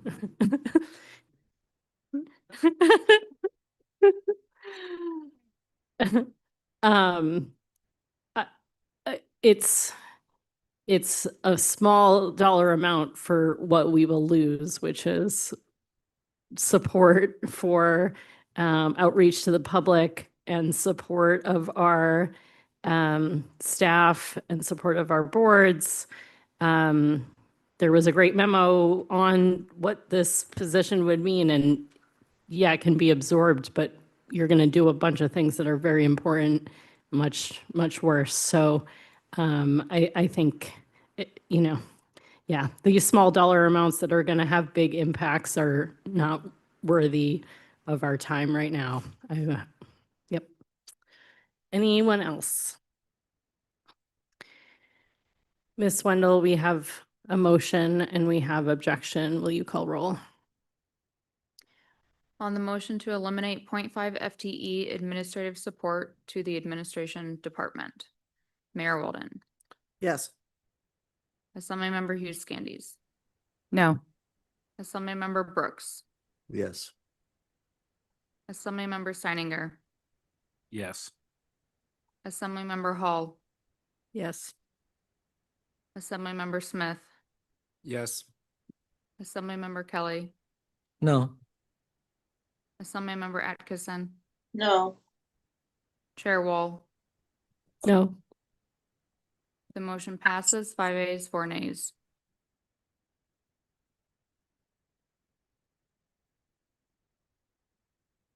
All right, that brings us to item number 12. Thank you. I move to eliminate GF support for the Arboretum at $41,100. Any objection? I will object first for a question from the maker of the motion. Do you know what this would do? Only if I read page 53 of the May 13th packet. I mean, I'll redirect my question to staff, and then I'll make a comment, Mr. Barr. Thank you, Madam Chair. So with 41,100 in general fund support, the Arboretum would eliminate its half-time seasonal groundkeepers assistant. The remaining staffing that the endowment would continue to support are the Arboretum manager and the 0.29 FTE seasonal part-time groundkeepers assistant. The impact of that staffing change would eliminate public programming at the Arboretum and would require a greater reliance on volunteers. That's the most likely outcome. Thank you. I'll maintain my objection and just say that, we came up with this list early so that we could, spend the time understanding what the impacts of these changes would be. We did not request this as something to get more information on. And the fact that the maker of the motion didn't know what the impact is makes me feel like others may be in a similar situation. So again, making small dollar cuts to things we don't understand actually have big impact, and they don't get us where we need to get on the budget. And so it- I object. Ms. Candies. Thank you, Madam Chair. Everything is everything. I agree with the comments of the previous speaker. I think that, you know, we talked about this before, if we're voting on an ordinance where it's, you know, tens of millions of dollars, sometimes by the time that gets to the assembly, that just goes through, and then tens of millions of dollars or millions of dollars of the general fund go out. And then we always get down to the 50,000 or 40,000, 20,000, and you know, really dig into it. So I both agree with that, but I'm going to support this motion. And the difference to me is that because I said we all had 9 different sets of how we evaluated these things. And when I look at this, I think I really hope that I'm going to find 4 friends and we're going to have 5 votes to get revenue, and I'm going to be able to make everything we did here tonight a waste of time and restore these things, because I see value in the Arboretum. And I remember the testimony of the person who wanted us to keep funding it. I did talk to staff before the meeting tonight and see the outcome of this. And I think it's just right now I'm also trying to get to a higher number. So I'll support this. Mr. Steininger. I just wanted to note that, you know, just because these are small dollar value items that we're talking about, it does add up, you know, to kind of paraphrase a saying, you know, $1,000 here, $1,000 there. Pretty soon we're talking about real money.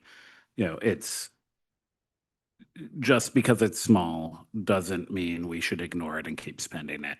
And what I heard in the impacts when we asked was a reduction in programming, not a complete elimination of the Arboretum. We're taking, you know, reductions elsewhere that will have, you know, pain and difficulty.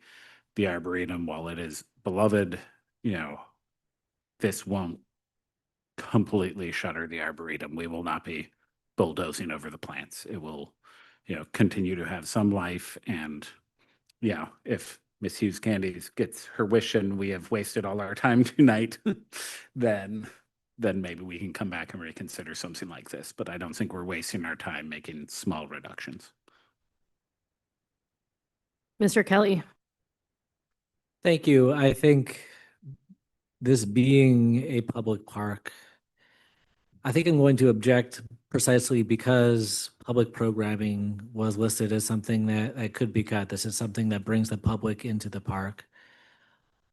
I think if we're going to have a public park, then we should really do what we can to bring people in, and I think it'll still be accessible regardless, but I think, I think I've spoken enough. Ms. Hall. I'll just briefly support this, you know, if it is part-time and groundskeeping, and, you know, I know there's some of that is already happening, but I look at the shrine of St. Therese down the road that is all maintained by volunteers, their gardening. So you know, if it's a beloved program in our community, I think this would be an awesome opportunity for folks to step up and support it as volunteers to cover this part-time position. Anyone else? All right, we have a motion and we have objection. Ms. Wendell, will you call roll? Thank you, Chair Wall. On the motion to eliminate the recurring general fund support to the Arboretum at $41,100, Mayor Weldon. Yes. Assemblymember Smith. No. Assemblymember Kelly. No. Assemblymember Hall. Yes. Assemblymember Atkinson. Yes. Assemblymember Hughes Candies. Yes. Assemblymember Brooks. Yes. Assemblymember Steininger. Yes. Chair Wall. No. The motion passes 6 ayes, 3 nays. Number 13, Madam Mayor. I would move that we lease the Douglas Fire Station, and I'd like to speak to this. So I came up with this idea because I had heard in the community that we should just get rid of the whole building and sell the whole building. But I wanted to keep the Douglas Library and the community room as kind of the community center in Douglas, because I am from Douglas. So this is kind of a weird thing for someone from Douglas, but, and also I wanted to address, I hear that there's lots of concern about the ISO rating. ISO ratings do not affect residential insurance. It only affects commercial insurance. And most insurance companies don't even use ISO ratings. So I just think this has become a very expensive place to store two apparatus that if we, my preference would be to get rid of the fire engine. But I won't make Chief Hatley listen to what I have to say. But we would just have to store those two apparatus somewhere else. And hopefully we can get some revenue. Mr. Smith. Thank you, Madam Chair. Since the chief is here, I'm not that I don't trust you, Madam Mayor, but I just did want to confirm because I maybe had heard different information regarding ISO. So I just want to check. Chief Hatley, would you join us?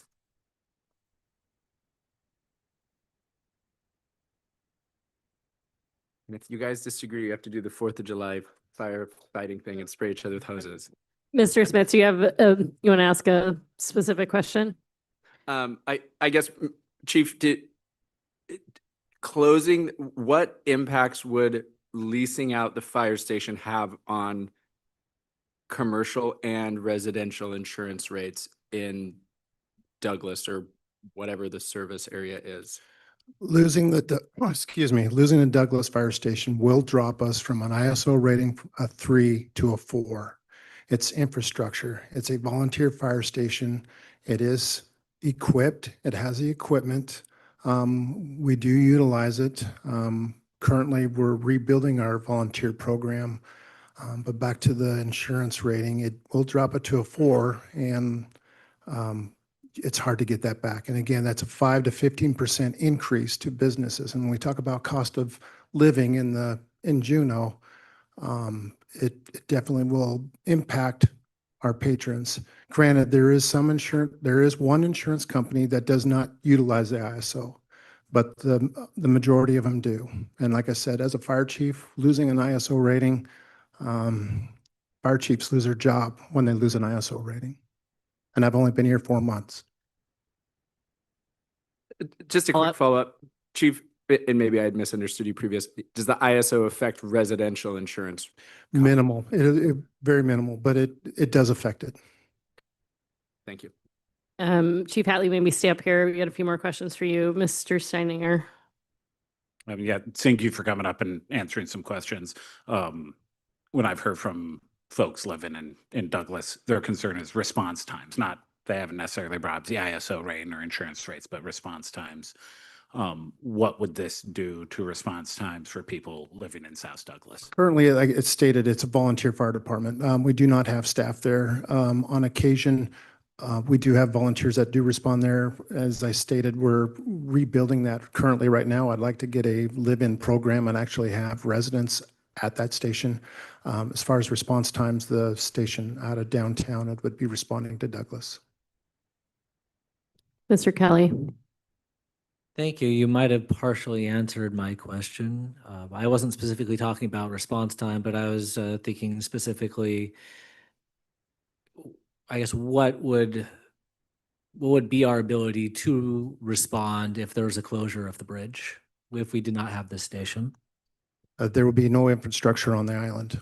And that's what's also unique about it is it's a facility that is equipped, that all we need to do is boat personnel over and we could staff it. And also I'd like to address that it is kind of halfway housing too. And I'm speaking personally, I would not be here today if I didn't have the opportunity to stay at that station while I was trying to find housing here in the community. So we're kind of utilizing that as housing for new hires. So it is an opportunity for that. I'll add one more question. The the information staff brought us back on this, had some of this, but can you speak to what you would expect the impact of the equipment to be if we were to move it? Currently, we have a fire engine and ambulance over there, and we have over $174,000 worth of equipment on it. We'd have to find a place for it. With that, that would push other equipment out of stations. And again, $1 million apparatus sitting outside is not the most ideal, especially with the elements and so forth. Any other questions for Chief Hatley? All right, thank you. Oh, go ahead, Ms. Hall. Yeah, speaking of equipment and trying to protect it, it's my understanding that there's a monopoly with fire and ambulance equipment, and it's, you know, down to one or two companies even manufacturing it. So the price is really skyrocketed. Yeah, you know, I just am bringing up this point because it seems like it would make a lot of sense to really take care of what we have. But is that something? That's really- current. Yeah, currently it takes 4 years to build a fire truck. So we got to get ahead of it. And so really, realistically, our reserve apparatus got to last us longer. And having them in good working order and in a climate controlled environment is critical. Thank you for being here, Chief Hatley. We'll let you know if we have other questions along the way. We have a motion on the floor. Mr. Smith. Thank you. Objection for the purpose of a question. Mr. Bart, is there any other place in the city that this apparatus could be stored inside or under decent coverage or? Yeah, Good. Anyway. sorry, thank you for the question through the chair. Yes, as Chief Hatley mentioned, the expensive apparatus that we're talking about would move to a different station. It would displace equipment that is in that other station, but it would displace less expensive equipment. We would house the engine inside. We would house a vehicle that is likely. We haven't made the decision yet, and the department would need to look at this, but likely a vehicle that is used by our CARES team or mobile integrated health, something of that nature. Thank you. I remove my objection. Ms. Hall. And I'm going to object to this motion. It seems like we've got a brand new fire chief. He's rebuilding a program. Definite impacts to not having that response on the island. And I just think this is a bit foolhardy to proceed with this motion. I'm going to object for a question. That's okay. Remind me, I'm sure this information was presented, the amount for consideration here, because this is a lease hypothetical, does it actually change? Would we actually change our budget if this is to pass, or would this just be direction to staff? Thank you for the question, Chair Wall. We would change our revenue budget. The amount we would need to confer a little bit on. I don't know how quickly the station could be turned and actually leased out. And I believe the amount for consideration was a full year worth. So likely the revenue would be a little less. We probably would adjust the budget for the full amount, but recognize we wouldn't likely gain all of that the first year. All right, Mr. Kelly, did you want to speak to the motion? Not really. I think Ms. Hall spoke to most of my. All right, we have a motion, we have objection. Ms. Wendell, will you call roll? Thank you. On the motion to lease the Douglas Fire Station, Mayor Walden, Yes. Assemblymember Hall, Nope. Assemblymember Kelly, No. Assemblymember Smith, Yes. Assemblymember Hughes Candies, No. Assemblymember Atkinson, No. Assemblymember Steininger, No. Assemblymember Brooks, No. Chair Wall. No. The motion fails, 2 ayes, 7 nays. Madam Mayor, item number 14. Thank you, Madam Chair. I would move to reduce the Small Business Development Center grant by $3,500, and I would object because I think we barely give them anything, but they're a helpful organization to small businesses. Great. We have a motion and we have objection. Anyone else want to speak to the motion? Ms. Hall, then Mr. Brooks. Could I first, I kind of zoned out for a second there. Could you please repeat the motion? And I'm pretty sure I'm going to object regardless. Reduce the Small Business Development Center grant by $3,500. Recurring. Yeah, and I will speak to that. I actually met with the director, Ms. Hussein, and this week, and this is a match for federal funds that come to this. It is federally funded in part by the U.S. Small Business Administration, as well as matching funds from the state of Alaska and contributions from partner boroughs, cities, and other sponsors. So this is the required match for us to be able to have this office in our community. And, you know, I propose if anyone else has questions on this, that we should bring Ms. Hussein up to answer them, or to maybe speak a little more in depth to what I recall from our visit. Ms. Hussein, we'll invite you up if people have questions. I'm going to go to Mr. Brooks first since he had his hand raised. Thank you, Madam Chair. I'll just speak in support of the objection to the motion. This organization, in my personal opinion, leverages money in the best way out of all of our partner agencies, and can do just extremely impressive things with this small amount. And I don't think we should take any from them. Any questions for Ms. Hussein while she's here with us? Does not look like we have any questions for you, so thank you. I would just like you to just expand ever so succinctly this evening about that, what it would do if this cut were to happen. Okay, so I'm not allowed to lobby, so I have to say that. So I want to talk about it from just being a private citizen. And as a private citizen of Juneau, I'm obviously the closest to this program. And as we've gone through this process specifically, it's made me have to consider, what does this mean if we lost it? So it would mean that on the state side and the federal side, they would take a hard look at the center in Juneau and decide whether or not we could get this work done from someone, say, in Wasilla or Anchorage or somewhere else. So number one, we know that that's a big risk to Juneau. We know that personal interaction with the businesses, when I run into them at the grocery store, when I see them outside, that is so meaningful. It also means that when you're local, you're doing deeper work. So it's not just sliding them through, say, the process and checking it off the box. You're really trying to make them successful over time. So that's number one.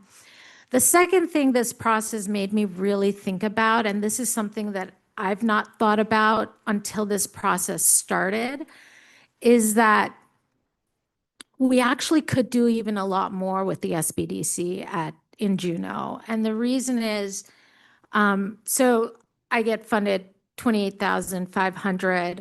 There's a little piece of CBJ work I do in my work. So every time there's a formation, I always make sure, have you signed up for CBJ taxes? Have you done this? Have you done that? You know, I check off the box. But there's probably many more elements within CBJ that businesses interact with that could be offloaded into SBDC. And instead of paying, say, $1, you would be paying 17 cents per dollar. So it's a lot more efficient, and there's, I think, more efficiency that we can squeeze out because of this process, because we've gotten to know each other. You guys have gotten to know the SBDC a little bit more too. So I think, in some ways, as painful as this is, it could actually be a blessing in disguise because I think there's a lot we can squeeze out of it. And when we think of, last thing I'll say is it's an asset in the sense that you put in 17 cents, you get $1 back. But the other thing is that asset becomes a safety net. So when COVID happened, our loan numbers skyrocketed. The reason they skyrocketed is because we started making all of these COVID loans through SBA. We were helping businesses write their applications. They had Ms. to. Hussein, I'm just Sorry. gonna have to Okay, sorry. ask you to wrap up. Long story short, safety net when it comes to disasters, safety net when it comes to, and it's 17 cents on the dollar. So think about it that way. Thank you. Thanks for being here. We have a motion on the floor. We have objection. I think, do we have an objection? Yes. Ms. Hughes Candies. Thanks, Madam Chair. I don't think this will go anywhere. I will object for the purposes of an amendment. I will amend the motion to increase the amount for consideration to 28,500.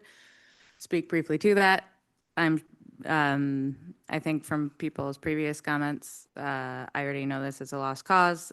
When looking at these things and looking at the revenue picture that was created by the ballot measures, when we said that we wanted to do things well and maybe we would do less things, then I have to look at whether, even though it's an incredible value of leveraging local funds, and it does bring in state and federal funds, which is, I understand the value of that, it is still taking a reduced funding and funding multiple partner organizations to support our small business community. And I don't think that every community has the revenue set up to do that. And I think right now, I gladly see the value of them if we make decisions that create more revenue. But if we don't, then this would be on my list of things that it's a tiny cut, but I'm trying to get the number bigger, so. Objections to the amendment, Ms. Hall. Yeah, objection for the reasons I stated previously. This brings in about 75,000 worth of federal funds. To the amendment. Ms. Hall is objecting to the amendment. Ms. Wendell, we have a motion with an amendment and objection. Will you call roll? Thank you. On the amendment to the motion to increase the amount of the Small Business Development Center grant reduction to 28,500, Assemblymember Hughes Candies. Yes. Assemblymember Hall. Nope. Assemblymember Smith. No. Assemblymember Kelly. No. Assemblymember Atkinson. No. Mayor Weldon. No. Assemblymember Brooks. No. Assemblymember Steininger. Nope. Chair Wall. No. Amendment fails, 1A, 8 nays. That brings us back to the original motion. There are objections. Anyone else want to speak? Mr. Smith? Nope. Ms. Wendell, will you call roll? On the motion to reduce the Small Business Development Center grant by $3,500 in recurring funding. Mayor Weldon. No. Assemblymember Brooks. No. Assemblymember Smith. No. Assemblymember Steininger. No. Assemblymember Hall. Nope. Assemblymember Atkinson. No. Assemblymember Hughes Candies. Yes. Assemblymember Kelly. No.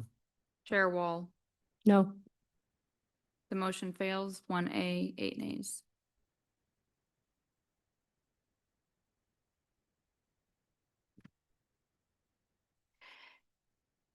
Yes.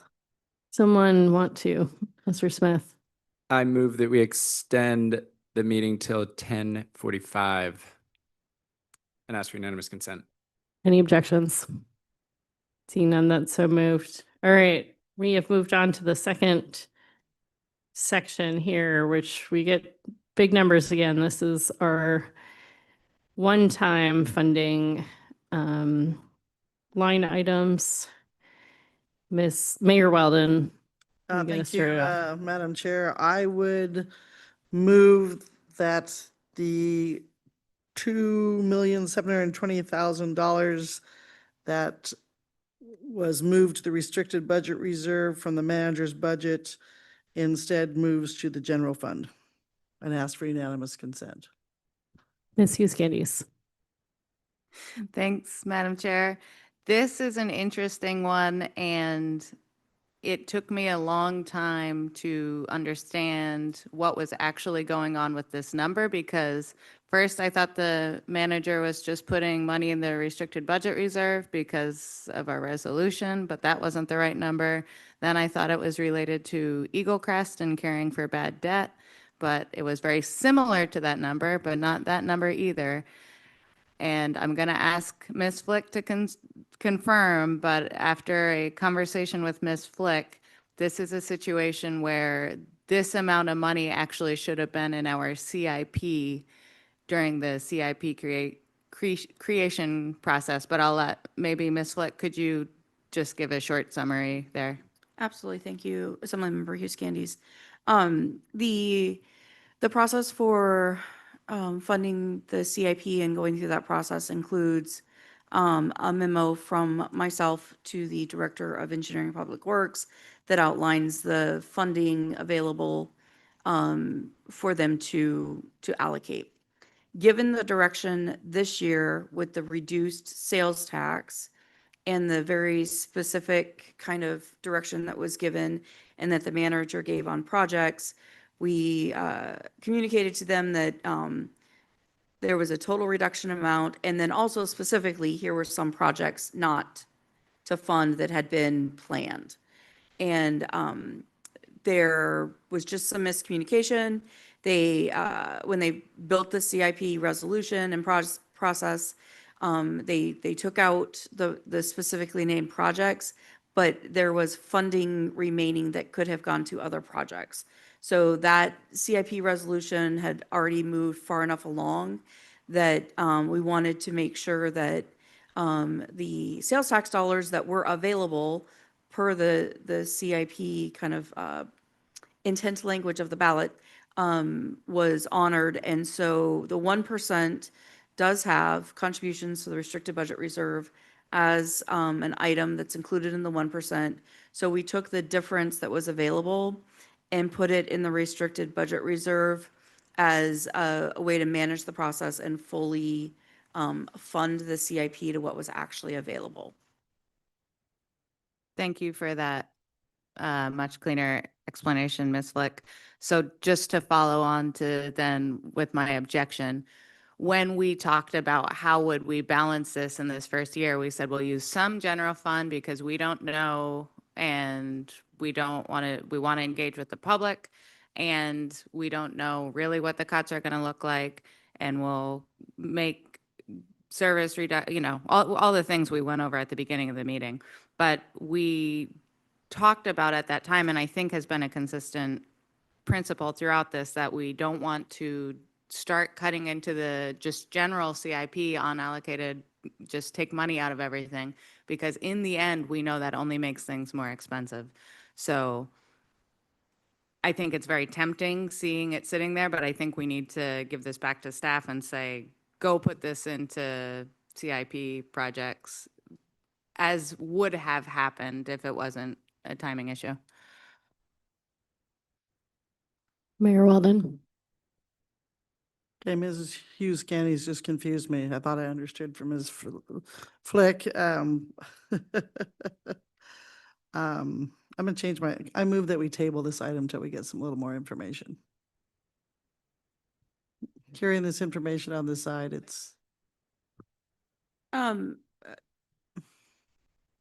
I'm not sure what you're telling me. If we're honoring the voters' intent, then it should go to the restricted budget reserve. But Ms. Hughes Candies just said something about CIP, so now I'm totally confused, and it's 10:30 at night. Yes, and it is 10:30 at night. So let me just put a couple options out in front of you. So one of the things there are several things on your list, 15, 16, 17 coming up, that are part of the CIP resolution that are part of the voter intended projects that we use sales tax dollars to fund. So if you desire to not fund particular CIP projects to ensure that those funds fall to your fund balance unrestricted, so you can use them in the future, which could be responding to things, could be reallocating to CIP projects in the future, then you could do your motion, which is to take the 2,720,000 out of the CIP resolution and let it fall to the general fund balance, which is restating the motion that you said. And that would allow it to be in your unrestricted fund balance. And when you either need to respond to something, want to get above zero on your fund balance number, you could move it to the restricted budget reserve later. You could allocate it to a new CIP project. You could do that by the motion you created, Madam Mayor, that would allow it to fall to the unrestricted general fund. I think, Ms. Hughes-Scandies, if your intent is to not put it in the restricted budget reserve, but rather allocate it to another project, the most expeditious way to do that right now would be to let it go to the unrestricted fund balance. And then staff can come back with a CIP project that could then utilize these funds. It would be an appropriating ordinance that would come to you through the regular process. Thank you for that explanation. So I will go back to my original motion. Any objections? Are you maintaining your objection? I guess I'd object and say I'd feel more comfortable then if it had the addition of the sentence and direct staff to bring back projects. Because the way I hear it is two different kind of paths forward. And one is you throw it in the unrestricted and we could do any number of things with it. But I don't personally have faith that it would get locked back up because we're not even above zero. Should I see Mr. Smith saying, yeah, exactly. And then I'm saying that if we're going to be honest, I would rather we start taking a wrench to actual projects than this, which fell out accidentally. So both of them are going to the unrestricted budget or GF either way, but one is GF with direction to staff and one is just leave it there because we're trying to get more money there. Are you making a motion? I guess, sure. Yeah, that would be easier. Okay, so I'll make an amendment to the mayor's motion, which is to restate the mayor's motion and add direct staff to bring back the projects where to reallocate this 2.72 million to. You want to specify when they would be to a future finance committee meeting or public works or? Yeah, to a future finance meeting. Thanks. I saw Mr. Steininger first. I guess I'll object to that. We're in the position of trimming our CIP plan. So I don't understand necessarily giving direction to have staff bring back more CIP projects when we have the full recommendation. And, I believe we're probably going to take some action here to trim the full recommendation. So is this an objection? I mean, it's hard to say because we haven't taken action yet on the next two items. Right. But I almost take your motion as just an objection to eliminating the next two items. Maybe it is. But it kind of seems, maybe it's backwards. Maybe we should be talking about this after we talk about the next two. But I feel like just the underlying motion from the mayor of let's not put this money in the restricted budget reserve is what I agree with. We're not in times when we have enough money to put away for longer term savings. I understand that our, policy is to repay the restricted budget reserve till it gets to a certain amount, but we're having enough trouble trimming our operating needs. We don't have the excess revenue to make ends meet right now. So we should just let this go into the general fund. We'll address the restricted budget reserve if we have the revenue to address it. And we should talk about our CIP plan. That's kind of a separate conversation, I guess. Thanks for that request for clarification or that's helpful. And all of that is helpful. I guess I'll ask a question and then I'll probably remove my objection or maintain it based on what the answer is. Ms. Flick, because it's 10:30, at the beginning, as part of all, the manager did this and you directed the manager to do that, we said that a real ongoing reduction to the CIP was what? The total real ongoing reduction is $4.4 million. Great. Thank you for that. And so the reason that I would object is because the real true cost then, let's say, and I do expect that people are just going to cut the CIP because I think it's the most painless place, but I also think it's somewhat short-sighted. Unless we come up with revenue, then the real ongoing cost is 4, 5, 6, 6.5, 7, 8. Like basically saying that in January or December, whatever it was, we could have said, just cut 10 million out of the CIP. That's easy for us. Staff can just figure out how to manage it, which is fine, but that gets expensive because that's 10 million every year. And I've seen how that goes with the state. So I will maintain my objection. Your amendment. What'd I say?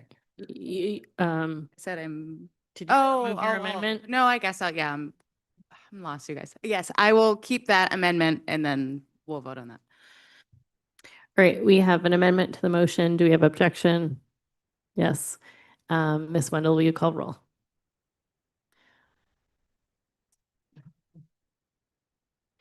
On the amendment to the motion to add direction to staff to bring back projects to reallocate the $2,720,000 to at a future finance committee. Assemblymember Hughes Candies. Yes. Assemblymember Steininger. No. Assemblymember Atkinson. Yes. Assemblymember Brooks. No. Assemblymember Hall. Nope. Mayor Weldon.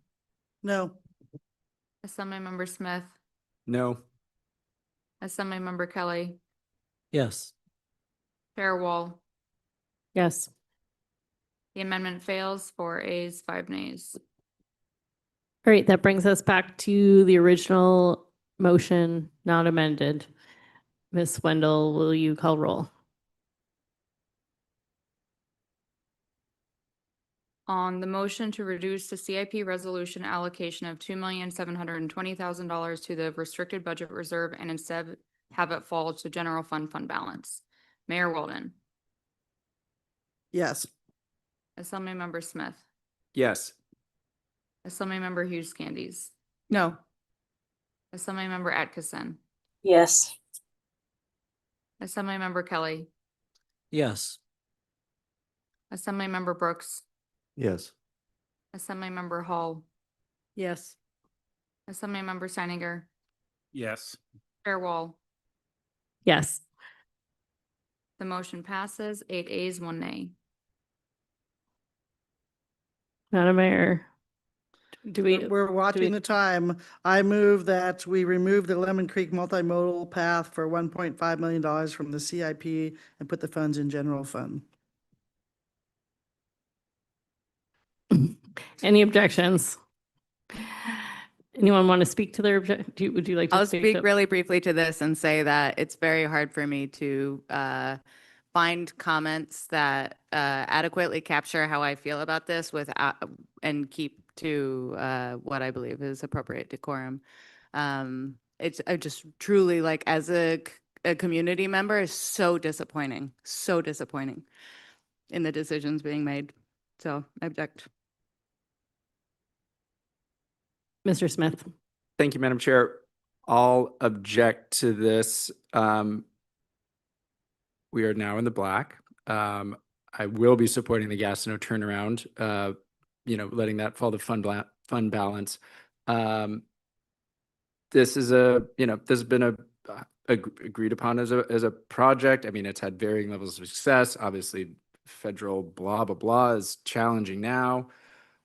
Putting this money in this project, it can be taken out at another time, but it shows support for it and maybe makes us check our checkbook as we're making other decisions. So I'll object. Mr. Steininger. I'm gonna kind of begrudgingly support this motion, not because I don't like this project. I think it's a pretty important project for our community. I think it's important from a safety standpoint for bike commuters that go from, downtown to the valley, valley to downtown. Being able to bypass the heavy traffic on that road in Lemon Creek is very important. But, thinking about, the realistic timeline of this project, if I thought we would be breaking ground on a section of bike path this coming construction season, next construction season, then I would not support pulling this funding. But I don't see that happening in the immediate future. As soon as we start to get to a point where we might be able to do that, where we might have like true actionable expenditures that will happen immediately on this project, then I want to see it come back in a future CIP, absolutely. But this year, I think that money can be spent on things that will immediately impact our lives this year, but it's very disappointing to have to vote to remove funding for this project, because I think we should do everything that we can to encourage people to bicycle and not drive between the valley and downtown when they're going to work. I think that's important for our community, but I don't see this money being deployed this year, and I think those dollars can be used elsewhere for immediate impact. Can we get a motion to extend? Mayor Walden. I move to extend our meeting till 11 o'clock, and that will be my final extension. Do we have an objection to that motion? No. Okay, we have, I think Ms. Hall was. the Yeah, next. I'll just speak in support of this as well. Again, I fully support a bike path. I think that would be wonderful. I think North Douglas Highway also needs one for far more safety reasons. Anyway, we're our city museum going down the road of building a new bike path. I really think we've got beloved institutions that we're cutting, and this was federal funding that was available under President Biden that anyway, I agree that I don't think there's going to be that federal funding for a few years to come, but by golly, when it is available, I think we definitely should move forward on this project, but not now. I'll speak in opposition. I think we've talked about this project a lot already and why some of us would like to keep this funding. I just wanted to make one comment about being realistic. I appreciate people saying that this won't happen right away. I think that's true. But I think we've made some decisions over the last few weeks that are also very unrealistic. When I think about Eagle Crest as an example, I am down to try all the things that we can for Eagle Crest, but if I had to put money on which project's going to come to fruition, I would think that the challenge for building a project is much smaller than making sure we find a sustainability plan for Eagle Crest. All right, Ms. Wendell, we have a motion, we have objection. Thank you. On the motion to remove the Lemon Creek multimodal path in the amount of 1.5 million from the CIP and have the amount fall to general fund balance. Mayor Weldon. Yes. Assemblymember Hughes Candies. No. Assemblymember Brooks. Yes. Assemblymember Steininger. Yes. Assemblymember Hall. Yes. Assemblymember Smith. No. Assemblymember Kelly. No. Assemblymember Atkinson. No. Chair Wall. No. The motion fails, 4 ayes, 5 nays. Mayor Walden, item number 17. I move that we remove Gaston Avenue widening and turnaround for the sum of $1 million from the CIP list and move it to general funds. Any objection? Seeing none, that is so moved. We already took care of item 18. That brings us to item 19. I move that we reduce the Alaska Committee grant one time for $50,000. Any objection? Seeing none, that is so moved. I move that we reduce the Heat Smart grant by $20,000. Any objection? Oh, okay. Mr. Kelly, would you like to speak to it? I would move to amend it by basically doing 21. So I would move that we direct that $20,000 that we're cutting from Heat Smart and divert it to the grant for United Way. No. What do you mean? Good, sorry. So items 20 and 21 are there basically the same amount of money. We're cutting from one, and the last item is actually an expense increase. So basically, I'm just saying we would cut Heat Smart and direct those funds to United Way. And I'd probably move to divide the question, Yeah. so. Yeah. All right, seeing that, I'm not going to take us more time. I'll withdraw my motion. Okay, so that brings us, so right now we have a motion and we have objection. Mr. Steininger. I'll just speak quickly. I'm going to speak in support of this reduction. Last time we talked about this, moved it to the pending list. I was concerned about whether or not this was something that actually was supportable and workable. I've talked to people at Heat Smart. You know, while it's not ideal, they said that this is absolutely something that they are willing to do to be part of them pitching in to help us with our issues that we're facing. And that is why I'll be voting yes. I think this is a great program that we should be putting money into, but they came forward and said that they could take this. All right, we have a motion, we have objection. Mayor Weldon, will you call roll? Or, all right. Miss Wendell, will you call roll instead of Mayor Weldon? Thank you, Chair Wall. On the motion to reduce the Alaska Heat Smart grant by $20,000, Mayor Weldon, Yes. Assemblymember Hughes Candies, Yeah. Assemblymember Smith, Yes. Assemblymember Kelly, Yes. Assemblymember Hall, Yes. Assemblymember Atkinson, Yes. Assemblymember Brooks, Yes. Assemblymember Seininger, Yes. Chair Wall. Yes. The motion passes 8 ayes, 1 nay. All right, Mayor Weldon. I move a grant for United Way Southeast Alaska Voluntary Organization Assisting Disaster Sustainability of $20 million. $20,000. Yeah, it just perked right up. $20,000. Any objection? Ms. Hughes Candies, okay, would you like to speak to it? Miss Wendell, will you call roll?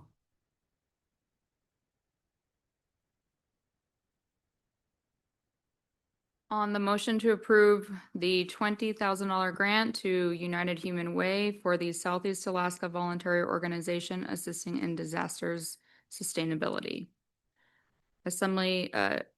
Mayor Weldon, No. Assemblymember Hughes Candies. No. Assemblymember Smith, Yes. Assemblymember Kelly, Yes. Assemblymember Hall, Yes. Assemblymember Atkinson, No. Assemblymember Brooks, No. Assemblymember Steininger, Yes. Chair Wall. Yes. Wait, what? Yes. My vote is yes. The motion passes 5 ayes, 4 nays.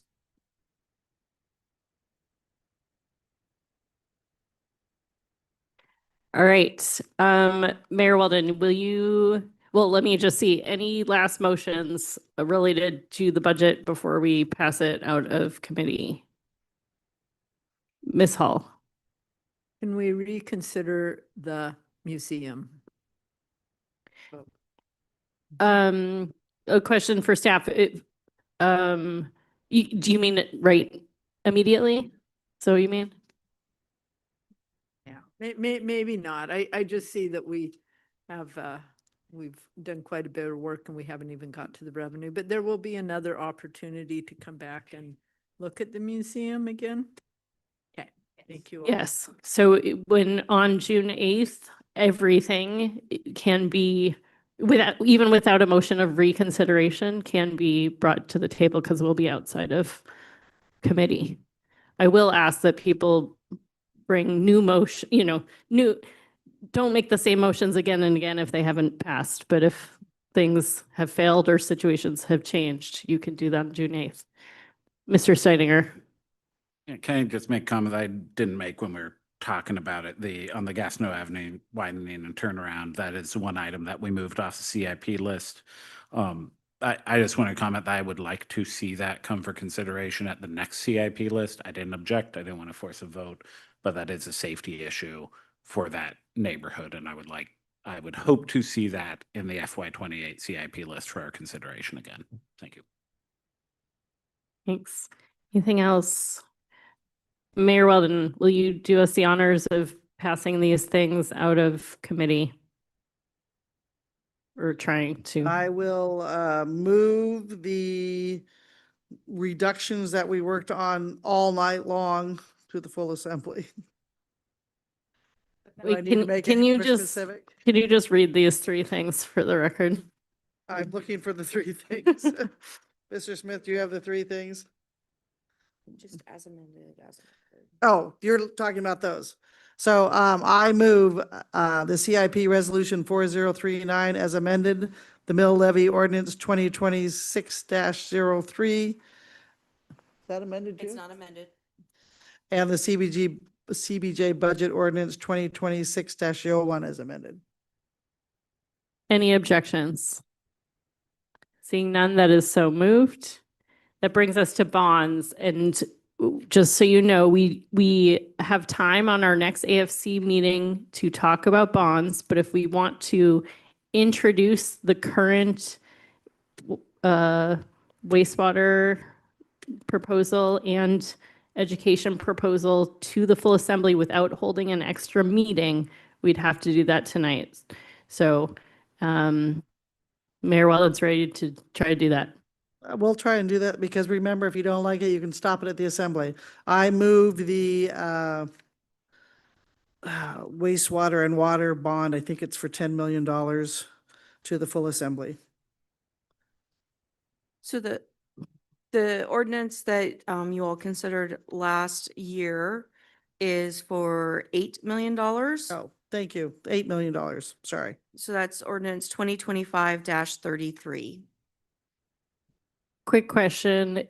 I believe the manager's recommendation was potentially for more.